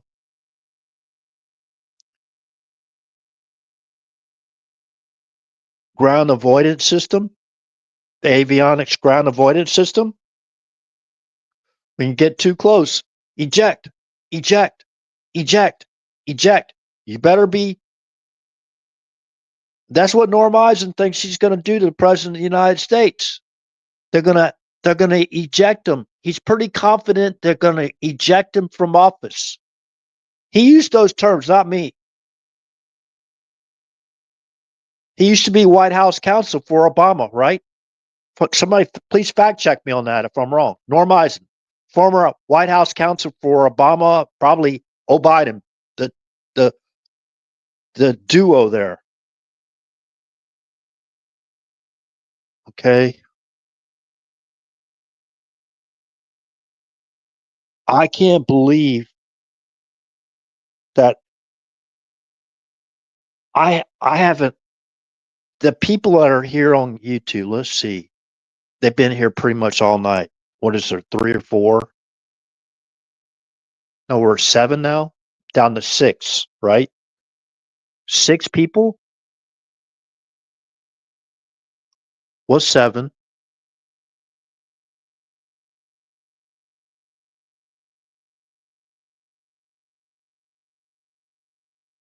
How many people know who Norm Eisen is? If y'all could fact check me there, just put it in the comment section. You know how I know that people that are brown shirts are and listening, some of them are just don't want to, they can't go into the chat or whatever, and they're watching from their TV, listening on TV. Welcome if y'all aren't, a brown shirt. And really, I don't know. Maybe if you, I don't know. I wouldn't do it. I wouldn't do it to anybody else. I wouldn't want it done to myself, but I wouldn't do it to anybody else. Report me to your leaders. Report me, just like the brown shirts in Nazi Germany, right? Just like the brown shirts. Get them to talk about the 17th letter, right? Oh, he's the one that puts out all the accused disinformation stuff out there on the. You don't even know who I am, dude, or dudettes, or whatever, whoever y'all are. Y'all don't even know who I am. I create my own content. I don't really need contents of others. Yeah, as a watchman on the wall, I'll put out, oh, he's like the Transformers, the Watchmen. Oh, the fallen angels.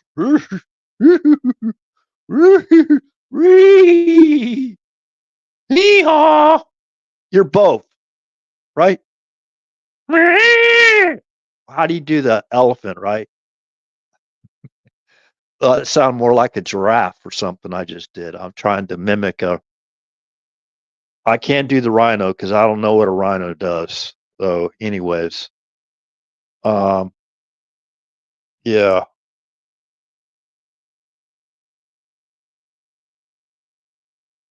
I'm not AC/DC either, so I'm not both ways, whatever. Me sit there and think what I was going to do. I really had a closing. I had this great closing in mind, and it just slipped my mind with all this ringing. Now it's both ears, not just the right ear, which is predominantly every time I start doing this stuff. Yeah.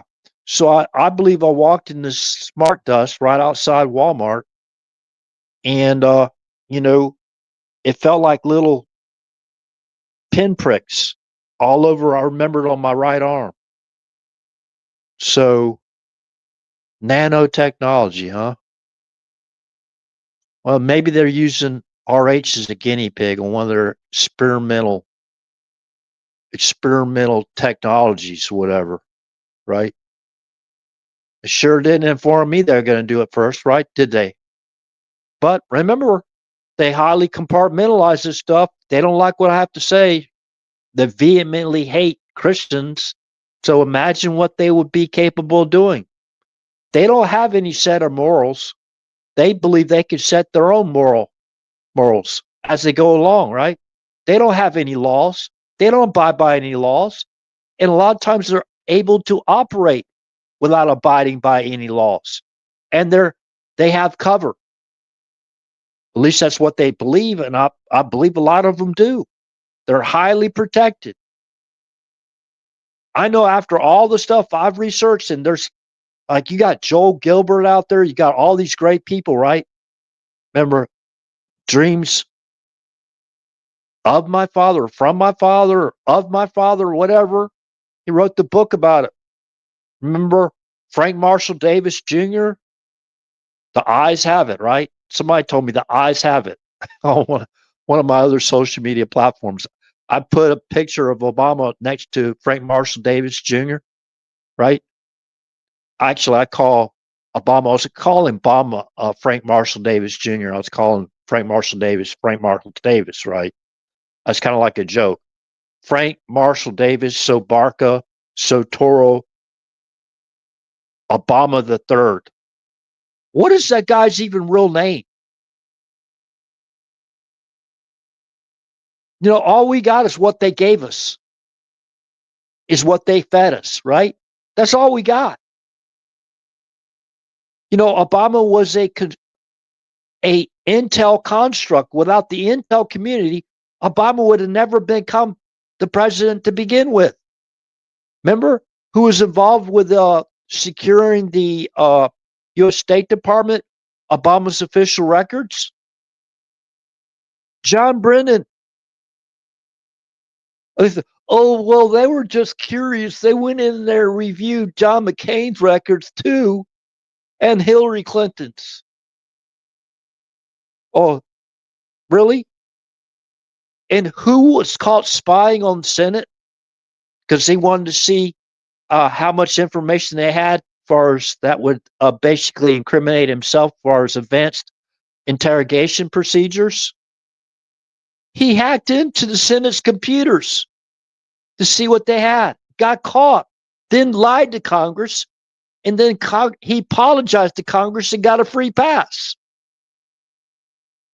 That's the power that Brennan has, still has.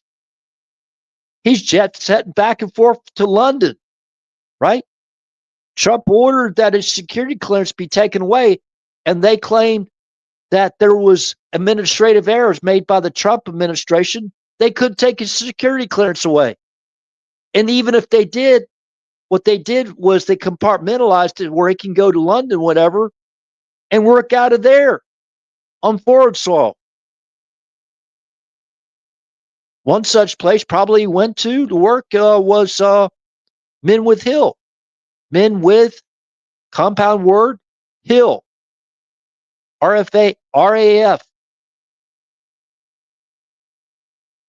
Go read their mission. Go read who controls it. Remember that Bible that lady brought into Bible study? Won't mention any names. The King what version? I said, what? At least she got the King right. But I don't even know if it was that Bible or not. The Holy Bible I've been talking about all night long. I don't know what Bible. She had a black covered Bible. I mean, I have probably black. I don't have a problem with a black cover Holy Bible.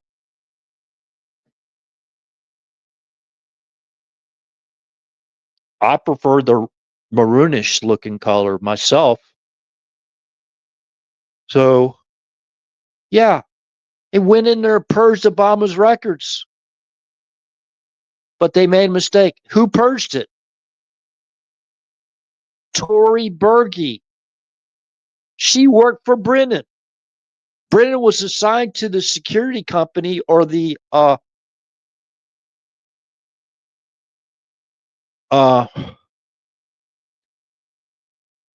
TAC. What's that place called? The Analysis Corporation, or the Analysis Company, right? That was John Brennan was brought into the Analysis Corporation to basically get prepared to help Obama be elected. I think he was put in there around 2005. 2005. He was brought in to the Analysis Corporation, and he already had 25 years with the agency. Which agency am I talking about? Already had 25 years in with the agency. They brought him in. Remember, he was the station chief at Riyadh, right? Where else? From my understanding, that he's the one that gave the hijackers the visas to come to the United States. Remember? Remember that same guy? We have no idea.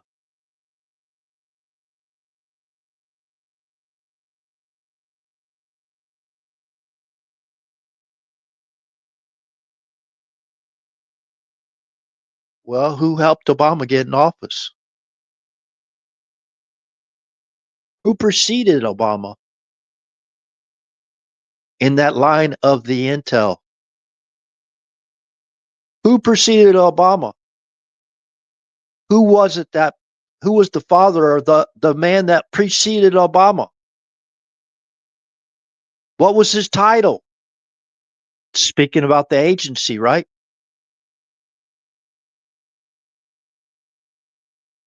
Who directed and facilitated invasion into our country?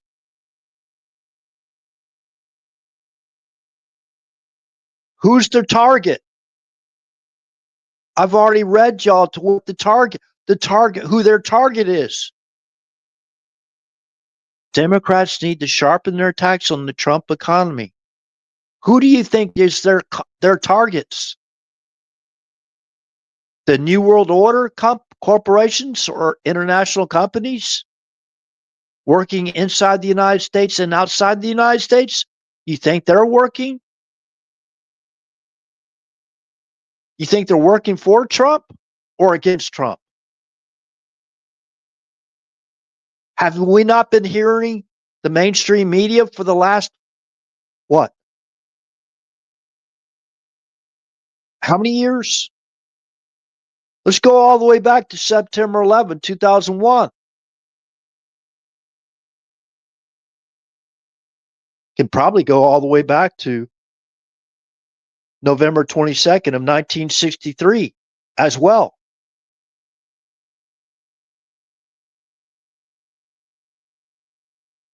So do we kind of like understand? Can we connect some more dots now? Tory Burgee was ordered to go in there and basically take information out of that computer, right? And probably even hard copies, or what do you call those? Scan copies. That's what she claims. She claims that John Brennan gave her the order to go purge Obama's records. And she knew where she was going.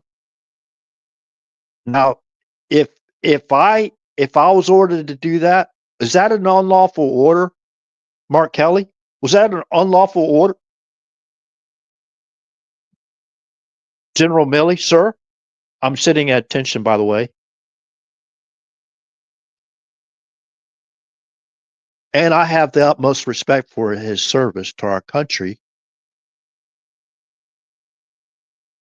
But something happened, General Milley. Let's look at General Milley's background. He wasn't going to politicize the military, right? What was his bachelor's in? Now, some people that have been watching this channel for many years now, they remember. They know what I'm talking about because you've heard it on this channel and you haven't heard it anywhere else. Pretty much, I don't think you have.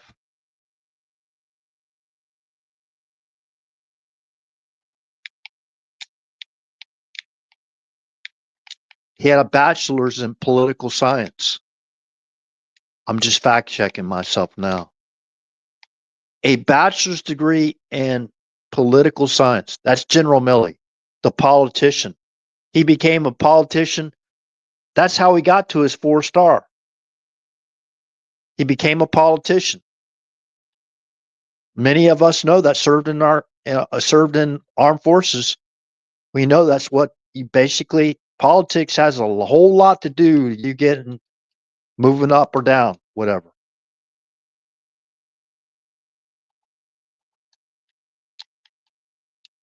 General Mark Milley.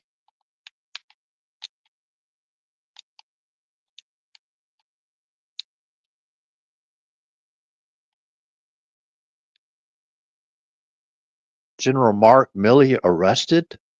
That's in a search. I don't think he was arrested.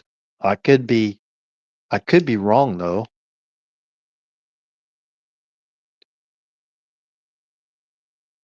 Hegseth strips Milley of security detail, orders treason. Treason investigation. Wait a minute. Hold on a second now. I don't know if this is fake news or what. Hold on. Air Force Times. No, this is from the Air Force. When did this happen? 10 months ago? I didn't know this. I really didn't. Hegseth strips Milley of security detail, orders treason investigation.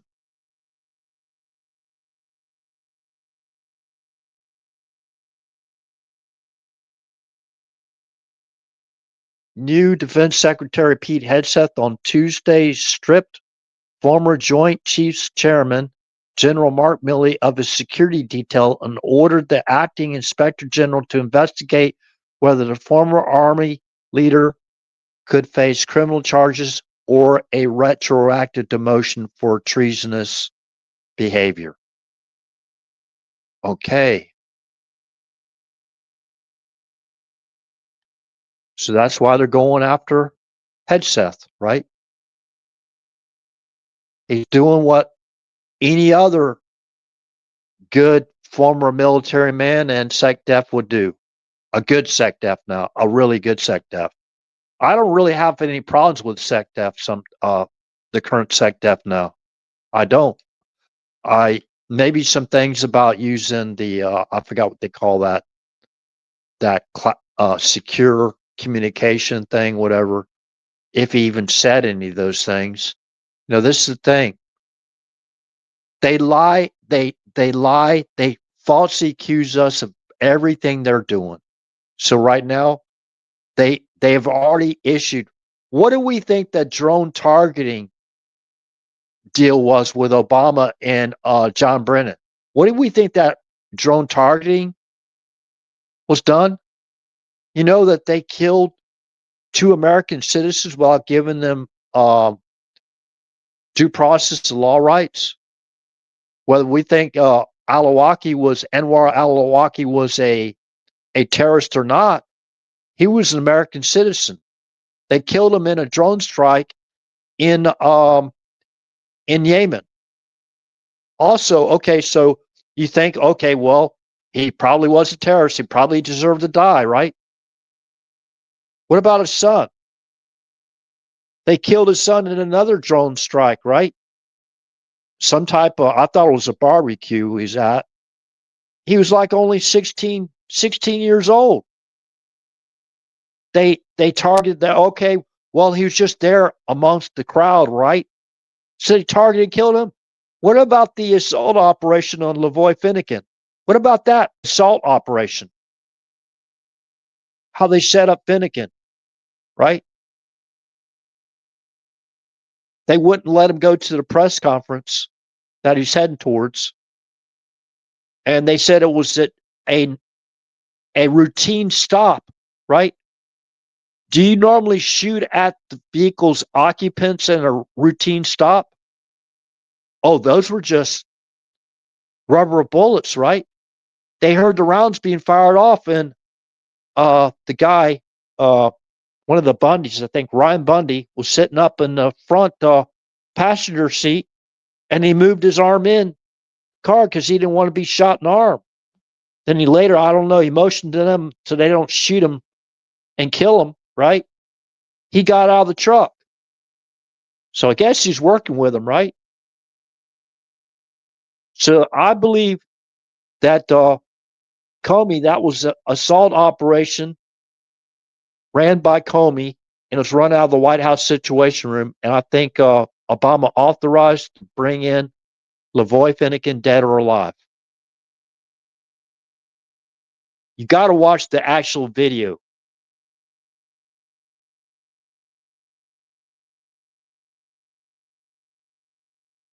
So I'm going to see the sheriff. They could have escorted him to see his sheriff. That right there, they set up an armed roadblock in a curb. It was snowing out that day. He tried to avoid the arm. They were firing on the vehicle, trying to hit him. One of those bullets shot right on the roof, right over where he was sitting. If it was only maybe 4 or 5 inches lower, it'd have killed Finnegan. And there's an 18-year-old girl in that truck with Finnegan. Ann Bunny was in that truck. I think Victoria, I can't remember her name. There's 2 women in that truck. Amanda Cox, and Victoria Sharp. I can't remember her last name. Pardon me for that. But yeah, so they were firing at Finnegan's truck. He swerved to avoid that roadblock in the curve, which is against protocol. Finnegan got out, raised his hands in the deep snow, was tromping around in his cowboy boots in the deep snow with his hands up, trying to keep his footing. And they shot him in the back, I think twice. They said he was reaching for a gun. He was out there walking around with his hands up to divert the shots being fired at his vehicle, because it had an 18-year-old girl, 18-year-old girl in that truck. And Amanda Cox, I think at the time she was 60 or 54. And then you had Ammon Bundy, right? Still left in the truck. They shot Lavoy Finnegan. They allowed him to bleed out in the snow until Ammon Bundy got out. They said he's dead. He's dead. They already knew they killed him. And they lied. One of the what do you call it? Hostage rescue FBI guys that were there, sent by the FBI. He fired off a shot that basically drew fire from the rest. And he lied about how many shots he fired.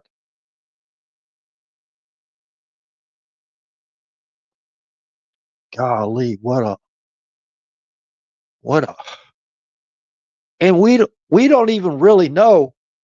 Remember, they ran those guns to the cartels, right? Remember Fast and Furious? Well, the actual and Obama's wingman Eric Holder lied about it and actually threatened a sitting congressman. I forgot his name, from Texas. Can't remember his name. Willie something, I think it was. I can't remember his name either. But yeah, he threatened a sitting congressman. Remember, Eric Holder was censored. I don't know really what that means. Censored what? You got to keep your mouth shut? Just do your job? How can you do your job and keep your mouth shut? He's working right-hand man of the wingman. He's a wingman for Barack Obama. So Project Gunrunner, not Fast and Furious, Obama ordered them, funded that with $10 million more into Fast and Furious, which is actually Project Gunrunner, right? They came out in a press conference and told everybody what it was. And I guess nobody cares. And they walked those guns across the border. Janet Napolitano, remember her? She had Mayorkas' job. Remember her? Man, go look at her. Look at look how they rewarded her. I mean, she's getting like 500 grand a year and she gets, I think she's working at Harvard or something like that. Man, she got a really, really nice gig. And in that press conference, uh, the the uh, the deputy attorney general for Eric Holder Hodgson basically said they were directed to expand Project Gunrunner, which is, in the scope of the operation. You had Project Gunrunner was the general category, right? Then you had Fast and Furious type like underneath that. So that's how Eric Holder tried to get around it, right? Being a lawyer himself, he knew how to get around with the word salad they played, right? To get around it. Uh, so that's why it's when the congressional members used the term Fast and Furious, he can play games with them, right? While he's under oath. So Project Gunrunner, the president of the United States, which was Barack Obama at the time in March of uh, 2009, they basically put $10 million more into the program. Those guns were walked to the cartel leaders. You can use another term. And those guns end up killing Brian Terry and killing. They probably kept quiet many more Americans that were killed with those weapons. And then we know they were running weapons to ISIS or the Syrian rebels through Turkey, right? So what about all those unlawful orders? What about the unlawful orders of using the military to fly in people that we don't even know to help aid in the invasion into our country? Did those commanders, have they ever read Article 4, Section 4 of our Constitution? Did the chairman of the Joint Chiefs of Staff at that time know Article 4, Section 4 of our Constitution, which gives the President of the United States the authority to undo what they did in the invasion?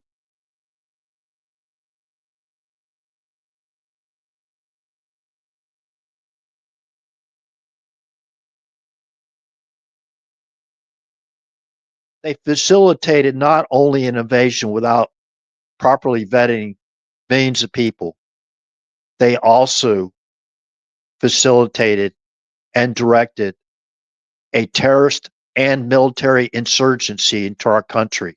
They know it. We know it. And the first attack, who needs to be arrested on the first attack. They need to be arrested anyways because they got blood on their hands. They're complicit. They're accessories to mass murder of hundreds of thousands of people if we're just talking about fentanyl alone. That's the justification. I don't care what anybody says. That's the primary constitutional duty of the President of the United States. We'll see what happens. They tried to set them up. They staged the crime scene at Mar-a-Lago. All that stuff, right? They've done. They gave a clean path for a 20-year-old to shoot the president. By the way, I'm tired of some certain individual saying that Crook shot Trump in the head. No, if you don't know the head from the ear, I can't help you, dude. You know what I mean? It was just that close. Like maybe a centimeter, if that, or centimeter and a half, if that, from killing our president Butler. and they took they took they took who ordered taking the team off of Trump to help protect Jill Biden, right? She was at an inside facility, right? They took Secret Service team members off that team, right? And put her on Jill's team. So no criminal negligence at all. The director of the Secret Service, I think you call it the director, working for Mayorkas, she never reviewed a site security plan. You know, with all the threats already out there, that lackadaisical, if that was a military operation, I'd still be in Leavenworth, or I would already been tried for whatever treason and given the worst sentence you can have. I wouldn't even be here right now, I don't think.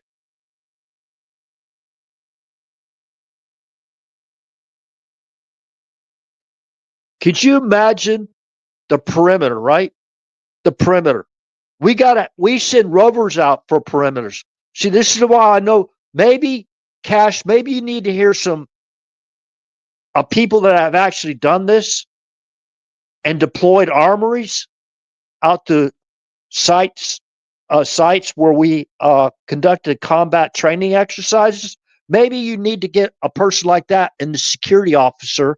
We could come. I could get my security officer to come to your. You can basically at government expense. I'm not going to pay my own money to go help you out because I don't have a lot of money. I don't roll like you guys do. I'll give you the name of my site security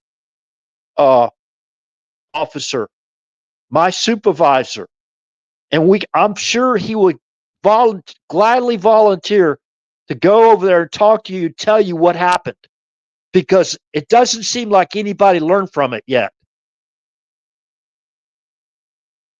I seen Trump out there talking a couple times after that in a very vulnerable location. And I'm going to say this one time: Operation Security. If you're calling out real-time locations of the President of the United States, you're calling that out, you should be arrested. I don't know where they get these people from, like Cheadle, but she had absolutely no idea what the hell to do. She was a DEI hire. From my understanding, she was working on the detail to protect Jill Biden or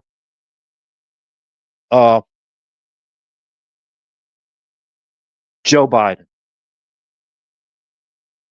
So if she was on that detail, did she have anything to do with taking experienced Secret Service agents off that detail and put it on Jill's detail? Oh, you think you got all the information? We've done 1,000 interviews. We gone through all these documents. We spoke to foreign people and domestic people. Can't you use your own common sense? Okay. You know,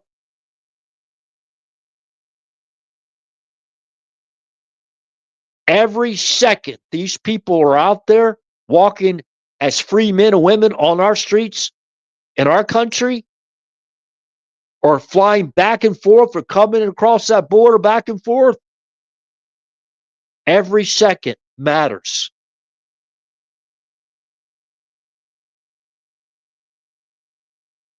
Every second matters. I'm still, if you think about it, I'm still on active duty.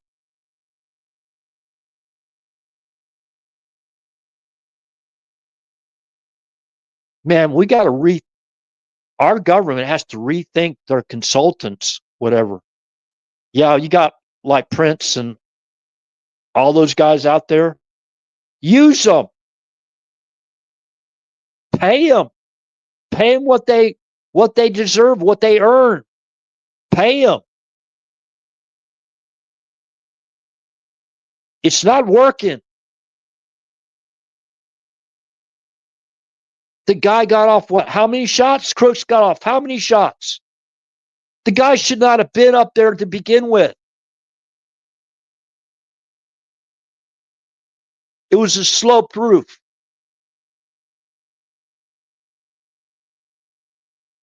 Maybe President Trump didn't want to cause, what do you call that? Chaos within the Secret Service, and he likes a lot of those guys that work there. Those guys were promoted, gals, whatever. You should look at the ones that couldn't even draw their pistol out of their holster. My gosh.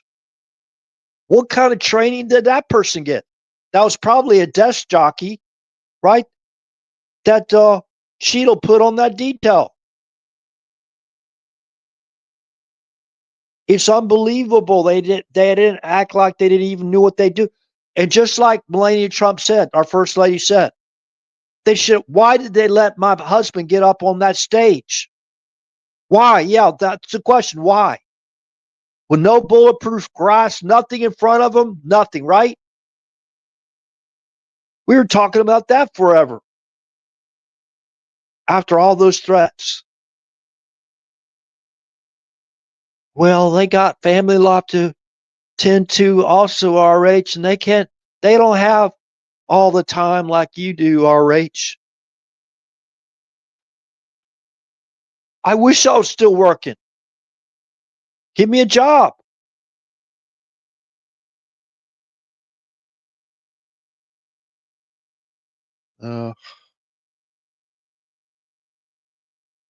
They made me a desk jockey after my injuries, and I did just fine.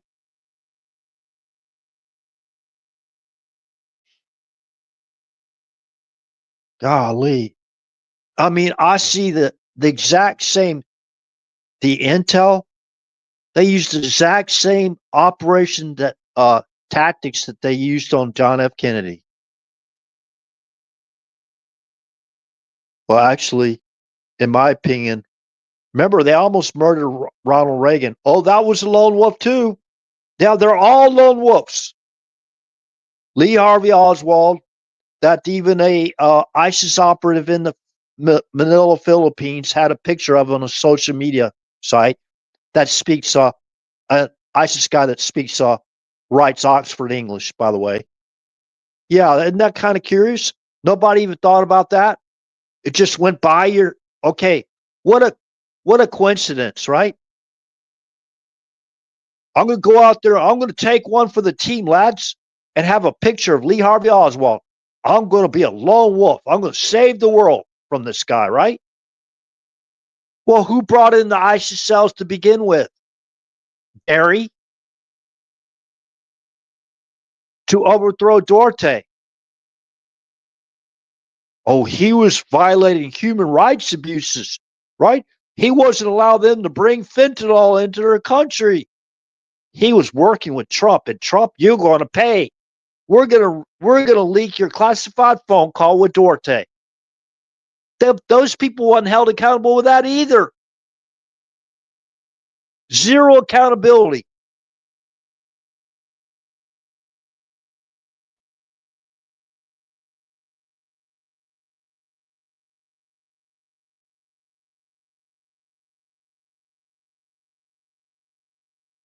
Okay, so we still have 5 people here.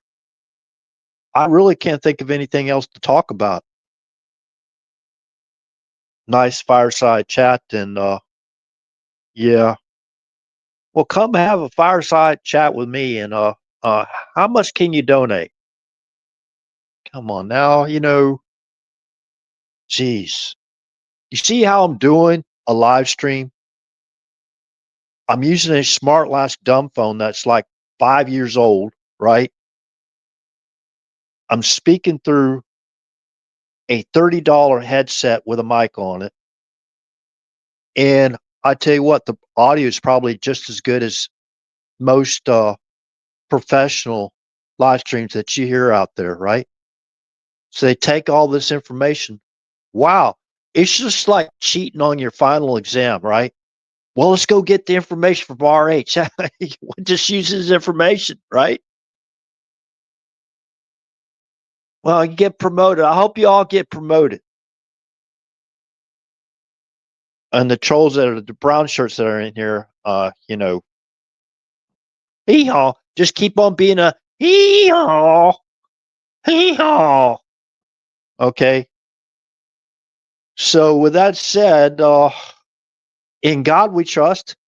Trust but verify everyone, to include the President of these United States. Trust but verify everyone.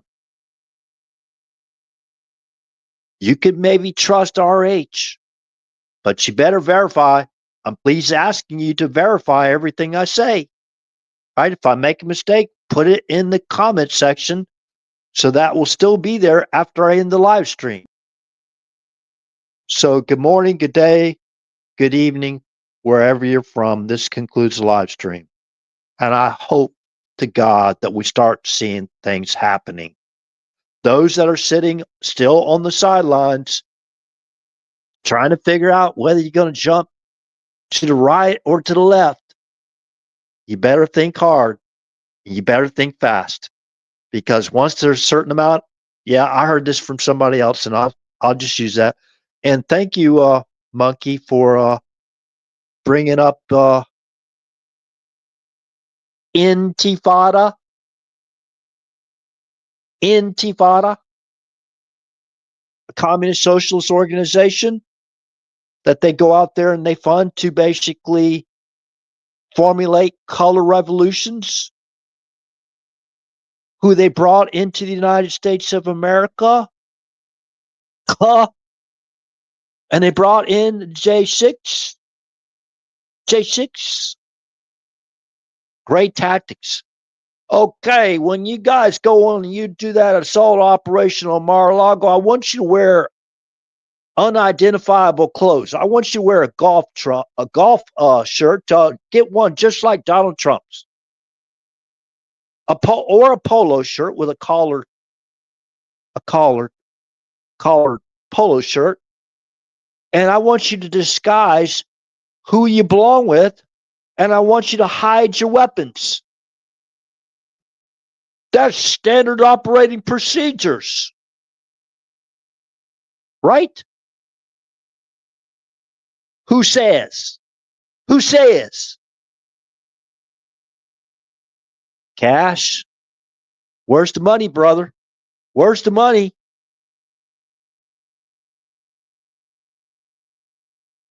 They altered the TFR. Thank you. Thank you, Monkey, for that. They altered the TFR from a VIP to basically a criminal suspect on the watch list since June of 2015. They had him in their spy glasses all the way when he was talking to Oprah Winfrey, all the way back to David Letterman days and all those other TV interviews he did, where he was talking about, mulling around the possibly running for president. Remember, I think it was Jesse Jackson, and he was going to start a new party, right? So they've been watching him a long time. Don't believe, okay, just since June of 2015 that they just started illegally spying on Trump. All the president needs is a presidential finding, right? Look under the mission statement. Special Activity Center Political Action Group, and go down and read that whole thing. There you have it. So with that said, again, good morning, good day, good evening, wherever you're from. This concludes the live stream, and God bless. Thank you. Bye.